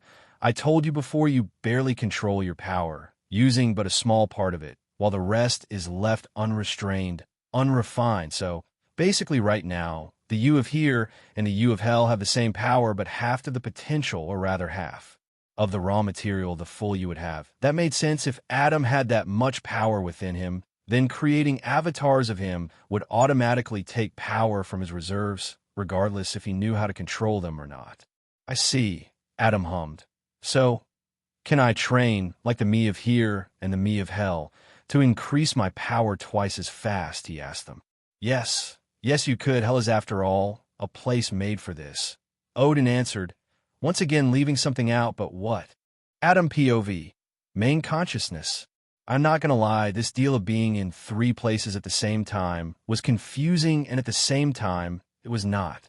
It was weird how I was able to keep track of everything to the most little detail of what was happening around me, not only in hell, but in Asgard, without having any problems whatsoever.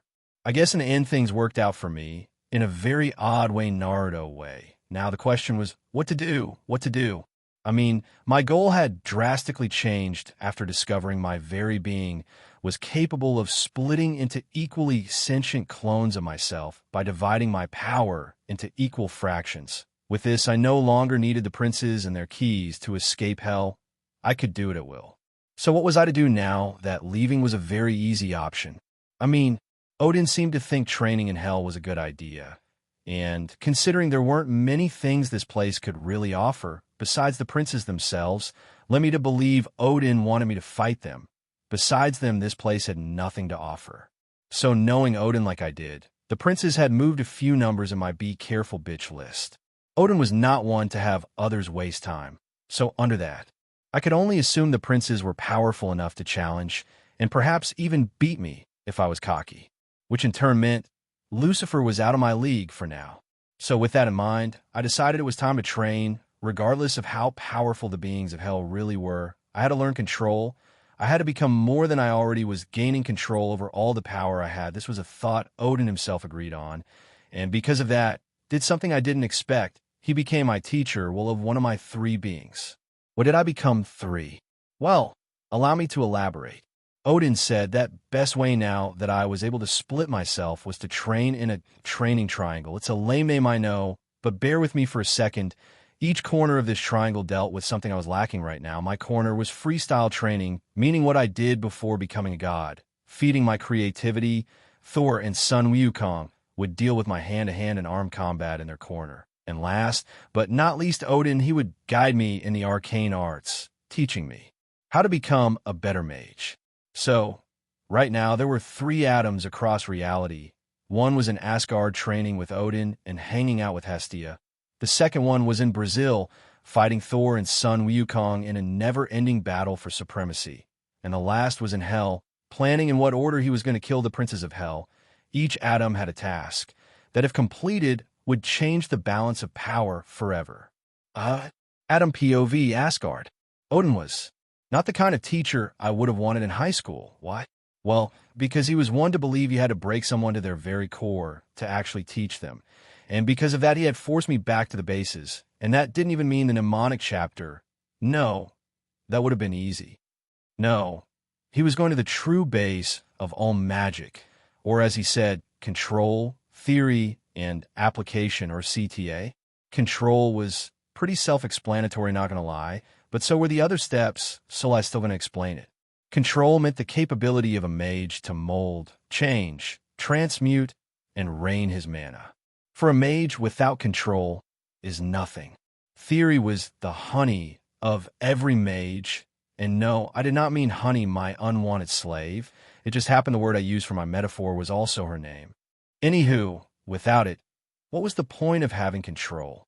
Theory was supposed to be the knowledge one has accumulated, making things simpler for mages because the more knowledge one had, the more power one had. Because knowledge was power, and this was something every mage lived by. Application, as the word itself explained, it was, well, the application of step 1 and 2, while adding an extra layer, the application of one's knowledge. You're using too much mana. That is a waste. Try to concentrate more. Focus on the feeling inside your chest when you mold the mana necessary to cast a spell. Odin instructed. All right, I nodded. Adam POV, hell. Remember when I said, Honey had thanked me for saving her from a life of slavery by becoming my slave. Well, that truck of shit doesn't end there, because in the span of one day, Honey somehow made half of demons of this town, to give a rough estimate, see me as some kind of chosen one, and therefore did the same as her, pledging their souls and bodies to me. I somehow find the body part more disturbing than the soup. I mean the soul part. So here I was with hundreds of slaves I didn't even want to, and no idea what to do. Yeah, at least one thing was clear. I now cannot have a Twitter account or any account in social media. I mean, I would probably get canceled the moment one of my servant commented I was his master. Then again, people might take as some kind of kinky shit. Jokes aside, I had no idea how to proceed. Everything okay? Honey asked, smiling at me. Well, I guess I'm God. I chuckled. I mean, in the 1600s, I would have been a popular dude. Because of the slaves? Honey asked. Because of the slaves? I nodded, rolling my eyes at her playfully. Jokes aside, I need to know, how the fuck do we get water here? Through the tunnels laying into the underground? Honey answered, though the only one that gets clean and fresh water in all town is the mayor. The rest don't have the money nor the permission to drink anything clear. Mayor orders. Really? No clear water. Was the mayor so desperate to flex his power over them? Damn, no wonder these people see me as their personal messiah. Even a potato would make a better mayor than the last guy. Heck, I even bet their list of requirements for the position. Adam POV, hell. It didn't take long before I found myself facing other idiots. I mean, demons on a daily basis that had come to kill me in the hopes of claiming some type of glory for themselves. Needless to say, I dealt with them in a rather quick manner. I had, after all, no time to waste. I was all too busy fixing the situation into the town. The town had problems that even with my magic were difficult to fix or simply not in my best interest to do so with magic, like the water situation in town. While yes, I could create large amounts of clean, drinkable water by transmuting my mana into, well, clean water, that little but useful spell would solve nothing here. I mean, what would happen when I was not around?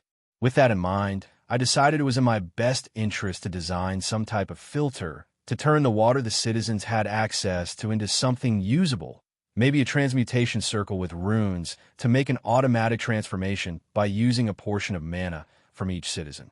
Nothing was set on stone, and that was one of the simple problems. The other problems I had were the sinners, what to do with them.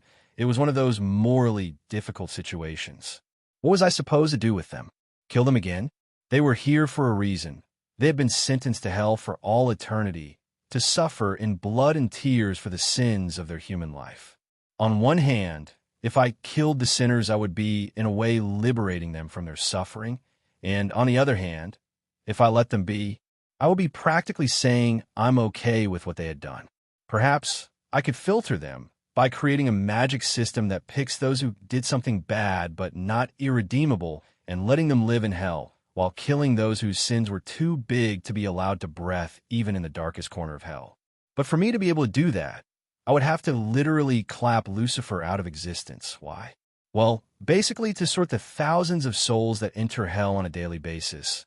I need complete control over hell so that I can magically modify the gates of hell to sort the souls as they enter. Otherwise, sorting the bad ones from the super bad ones was going to be impossible. So I guess for now, I would have to wait. It would be a while before I faced the man himself. For now, I would focus on fixing to the town and in learning every single spell available in my book, with Thor and son Wukong training me in Brazil and Odin training with me in Asgard. I decided to divide my time in hell in 3 parts, being a mayor, training with my magic, and practicing what I was learning from Thor and son Wukong. As for the latest chapter in my book, I had learned something. The entire chapter was encrypted with magical runes, runes not even Odin could completely decipher, runes that someone had put in there. Meaning whoever had gifted me this powerful Grimoire had decided this chapter was out of reach for me.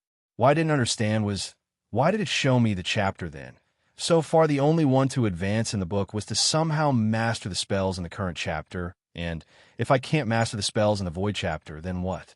Was the book now nothing but decoration? Was this the end of my journey with the book? Or was there another way to unlock new chapters? This was a theory Odin firmly believed, and one that I was starting to consider. I mean, the book had showed it had a mind of its own, like when it showed me the spell without a name to save my life. Before I had finished the mnemonic chapter of magic, if the book was capable of going around its own rules, then maybe, just maybe, it had no rules at all, and all I needed was to figure out once, and, for all, how this damn Grimoire operated. But how? Wait a freaking second. What if the book had purposely showed the Void chapter fully knowing it was locked? What if this had a purpose on its own like it did when it saved me from death? If so, what could possibly be the reason behind it? The book had if it was sentient, I had no idea how to destroy magical runes. Not even Odin knew how to, or did I? My weapon, the one I had been recently given, was capable of eating and storing mana, and in theory it should be capable of eating runes, which in their simplest form were letters infused with magic. Snapping my fingers, I summoned my weapon and book to my side, as a feeling of trepidation invaded my senses. If this worked, it would solve my problems for the moment being, and it would show the book was more sentient than I originally thought or wanted. After all, because it would show with irrefutable proof the book knew the capabilities of my weapon and came to the conclusion I had the tools to unlock what had been locked away. Here goes nothing. I sighed as opened the book right on the encrypted chapter and proceeded to push the anti-mana effect of my weapon on it. At first sight, the runes seemed to be fighting my weapon fiercely, pushing the anti-mana my weapon was using away, as if they were made for that, which to be honest was a fucking crimson flag. But this little opposition didn't last long, and in a burning flash, the runes had been eaten away, leaving me with 2 questions that, well, terrified me. 1, just how sentient was my book? And 2, just how much the person that had given me this book knew me to predict I would use anti-mana. Time passed in hell with days turning into months, with no much changes in my routine besides the ones I myself imparted. Day by day, my morning would start with a few demons demanding to fight, and like always I would deal with them accordingly. This routine, however, changed when I got a letter from no other than one of the overlords of the Pride Ring, Azathet. Not much was known about him in hell, according to Honey, except that he was one to get what he wanted when he wanted it. In his letter, he would go in great detail explaining how I should bend the knee to him and his prince, or face very descriptive consequences. And I'm not even kidding, his letter was around 42 pages long, and described with morbid detail what would happen. Like 40 out the 42 pages were this random overlord having a gory orgasm about what horrors he would inflict in me should I reject accepting his kind offer. Needless to say, I sent his messenger with an equally descriptive message that basically could be summarized in one word: fuck you. And with that letter sent, it was time to prepare for what it was to come. So far I had only faced relatively weak demons on the command ladder, but now, I had challenged one of the strongest demons according to the hierarchy of this ring, and soon would find out how strong I was compared to, quote, the big dogs. PFFF, don't get me wrong, I was sure I was going to win against the Overlord with ease. Heck, maybe even I would even teabag the poor idiot before making him watch a documentary about documentaries. So I wasn't really questioning my strength there. Haha, no. My angle was another. I wanted to see by fighting the second strongest rank in hell, to see how I fared in terms of power against the famous Leviathan, the Prince of Pride. Defeating an Overlord would give me a more accurate idea of where I stood in the ladder compared to the fodder I had eliminated so far. This volunteer would help me further understand how things worked around here. And after that, I guess I would go ahead and kill the prince once I confirmed I was strong enough to deal with him, and then do the same with each prince until I get to the final boss, Lucifer.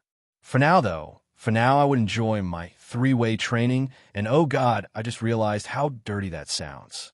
Oh well. Lucifer POV. A Greek brat had fallen into my realm.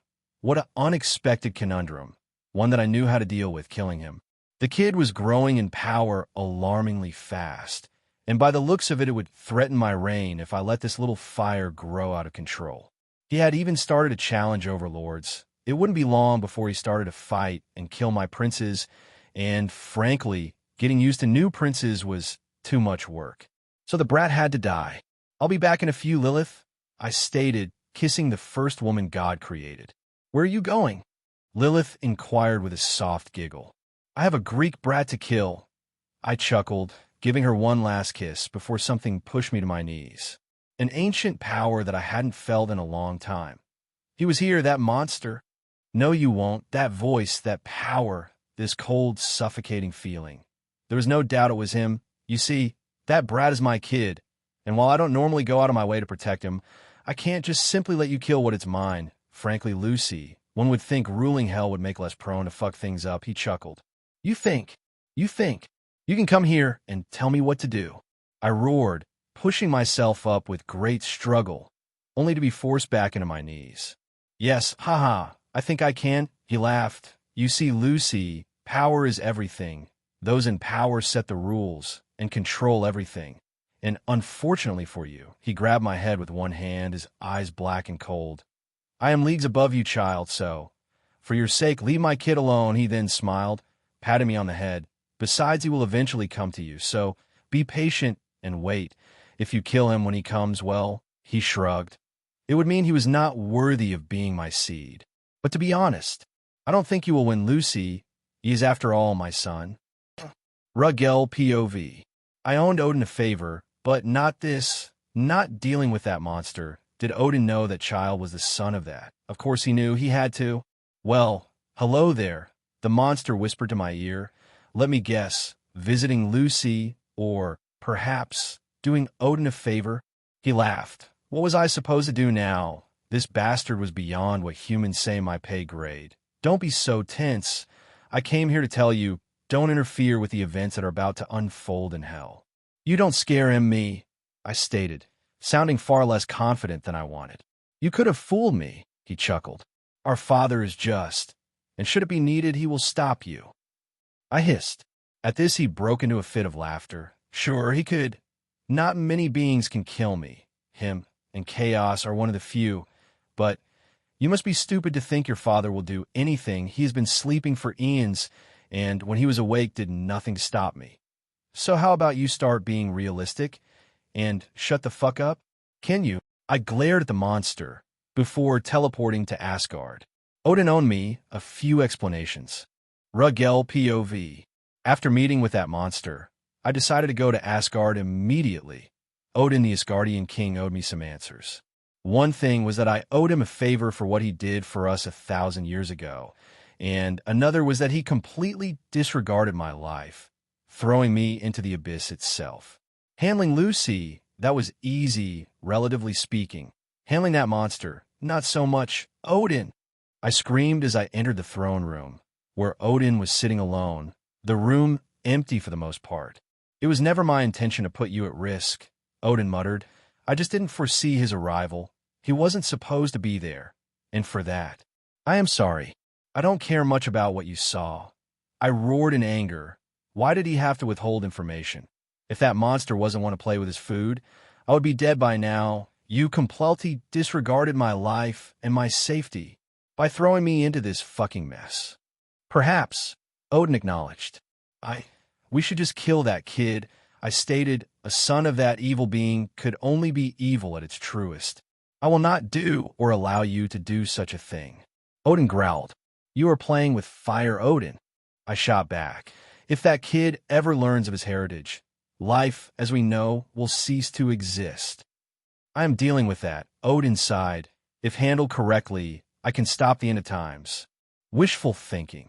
I scoffed. Was he really so naive to think he had the power and the ability to control the spawn of the crawling chaos? If the kid finds out that the only thing limiting his power is his lack of understanding about himself, we will fall. Are you deaf, brat? Odin roared. I shan't allow it. Once Gabriel finds out about this. I paused, taking a deep breath. We will wage war against the kid and all of those who stand in our way to vanquish his existence. You saw him. Do you really think heaven has the firepower to kill his dad if he so decides to intervene on his behalf? Odin chuckled bitterly. That monster is unpredictable, and if he so decides, he can wipe not only my pantheon, but yours. God will not allow it. I stated, our Father, our Creator was ever so merciful, and I knew he would defend us should the heavens cry for it. He can, Odin nodded, but you know how those primal gods are always sleeping, always away. He did say that, I muttered, that our Father would not interfere. Do what you must, Reguel. Odin sighed. I brought you into this, and I accept the consequences of my actions, but know that Asgard stands by him. Noted. With that, I teleported back to heaven, where I would tell my brothers and sisters about Adam. Odin POV. That monster had made his move earlier than I had foreseen, and thanks to that I was lost for the first time in centuries. Adam would soon know about his heritage, and things would change. I had seen such a future, one that cannot be avoided. In that future, the only thing I could see was his father congratulating him. Not sure why, or what he was congratulating. Regardless of the reason, this shouldn't be happening right now. In my previous visions, they met 10 years from now, after he killed Hestia to make his son lose completely the light within him, resulting in the end of the world. Which is why I wanted Adam to become strong enough to deal with the crawling chaos when the time came. But now all I could do was watch and see what the outer god was scheming and try to plan around that, but something didn't feel right. How was he going to tempt Adam? I had Hestia safe and out of his reach, and as long as I had Hestia safe and sound, there wasn't much he could do to tempt Adam. Then again, I don't know what I expected. Nyarlathotep. Or the crawling chaos, it's a being specially known for his unpredictability. Not even the members of his pantheon that is filled with evils as old as time itself can predict his motives or even begin to comprehend his mad reasoning. I suppose it was to be expected. After all, he differs from every deity in his pantheon lot, making him an even bigger threat to begin with. Most of the gods on his pantheon are evil without a real motive. But him?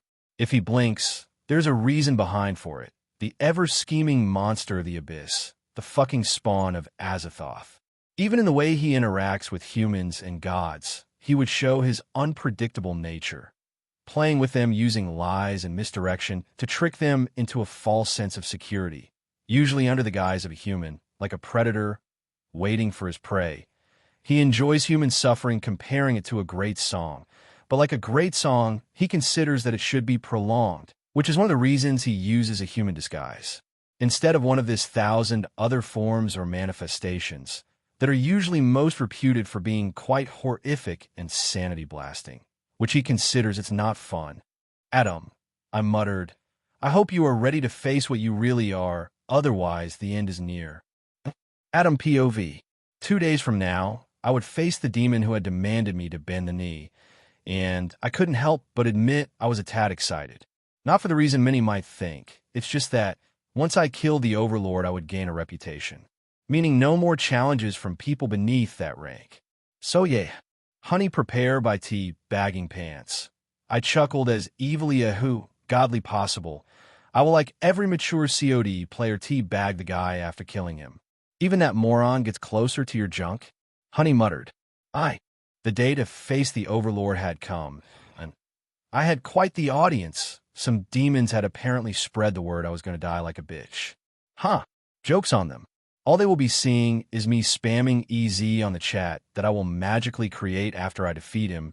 In fact, I had a list of things I would put on that magic chat, like, how do you turn up the difficulty of this bot, da-da-da-da. As I went over my notes about what words and pranks I was going to use, a loud, terrible voice interrupted my train of thought. The voice was full of power, causing the air itself to shake on its very presence. No wonder these overlords were so feared. I doubted many could challenge them. Kneel. I'm not going to kneel, suck my dick, I shot back. Oh, come on. Honey barked from the crowd. From the skies, the Overlord descended into the ground a few meters away from me, leaving his entourage flying above us. He was a purple demon, with shades of light pink around his face and torso, on his right hand a cursed blade. The air seemed to vibrate around him as he moved, almost as if his mere presence was distorting reality. I knew this, a cheap trick to look intimidating. I am Arameth. I serve the Prince of Pride, Leviathan, the Great One, the Supreme One. The Overlord introduced himself by sucking on Leviathan. If he wanted to do that, he could have just gone to the prince. I do not need to hear him sucking his boss so hard. Does this dick-sucking monologue have a point? I interrupted the Overlord. In anger, the demon stomped his foot to the ground.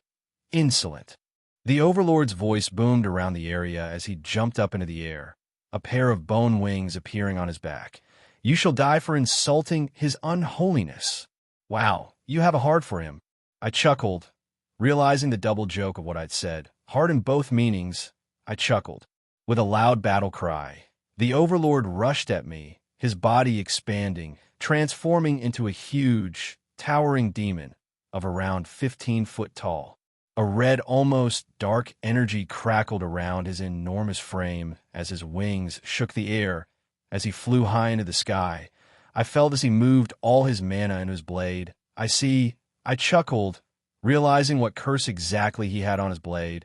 A basic multiplying curse. The curse itself allows the user to store and release energy, multiplying the general output of power by a long margin when doing so. This, of course, has a lot of cons, like for one, the fact that at any point the cursed item can self-destruct, generating an explosion twice as powerful as all the energy you ever stored inside the cursed item. So in layman's terms, it's like having a nuke you don't know when it's going to explode. With a smile, I watched all of this, my eyes glued to the demon as he kept pushing more and more power into his blade. The thought of his blade exploding on him and killing him was hilarious on itself. Maybe Murphy would fuck him today. He certainly likes to abuse me. But the universe won't give me that, even if I can kill him with a single shot. And that was something the Overlord knew. This demon, unlike the others, wasn't a fool. He could recognize the power I had, and for that went for the all-out route, which is why I was showing some respect, allowing him to attack. He was strong. Unfortunately, I had, thanks to my training, surpassed him by a lot. Begone! The Overlord shouted, his sword-wielding arm blurring for a brief instant for those around us. Not bad, but I had one better. As the attack slowly made his way towards me, I smiled. The abyss welcomes all. I muttered, pointing my index finger at him. Void channel. Everything stopped for a second. The Overlord's attack had been stopped. His sword was shattered. The Overlord looked at me for a second in pure disbelief, and slowly closed his eyes with a faint smile on his face as his body fell apart, splitting into 172 bisected pieces. My spell had worked. Void Channel, one of the spells I had learned from the Void chapter. The spell in question took me a lot to learn, but it's one of the deadliest on my arsenal. The spell would connect a beam of pure void into each bone inside the individual. In this case, 172, cutting the body into hundreds of pieces if the target is weaker than me, or said target fails to detect the true nature of the spell. So, you guys want to go? I asked the entourage of the demon I had killed. They all shook their heads, yay. Plus 100 reputation. Someone put the GTA soundtrack. No, we don't. Oh well, I chuckled as I created the magic chat, proceeding to say easy, super easy, barely inconvenience, and stuff. Yeah, I know it feels off, but I'm a man of my word, and I go through my plans no matter what. Hestia POV. Adam was the son of Nyarlathotep, the monster known as the Crawling Chaos, the king of the abyss, and somehow my possible death would push Adam to a place from where you can't never go back, at least according to what I heard from Odin and Reguel from the flames on the throne room. Did this change anything? No. Adam was Adam, and no demonic father would change that. Then again, I guess it did change something. If my death was the catalyst of his possible change, then I would avoid that outcome at all costs. I won't let Adam become a monster that serves the purposes of his father. I won't. Ever since I had defeated the Overlord, something didn't feel right, and I couldn't shake this feeling that something had somehow changed for the worse. My body wouldn't stop trembling at night, where I would wake up sweating from pure fear about something I had yet to see, feeling as if somebody was staring at me while I sleep, like a hunter studying his prey, watching me with delirious intensity. In shock, I would always wake up, frantically looking around, but as always, I would fight there was no one near me, and still, the feeling of pure terror would not go away.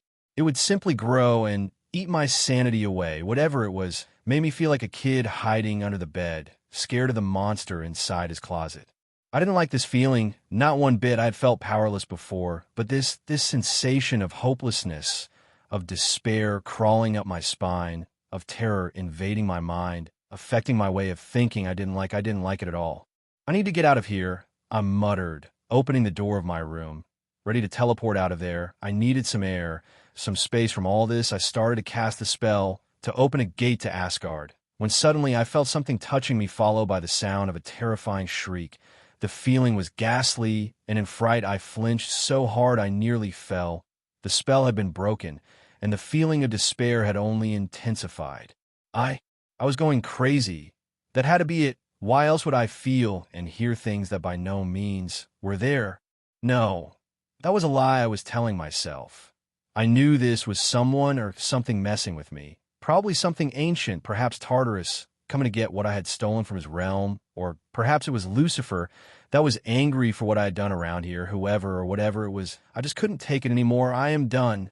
I screamed, tears of both agony and stress raining down my eyes. For weeks this feeling had been tormenting me without a break, shattering my inner peace and my reality into nothing.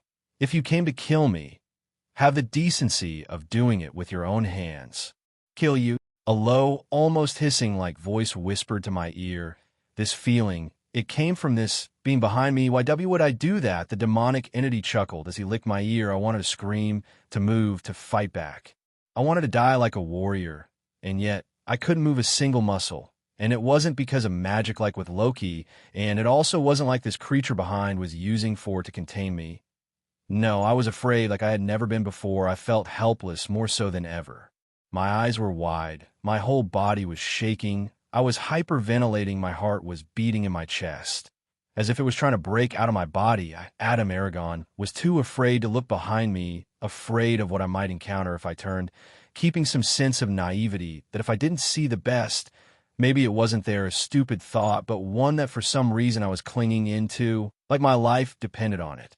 Afraid. The monsters muttered, "Don't be. Why would I kill my child, flesh of my flesh?"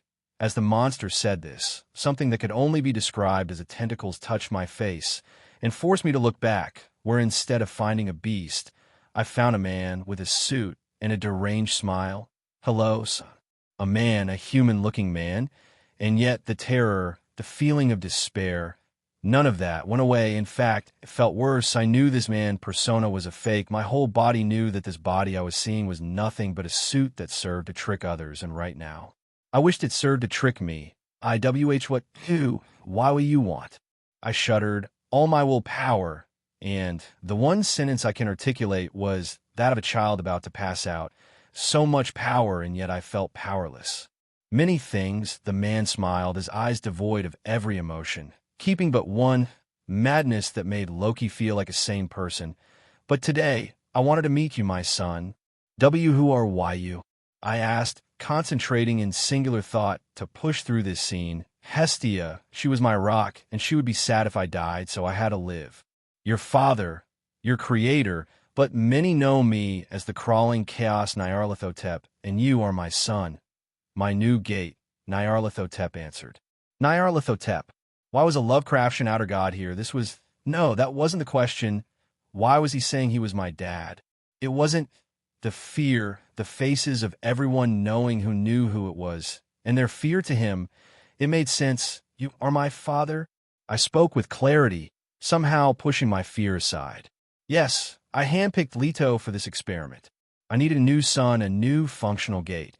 And you have exceeded my expectations. Nyarlathotep smiled, and I took a moment to absorb the implications of what he was saying. He was my father. This monster known in the books for his psychopathic, sadistic, ruthless, lunatic, maniacal, manipulative tendencies, who wants nothing but chaos and anarchy wherever he goes, as well as reveling in the suffering of others, was my dad. Now, there's a reason beyond visiting you. You see, while your progress is rather admirable, I think I have to speed things up a bit. It's time to awaken the outer beast inside of you. He laughed, his body changing into a grotesque and terrifying form, one that would haunt me for the years to come. I don't know what exactly Nyarlathotep did, but I wasn't anywhere right now. Everything was black, and I felt as if I was floating adrift. No sounds, no body, nothing but my mind thinking. I suppose in the end, this is better than dealing with that monster. To think my father was him. What an unexpected development. One that brought me many questions, according to the Lovecraftian myths. He had a son before me. One that was supposed to be a gate to where? Nobody really knew, but it was stated more than once he wanted a gate.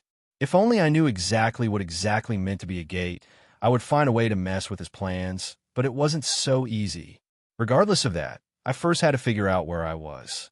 Think, Adam, think. If you were an evil entity capable of existing in every plane of existence, where would you send your kid?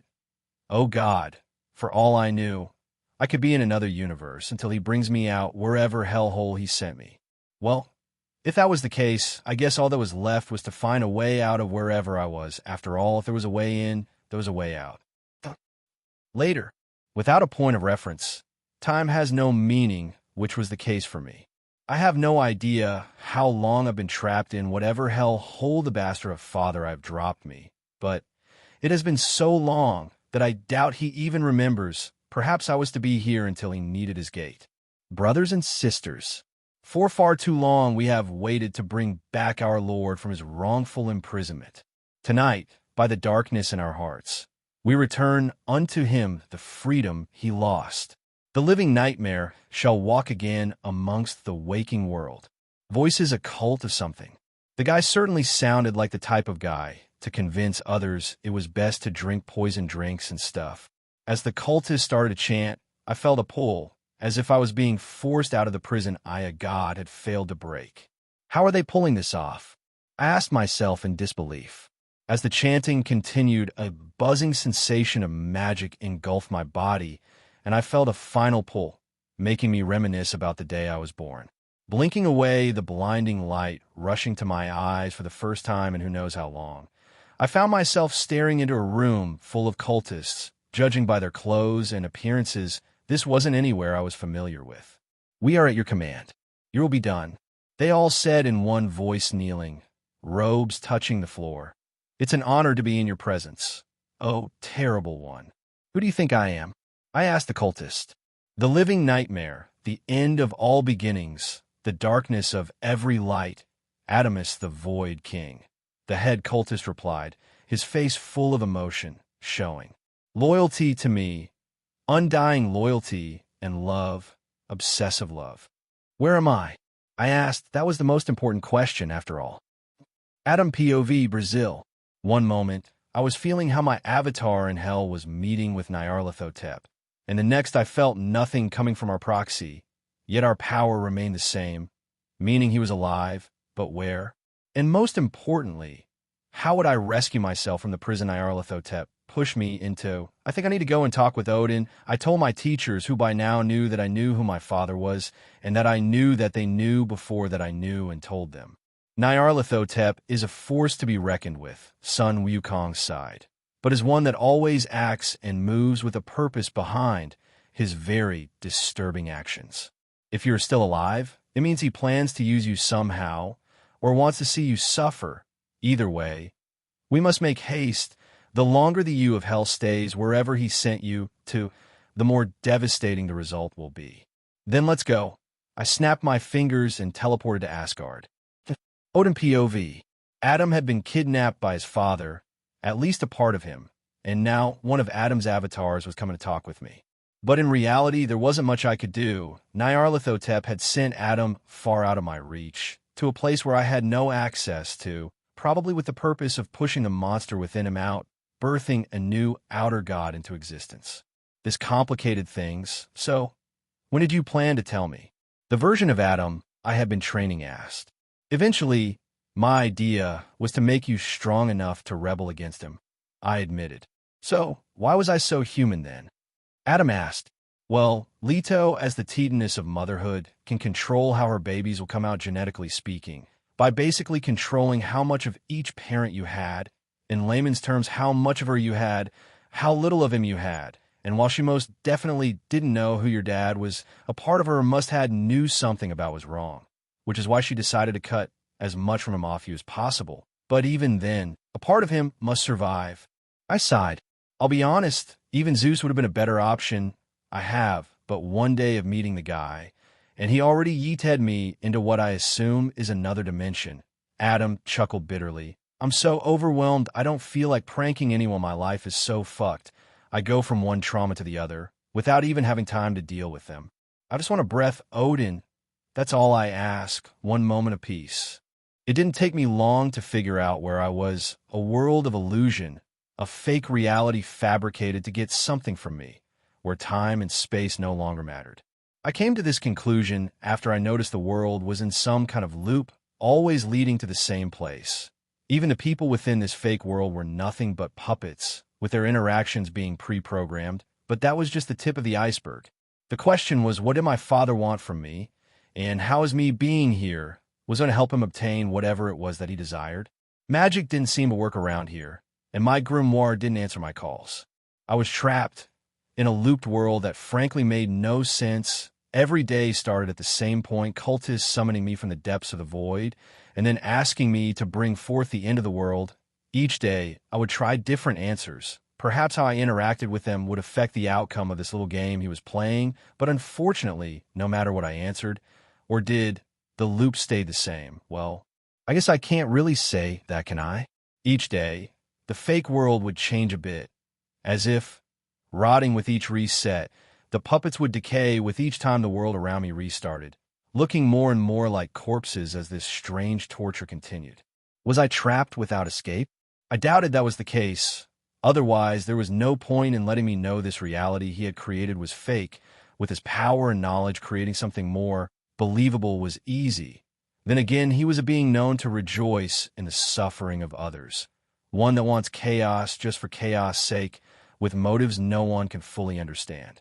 But something told me that while he was most likely enjoying my current dilemma, that being trapped for all eternity was not his end goal for me, which meant that there was a way to escape this, a way to break from the prison he had forced me to live in for the past. I don't know how long. Awakening the outer beast within you. Those were the words that he said. That stuck the most to me.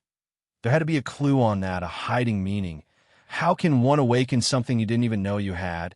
is like asking a blind guy how he looks like he can't really tell. He can guess, but not really tell. And most importantly, do I really want to awaken said power if it came from him? It honestly scared me what would happen if I do so. Would I still be me? Or would I become the monster he wants me to be? In the end, it didn't matter. If I didn't escape this prison, Hestia would pay the consequences of my weakness, of my failures. And I couldn't allow that. She was the one being that didn't deserve half of the shit she had to deal with on a daily basis. It's time to use that spell again. I chuckled. Your will be done. The head fake cultist knelt down, repeating that line for the 100th time, and I snorted. To think my father thought so little of me. He had the AI around on the lowest level. Then again, if he didn't dumb down this world, the chance of me never discovering the truth would have been high. Magic doesn't work here, and the void doesn't answer to me within this fake walls. But curses, they don't need any mana. They just need fuel, and fuel can be anything.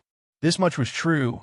Curses were the only thing that I had hopes they worked within this world, but a curse was only as strong as the fuel you put in it. The more you get, the more you have to give. The reason why I hadn't tried using them was because they lacked firepower. They were mostly there to debilitate. Well, most of them. There was one curse with power beyond anything. Please, O Dark One, bring forth the destruction of this world. The cultist chanted, and I laughed. And with a little smile on my face, I replied, with pleasure. Taking a deep breath, I focus on the world around me. The trees, the people, the borders, every little detail. I call the darkness onto me from deepest depths of earth, and see from ancient evil's unawoken break that can't be broken. To blackest night, I pledge my soul and crush my heart to burning coal to summon forth a deathly power to see this fake world devoured, unlike last time, where I almost died and had to use this particular spell, not knowing what it did this time. I was fully aware of its capabilities, and to break free paid the ultimate price, putting everything on the line. As soon as those words left my mouth, the world around me started to crumble, and the cultist smiled and cheered. That was new. As for the price, the curse had already taken what I owned, and thanks to that I felt as my life started to fade. I wasn't worried, though. I was but one. There were still two other atoms out there, and even if this affected them, missing with whatever my demonic father wanted was a good enough victory. Bravo! Nyarlathotep clapped his hands with mad delight. As he appeared in front of me with a human guise, I didn't expect you to start the process of awakening so soon. I was putting my money on 100 years, maybe 1,000 if you were a late bloomer, but a month, that was out of my charts, champ. I'm proud, he smiled. Please elaborate, I asked, feeling the black lines of the curse slowly expand through my body, desperately trying to reach my heart. There are various ways to awaken an outer god, some more effective than others, and some of those ways apply to you and your power. In this case, first you had to destroy an entire universe. Granted, the universe I sent you to was small, and all the people were within my control, but you erased them without a second thought. Nyarlathotep smiled, and my eyes widened at that. Had I killed an entire universe with my curse? Don't put that face. They all wanted to die. For centuries, all they ever thought of was dying, and you delivered. In all fairness, it was mercy, I think. He chuckled. Oh, well. As for the second step, you had to give away your main weakness, your humanity, and you did with that wonderful spell. This spell is supposed to kill this version of me, I stated, and he laughed. If you were a human, yes, but as a god, it won't kill you, but it will consume you, finally breaking all the barriers you've set, leaving only Adam, the Void King of Darkness. Nyarlathotep laughed, and I snorted. I bet you went to edgy.com to find that title. I snorted. I won't, even if I become evil incarnated. Follow your will. And with that, the cursed lines reached my heart. Oh, I'm counting on that. I awoke in a place full of silence, feeling warm. With a tired groan, I blinked hard to get rid of the lingering fog of the nightmare I had lived through as I sat up with difficulty, stretching. I was in the room of my house in hell, its open window revealing a cloudy day. Almost night, I guessed. My mind went immediately to the question that mattered. Where was my father? But there was no sign of him. How did I get back here? I asked myself, and what had changed? With a heavy sigh, I got up from bed and grabbed some clothes from my closet, noting I had to check later that what had changed, and how it helped him for the moment at least. I didn't feel any different, not at all. Then again, this could all be a trick of that monster, trying to torture me some more. Shaking my head off that dangerous train of thought, I made my way down to the kitchen inside my house, where I would normally find Honey cooking me some hellish breakfast. Yes, that was a pun, and just like I had said, as soon as I reached the kitchen there, she was nose buried in a cooking book that said, "Cooking for Super Duper Ultra Dummies." Where did she get that, I wondered. With a silent chuckle, I walked to the dining table, the floor creaking underneath me, announcing my presence to Honey and anyone in the 5-mile radius. Fucking would I swear, at this Honey looked up from her book, ears perking and her tail swishing from side to side. "Adam," Honey smiled, launching herself into a super hug. "You're finally awake. I thought you were goner." Many thought that I was so scared, but I kept my ground and told everyone you were okay, that we were okay. I took a moment to absorb what she said and asked, "Finally? That sounds like I was gone for a while." I chuckled. "I wasn't, was I?" "Little over a month," Honey muttered. "I felt it, whatever that thing was. I felt how it entered your room and shattered something within you. I wanted to help you, but I was so scared. By this point, she was crying, "But you survived, so..." I guess luck was in your side. Luck had nothing to do with it. The monster wanted something from me, and in some way I had yet to discover. He helped the process by doing God knows what slash. I sighed, pushing the possible theories of what my father wanted or died to the side for now first. I had to tackle the problem at hand, like the fact I was asleep for an entire month. "So, feeling better?" Honey asked, her eyes begging me to say yes. "I am," I answered, not sure if that was a lie or the truth. I had no idea how I felt right now, to be honest. "Good," Honey sighed. "So now what?" "Now we get out of here," I answered. I have no longer have any business in hell. I don't know why, but I had lost my interest in hell. "Where?" Honey asked without hesitation. "Asgard," I replied, forcing my other fragments to come and be one. Once again, the merge was different to what I expected. It was almost suffocating at first. I felt as my body and essence adapted to something new. So that's what he changed within me. Smart, actually. For a brief moment, as my two fragments finalized the merging, I saw my heart, black as the blackest night, trying to eat something. A white light within the heart, tiny but shining. But what actually caught my attention was that if I focused on the darkness around my soul, the image of a floating monster that was ever changing while eating away the cosmos could be seen. The creator of the outer pantheon, Azathoth, the deep dark, the cold one, the blind idiot god, and responsible for the birth of every Lovecraftian nightmare. The images or visions would change every time I focused on the darkness once again, showing each time a different outer god doing whatever it was they do, until it stopped in Nyarlathotep. "Hello, son," he spoke through the vision, and somehow his terrifying form didn't terrify me anymore. It was disgusting, sure, but not terrifying. "I see you have woken up. Congratulations." He clapped his tentacles, making a weird ass-wet sound. "Now, before you go, and this vision changes, welcome to the family." And with that, the vision stopped, and I realized something. If everything in the outer pantheon was the dream of Azathoth, would waking him up kill his entire pantheon? If so, would it kill me? If it didn't, it would be an easy way to deal with those monsters, at the very least with Nyarlathotep. Odin POV. The massive surge of power I felt. Adam had woken up, and with the recall of his godly fragments, his power went through the roof. Well, the power he could control as of now. His power was, if I had to take a rough guess, below Zeus, but above Poseidon and Hades, all because his father started to awaken the void inside of Adam, which would slowly but surely turn him into an outer god, a completely different breed of gods, who in its majority are nothing but evil beings. This metamorphosis would slowly eat the Adam we knew away if we didn't do something. Right now, if we wanted to stop the end of all time, we had to make sure Adam remained Adam. For this, Hestia was the key. She was his only friend, the one that would keep him grounded to reality, avoiding the dark fate where he would rise to be the one known as the outer god of the void, the mute king. Well, let's see now who wins, your father or you, Adam. Before leaving hell, I had to take care of a few things I had promised Honey when I became the mayor, that the system would change for those like her. This task could only be completed in one of two ways. One, killing Lucifer, and two, negotiating with him, and considering the big bad of the Bible was still stronger than me. Even after my power boost, I decided to make a deal with the devil. A deal with the devil. To be honest, I thought I would get to that point years before this. Dealing with Lucifer was going to be difficult, or so I would say. You see, when I went to his palace, he seemed ready to fight me. And while that is something quite common in my life, he seemed almost as distressed as me. It didn't take me long to connect the dots and see what had happened. My father had paid a visit to him, and well, I can only assume how things went from there, but considering how tended he looked, not well at all.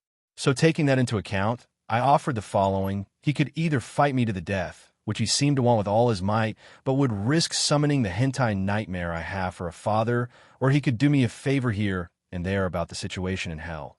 And in return, I would leave hell for good, making the chance of that man visiting his realm less likely to happen. For a moment, it seemed like Lucifer was having an inner debate about what option was the best, but in the end, selected the one that would work best for us. And so, the hellborn citizens got what they wanted, and I was free of my commitments in hell. After that, I opened a portal from hell to New York, where I would release some stress in the streets by pranking and having some fun around town, maybe visit the sorority girls I nailed last time, and before I hear the cosmos say, "You have a succubi under you," yes. I know, but I'm a firm believer you don't fuck your employees or self-appointed slaves. It would be weird. As I walked the streets of New York with Honey by my side, I was stopped by a weird-looking man, and boy, I was ready to throw some hands, thinking he was a demon or something, but the man ended up being a recruiter for a strip club down the street. And my first thought was, this motherfucker thinks I'm a pimp, and Honey is one of my bitches and wants to hire her, but I was quickly proved wrong when the man offered me a job. Say what now? I was so surprised, I didn't know what emotion was the correct one to display in one part. I was flattered, but while I was flattered, I also felt insulted. Did he really think I was that bad economically that I needed to work a pole? "You will make $5,000 an hour," the man offered, and I accepted, but soon he would regret hiring me, because I was a type of stripper he had no idea how to deal with. I was a pranking stripper. And so I went with a weird guy to the strip club, where I would prank the owner and the girls inside dressed as a firefighter. My prank was simple yet diabolical. I would dress with a very conservative firefighter outfit that covered everything.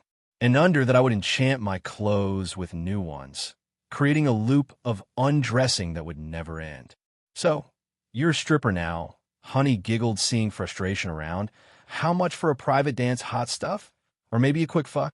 "I'm a pranking stripper that likes to tease these lonely, sad ladies by making them think I will eventually show something, when in reality that will never happen. Not a gigolo." I gasped, insulted. My art was making sure these horny ladies questioned how was that. No matter how many clothes I took off, I always had a new costume underneath, and the only thing they would get to see for a brief moment were them godly thighs. "Hi, hot stuff," a very attractive blonde woman said, with a rather seductive smile that promised a good time. Me and my girls, the girls aka her friends, were equally hot. "Want to have some fun? How does $10,000 sound for you to fuck us all?" I turned to Honey and smiled. "I am a gigolo now." I looked at the girls and turned back to Honey once again. "I'm a free gigolo. A real man doesn't ask for money." "Oh, come on," Honey complained. After having a rather good time, releasing both sexual and pranking tension, I decided to go to Asgard. I was curious as to what Hestia was doing, but decided to go after relaxing a bit, mostly to avoid exploding my frustrations at her. Besides, when the universe offers you 5 supermodels for free, you say yes. It's not fair. I am your personal succubi, and yet I don't get any love. Honey pouted and I snorted. "Honey, I'll be honest with you. I don't fuck friends." I chuckled.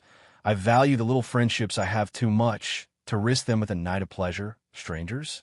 I don't mind. The chance of them finding me ever again is very slim, but the people close to me, I don't want it."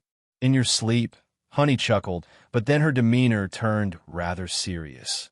"In your sleep, you kept saying one name, Hestia. Hestia. Hestia." I eyed her, not sure why that would be worth mentioning. "Well, She is the most important person in my life, my best friend, if you will. Yeah, tell yourself that. Honey snorted in clear amusement, her lips perking up into a small smirk. I wasn't sure where she was going with this. Adam, we succubi can see and eat emotions, Honey stated. Lusto is the only one that we can actually touch or handle. The rest are quite toxic for us, unless they're connected in some way to lust. I'll be honest, I was lost. In your sleep, when you said her name, I felt love your love, and is not the kind of love you are telling yourself you have for her, because, believe me, I know, you want more. I had to succubi in shock. She was high or something, because I didn't love Hestia like that. I mean, yes, I did love her, but not romantically. She was my friend, the one person that made the idea of not giving up worth it, the only one I would die for. She was my safe haven in this world of nightmare. Oh no. Was it true? Did I love Hestia? It was true, F-U-C-K. Of all the beings in this universe I could have fell for, I fell for her. The one not interested in anything beyond friendship. Well, it didn't matter if I loved her or not. I was happy with just being close to her, and that didn't have to be romantically speaking. I can taste your love, Honey giggled. I can't believe you didn't know until no, she snorted, rolling her eyes at me. Don't worry.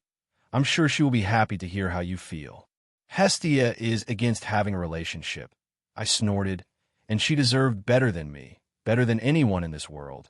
Because of her brother, Zeus, and her dad, Kronos, she decided it was best to stay single forever. Were those two that bad?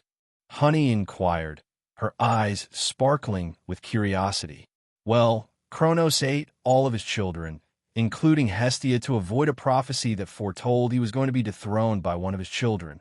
I sighed. That man had to be one, if not the worst father in the universe. And, well, Hestia remembers everything, from her being in her mother's arms to the cries of her mother begging Kronos not to eat her. That scarred her. Then her little brother, who practically invented infidelity. I chuckled. Hestia would watch as Zeus destroyed families and hurt his wife just to get his dick into something. And, well, it hurt her as the goddess of the hearth, the house, and unity. She hated what her brother did. I sighed. That's fucked up. Honey clicked her tongue. It is, I nodded. And don't even make me start with Poseidon, who was like Zeus, but worse. Her other brother? Honey muttered. Yep, Zeus was an asshole, liked the process of getting your panties down. It was a challenge to him. While he did rape some, he liked it better when they gave him what he wanted willingly. Poseidon, on the other hand, that bastard would rape and do shit like that just because he could.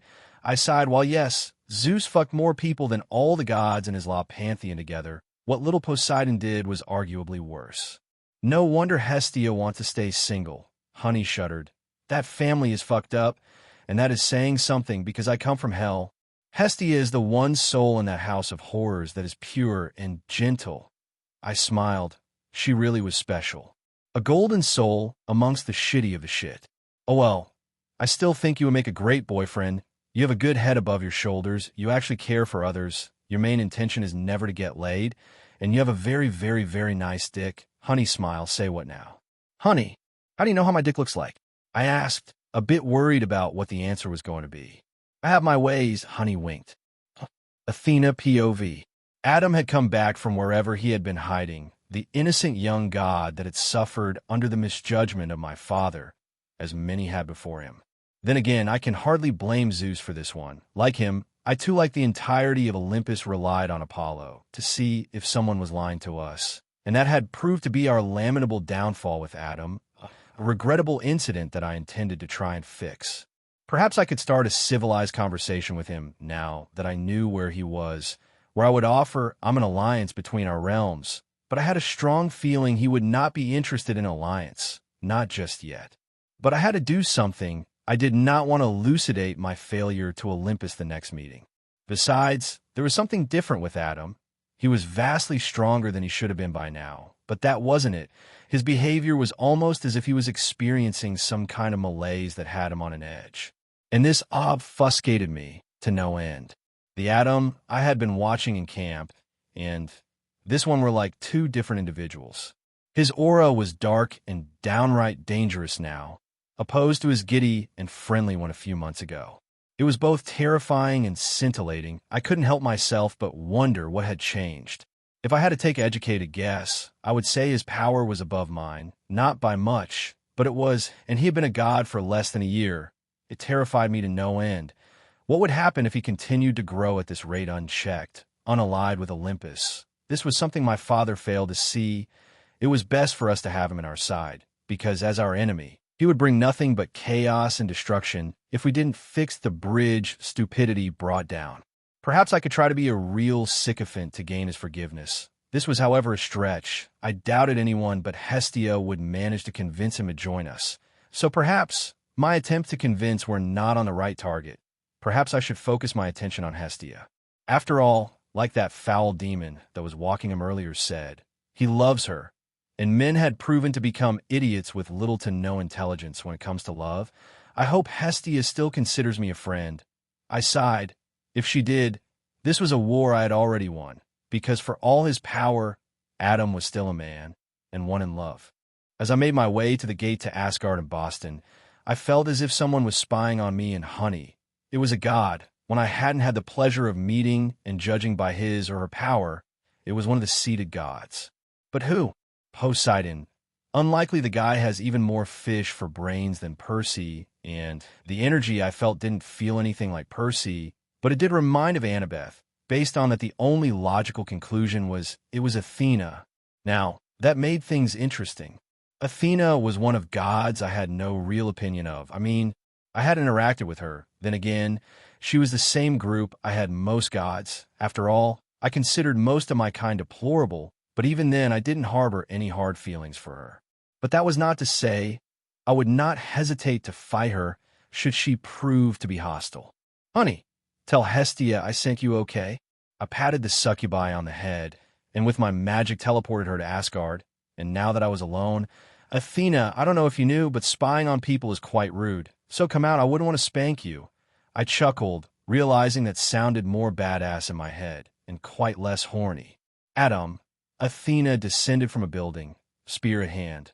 Normally, I would say, it's a pleasure to meet you, but the circumstances are rather bad. Don't you say? I eyed the goddess of wisdom with curiosity, noticing she was both tensed and relaxed, and I couldn't help but wonder why. Yeah, bad things happened. I chuckled, index finger pointing at her spear. Is that part of your outfit? Or you're just that happy to see me? A boner joke. Nailed it. One must take precautions when meeting with an hostile god. Athena replied, and for some reason that comment made me inexplicably angry. Precautions? I chuckled bitterly. That's a nice way of saying. You and your dad are afraid of what you sow. We made a mistake, of that I have no doubts. Athena nodded. You have every right to hate Zeus for what he did to you. You know what's funny? I chuckled. I didn't hate him. Not for real. At least not until he sent my sister to hurt Hestia. I hated Luke and Kronos. Still do. But your dad? I didn't hate him until he had the fucking audacity of trying to hurt Hestia. Even after Tartarus, I didn't have any sort of hate for him. He was a stranger. The ones I harbored negative emotions toward my family. Apollo, Artemis for abandoning me. But Zeus, I knew before Tartarus I was worth a flying fuck to him. The feeling was mutual. That changed when he hurt Hestia. And what will you do? Athena asked, her narrowing at me, as if trying to find something within me. Isn't it obvious? I smiled. I will kill him. Bold words for a new god. Athena replied, in a rather calm manner. I've been a god for less than a year, I hummed, and yet my power is already above yours. I pointed out, give me a few months, and I will have Zeus on his knees. No homo. I see. Athena looked to the side. It's true that if anyone has a chance as you, wait, what? Your power is rather big for your age. In terms of gods, you are but a newborn child, and yet your power is around my uncle's, maybe lower if we count experience in battle, but still a rather surprising feat considering your age. She paused, giving me a long, scrutinizing look. Even in terms of political relationships, you're doing better than him. So perhaps, yes, perhaps you will be the one to take his throne. Well, that was something I wasn't expecting. I expected a different response. I tried to dethrone him once. Athena chuckled. I knew I wasn't as strong as him and that I would never be, but I was a fierce believer of the saying, brains over brawn, haha. I planned everything from where to strike to win, and with the help of Hera, Apollo, and Poseidon, we tried and almost succeeded in binding him and ending in the process his rule. I heard the story. I nodded. Do you know why I did it then? Athena asked, and I shook my head. My mother is inside of him, forever trapped like Kronos did with his children. I begged him to let her go, that if he didn't bed her, he would not have the so-called second child that would, according to the prophecy, dethrone him. At that, she chuckled bitterly. He wouldn't budge, so I decided to try and save her myself with the help of those that didn't like how he ruled us. And well, everyone knows how that ended to this day. My mother is still trapped. I didn't know that, I said. The books say he didn't punish me, that I managed to talk my way out of it. Athena snorted. We all got punished. Worse than any history book or myth is told. Poseidon and Apollo were forced to live as a mortal's human for 500 years, unable to die. For a god, that sounds awful. Going from immortal to mortal, that sounds hard. The punishment they suffered was more than the words I used can describe. Tell me, Adam, what would happen to a human if he couldn't die, but still aged? Athena asked, and my eyes widened. I see you realized, yes. Poseidon and Apollo suffered a lot for my plan. Perhaps was destiny making them for they had done to that point, she concluded. And you? I asked. He cursed me to be, as humans say, mentally disabled, but worse, I had no control over my body. I was less independent than a baby. Athena shuddered. For 500 years, all I could do was suffer within the walls of my mind, seeing others laugh and abuse me. Loving father, I muttered. And Hera was hanged from the skies, right? That's partly true, Athena nodded. Zeus blocked her powers with the same chains we commissioned to bind him and hanged Hera really close to the epicenter of the deity known as Chaos, with her powers locked by the chains and at the mercy of Zeus to come back and release her. All she could do was beg the universe itself. He would forgive her and fear Zeus would not, and he would drop her into chaos, killing her. That's harsh, but I'll be honest, I sighed. Is this your speech to talk me out of going against him? You're basically giving more reasons to do so. No. While originally my intention was to convince you or Hestia to come back, as any option would have ended in both you and Hestia coming back, I have during this conversation decided otherwise, Athena stated. And that is? I asked. I will help you, Athena replied. I eyed the goddess in a perplexing manner. Did she really say what she said? She wanted to help me dethrone her fathers. You want to betray Zeus? Isn't that convenient? While she had reasons to make this declaration believable, I was skeptical. I wasn't the same trusty guy I used to be. I don't blame you, nor feel insulted by your skepticism. Athena sighed, her eyes closing for a brief moment. This is something I decided on the go. My main objective was to bring you back one way or another for the good of Olympus. But that changed when I saw you. Maybe I'm being stupid, or maybe this is the right decision. But regardless of the nature of my decision, I firmly believe if anyone has a chance to dethrone him, it's you, she sighed, giving me a long, hard look. Politically speaking, you have a better standing already. Hades would most likely side by your side, and so would Persephone, that in turn gives you Demeter. Hestia would most likely bring more supporters to your cause. I find your sudden change of heart rather odd, I admitted. But let's say I believe you. What do you want me to do? Trust you. I chuckled. In war, when making allies, one must make sacrifices, Athena stated, and I snorted. Maybe, but I'd rather avoid them if possible, I replied.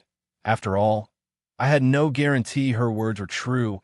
If I opened that door to her, she could very well be the cause of my demise. Understandable, Athena nodded. Then it will be me, the one making the sacrifice.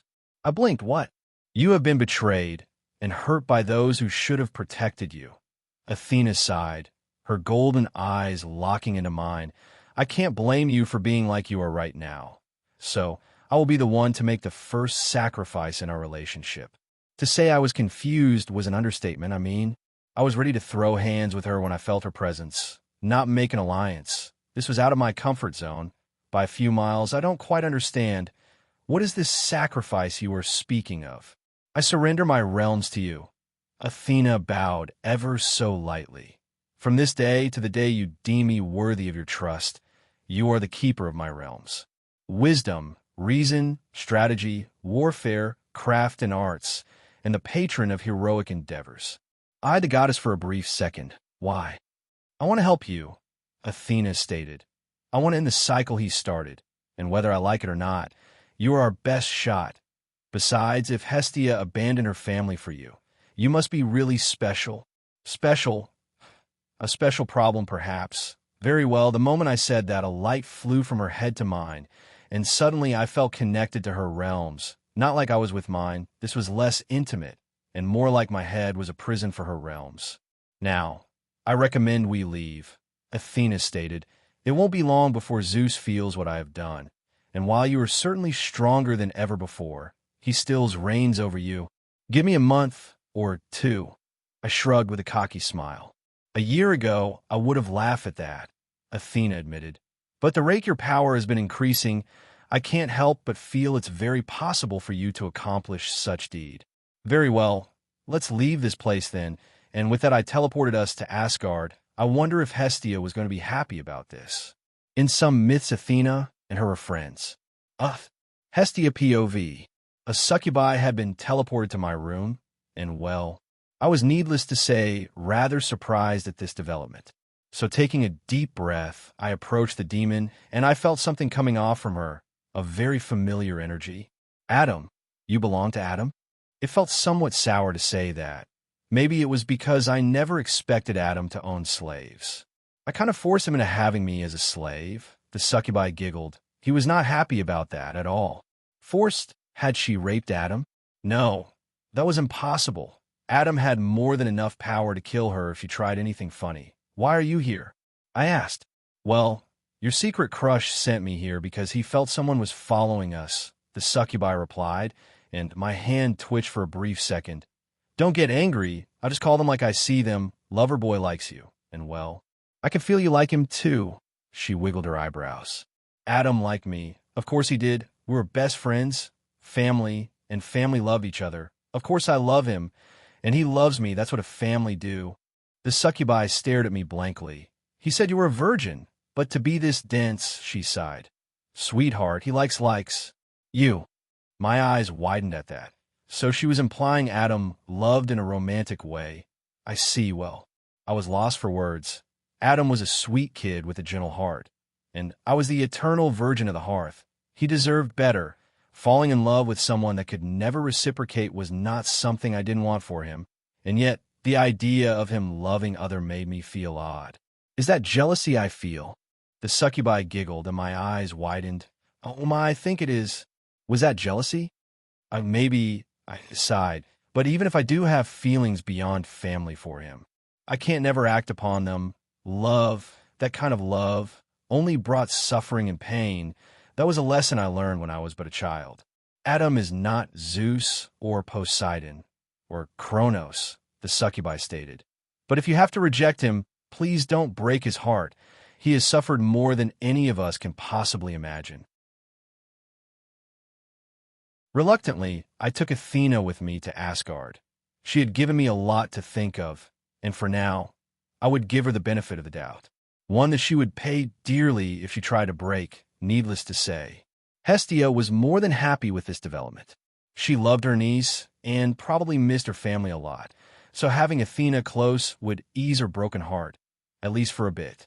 Have in mind, Athena, should you betray me in any way, there is no god alive that will fix what I will do to you, I threatened, to which Athena nodded. I shall keep that in mind, Athena stated. So who's the tomboy? Honey whispered. Athena, the goddess of wisdom and warfare.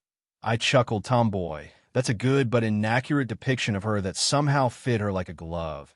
Why do you think she's a tomboy? Honey giggled. She walks like she has something between her legs. Oh, maybe she's what some call a trap. How? Honey has but 10 hours in the human world, and she already knows what a trap is. How is that freaking possible? How do you know what traps are? Odin showed me some pics of you and a big burly guy going to track convention. Honey replied, Yep, I was going to kill Odin very slowly. That son of a bitch. I muttered, So, did you meet Hestia? She's the best, isn't she? I did, Honey giggled. We had a long conversation about you and stuff. I eyed the succubi with curiosity. About what stuff? I asked. I don't remember. Honey smiled.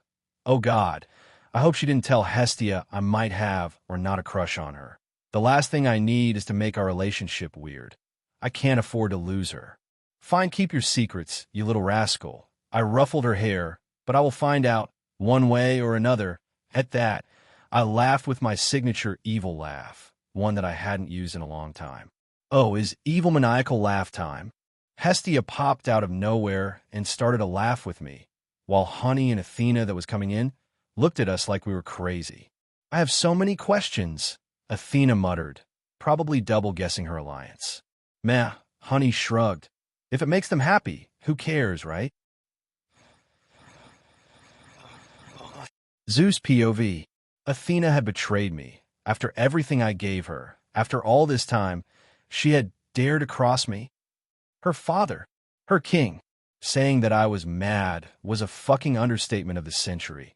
I was fucking furious. First Hestia, then Athena. Holy shit, Ares whistled. Who would have thought my dear sister had the balls to do this? He chuckled. I have to admit, this was largely unexpected. I mean Hestia, but Athena? Hera muttered. The kid is gathering more and more support. Demeter stated with a bored look. Who would have thought he was going to become such a threat to sway the likes of Athena to his side? I think it's rather obvious why Athena is doing it. Poseidon scoffed, glaring at me. You ate her mother, and no matter how obedient she was, you refused to let Métis go. I bet all she wants is her mother out of your belly.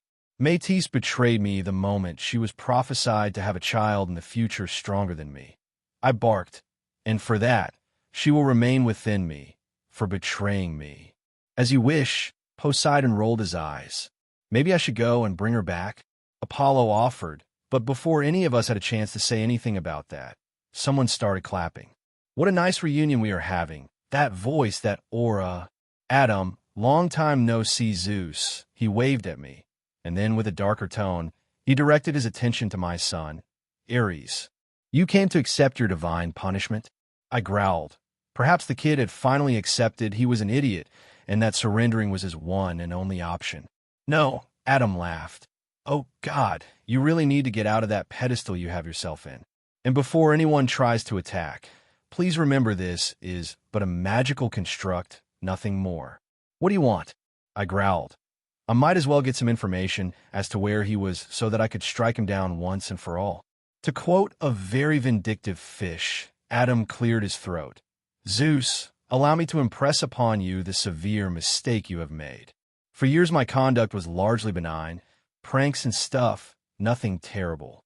And yet, without provocation, you have severed our détente by hurting not only me, but Hestia, and therefore force me to unleash upon you the vengeful flames of 1,000 suns.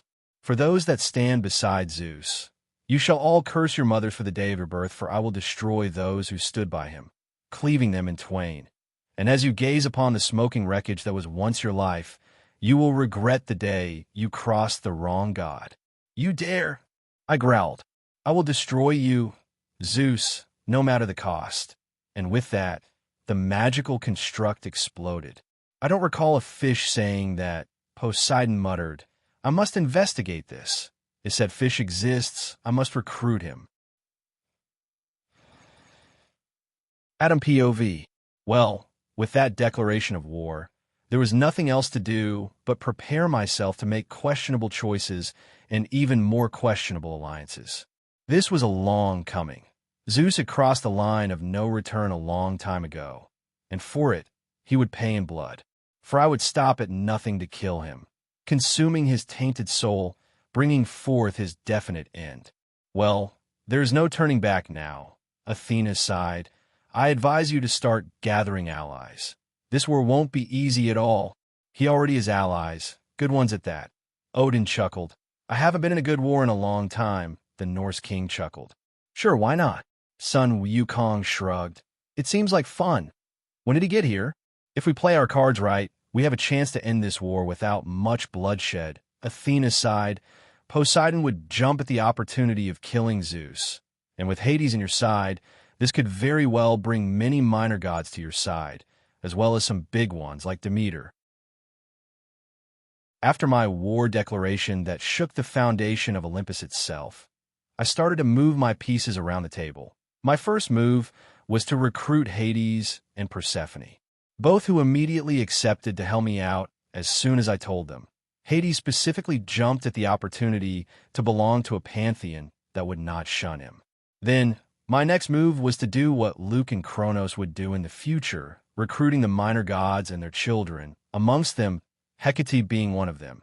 As she, while her children had where to stay, they were usually ignored and forgotten. So with the help of Athena, I started to write various letters, telling the minor gods around of the situation and what I was offering. If I won, I offered them the freedom to be with their children. In fact, if I won, it would be mandatory for the gods to take care of their children, to be part of their lives. I didn't really care if they had hundreds of them a year, but if they did, they would have to help their mothers or fathers to raise them.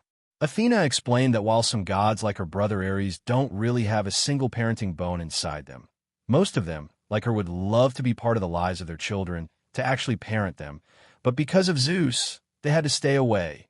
While Zeus would usually breaks this rule in order to favor one of his children, like he did with Heracles and others after him.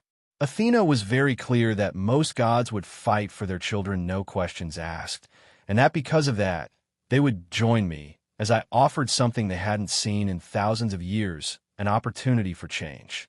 So day by day, I started to send my letters to exchange God, and I already had a list of answers.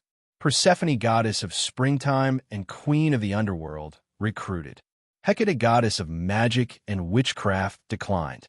Nike, goddess of victory and divine charioteer, recruited.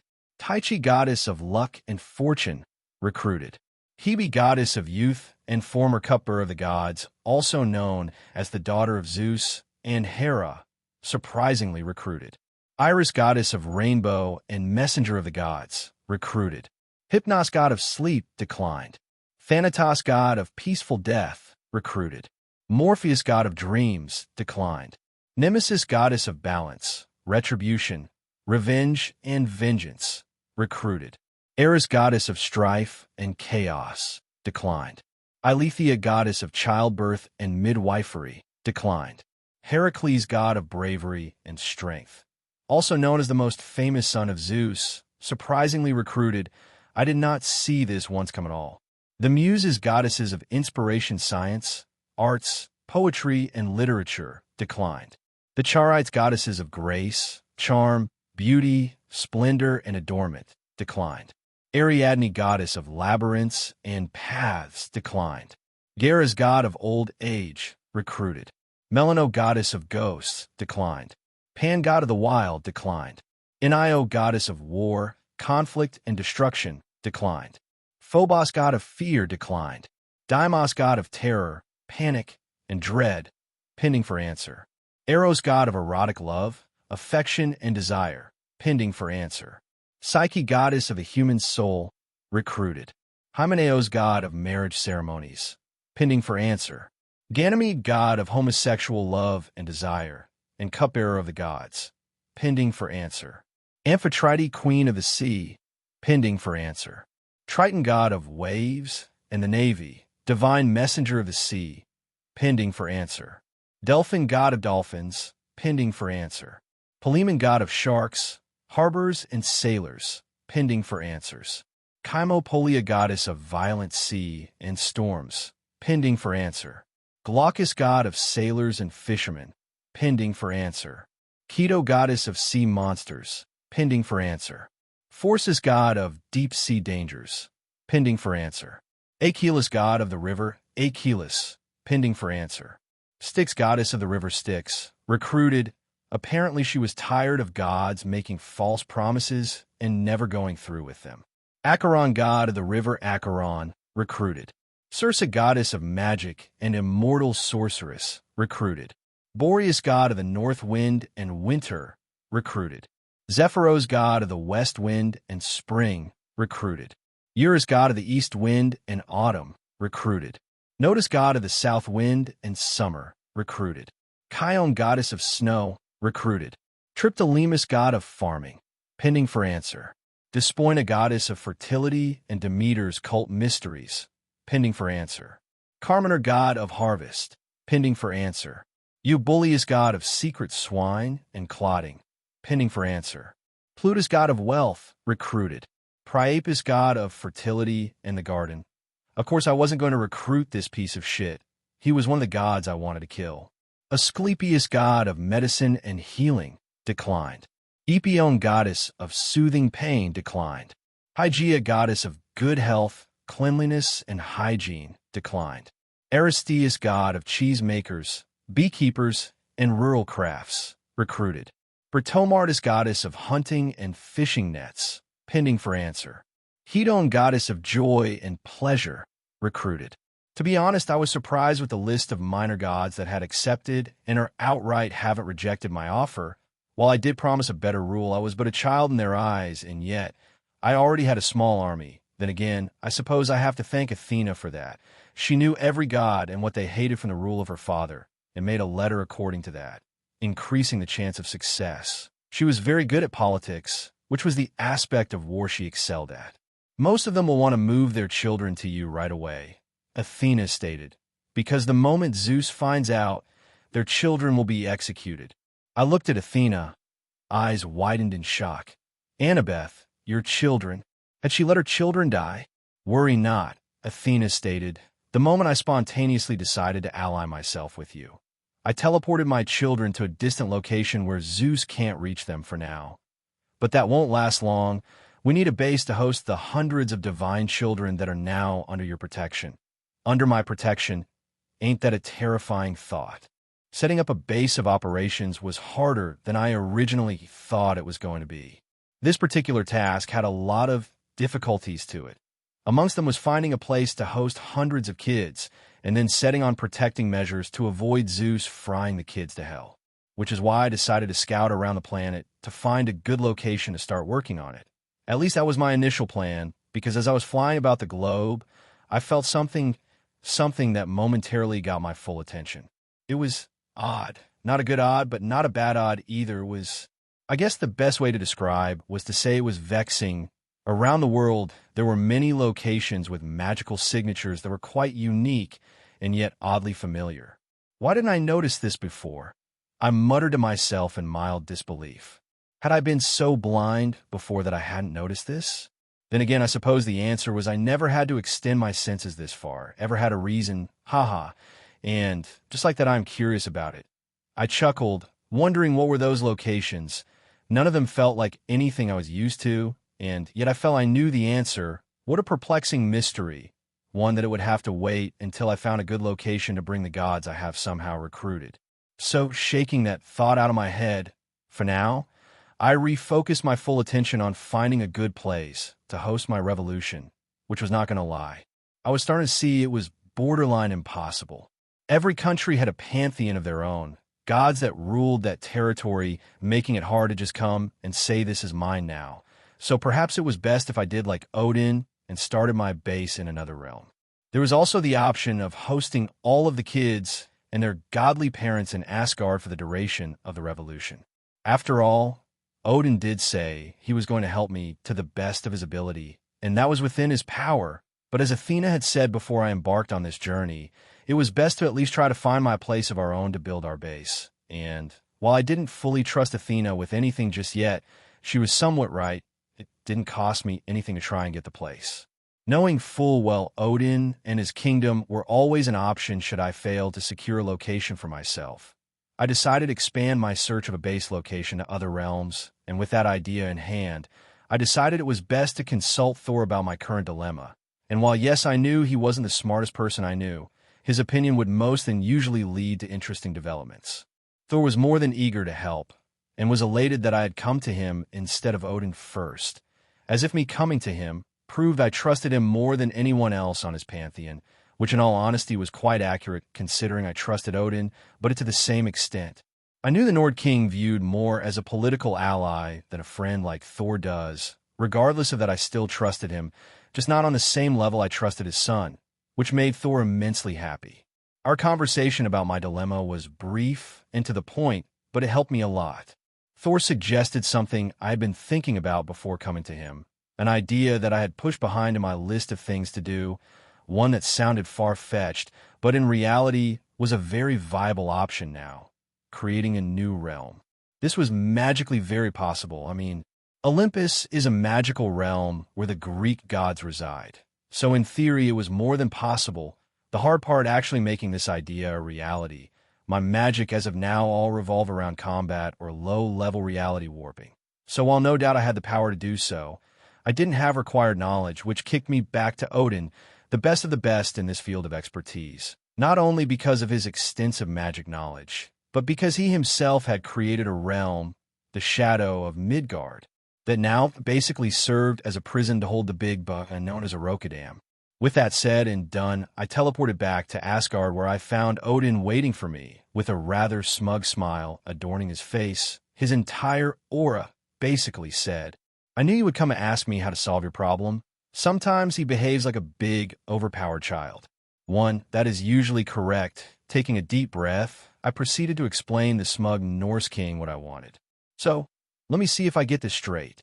Odin hummed, his eyes narrowing for a brief moment. "You want to create a magical realm where your allies can reside, right?" At this I nodded. "Sure, why not? That's a solution as good as any," the Norse king shrugged. "So, any ideas where to start?" I asked him as curiosity started to surge within me. It was not like him at all to be so nonchalant with his answers.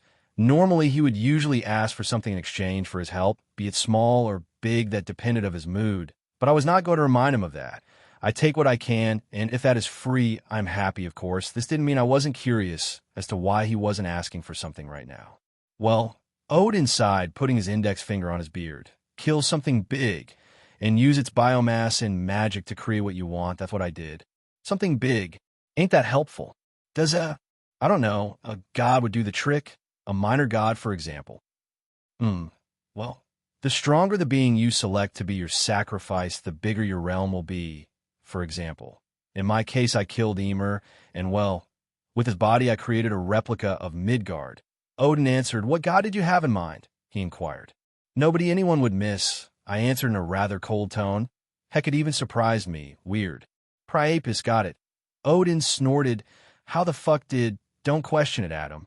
His power alone should be enough sacrifice to give you a realm of decent proportions, maybe of the size of a big city." Good. Priapus was already in my list of shitty people to kill. His death, giving me something, was just a bonus.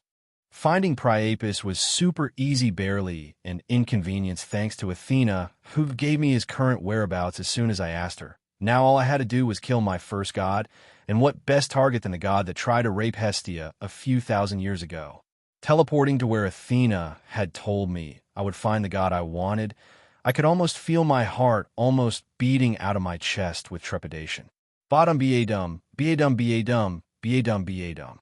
My heart rate was accelerating rapidly and beating loudly as the idea of snapping the neck of this shitty excuse of a god settled in.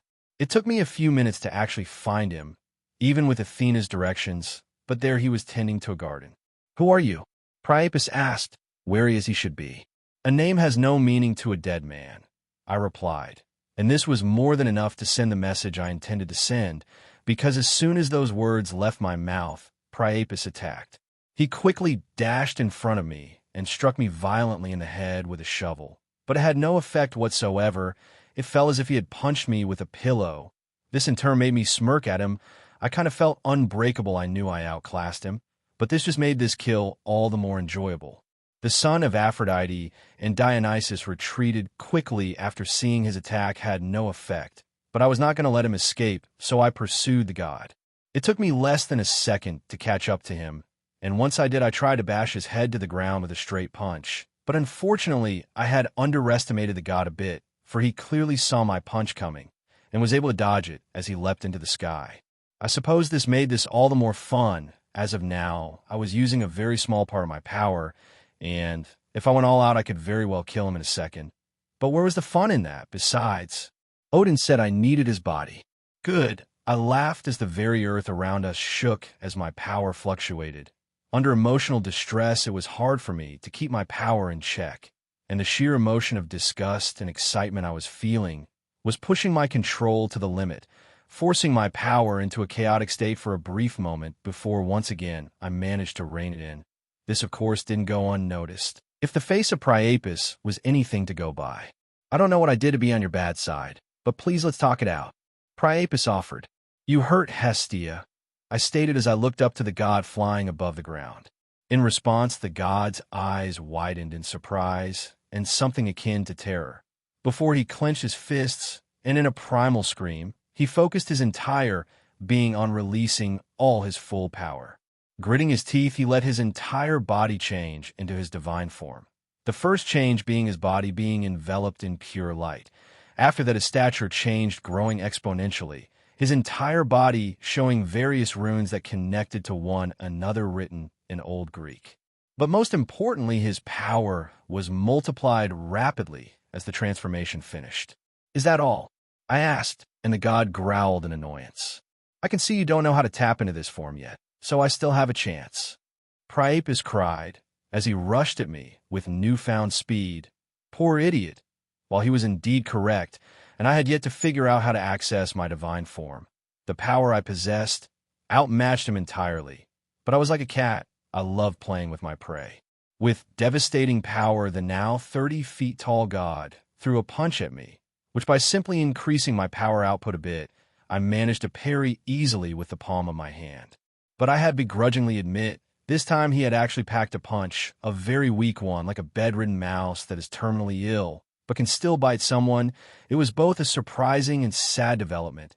What actually surprised me, though, was his newfound speed, because while his power had increased maybe a 50% compared to when he tried to shovel me to the afterlife, his transformation changed his speed drastically. He had impressively become much quicker, not enough to outspeed me, but enough to make me wonder how fast would Hermes be if this little shit was this fast after showing how true power.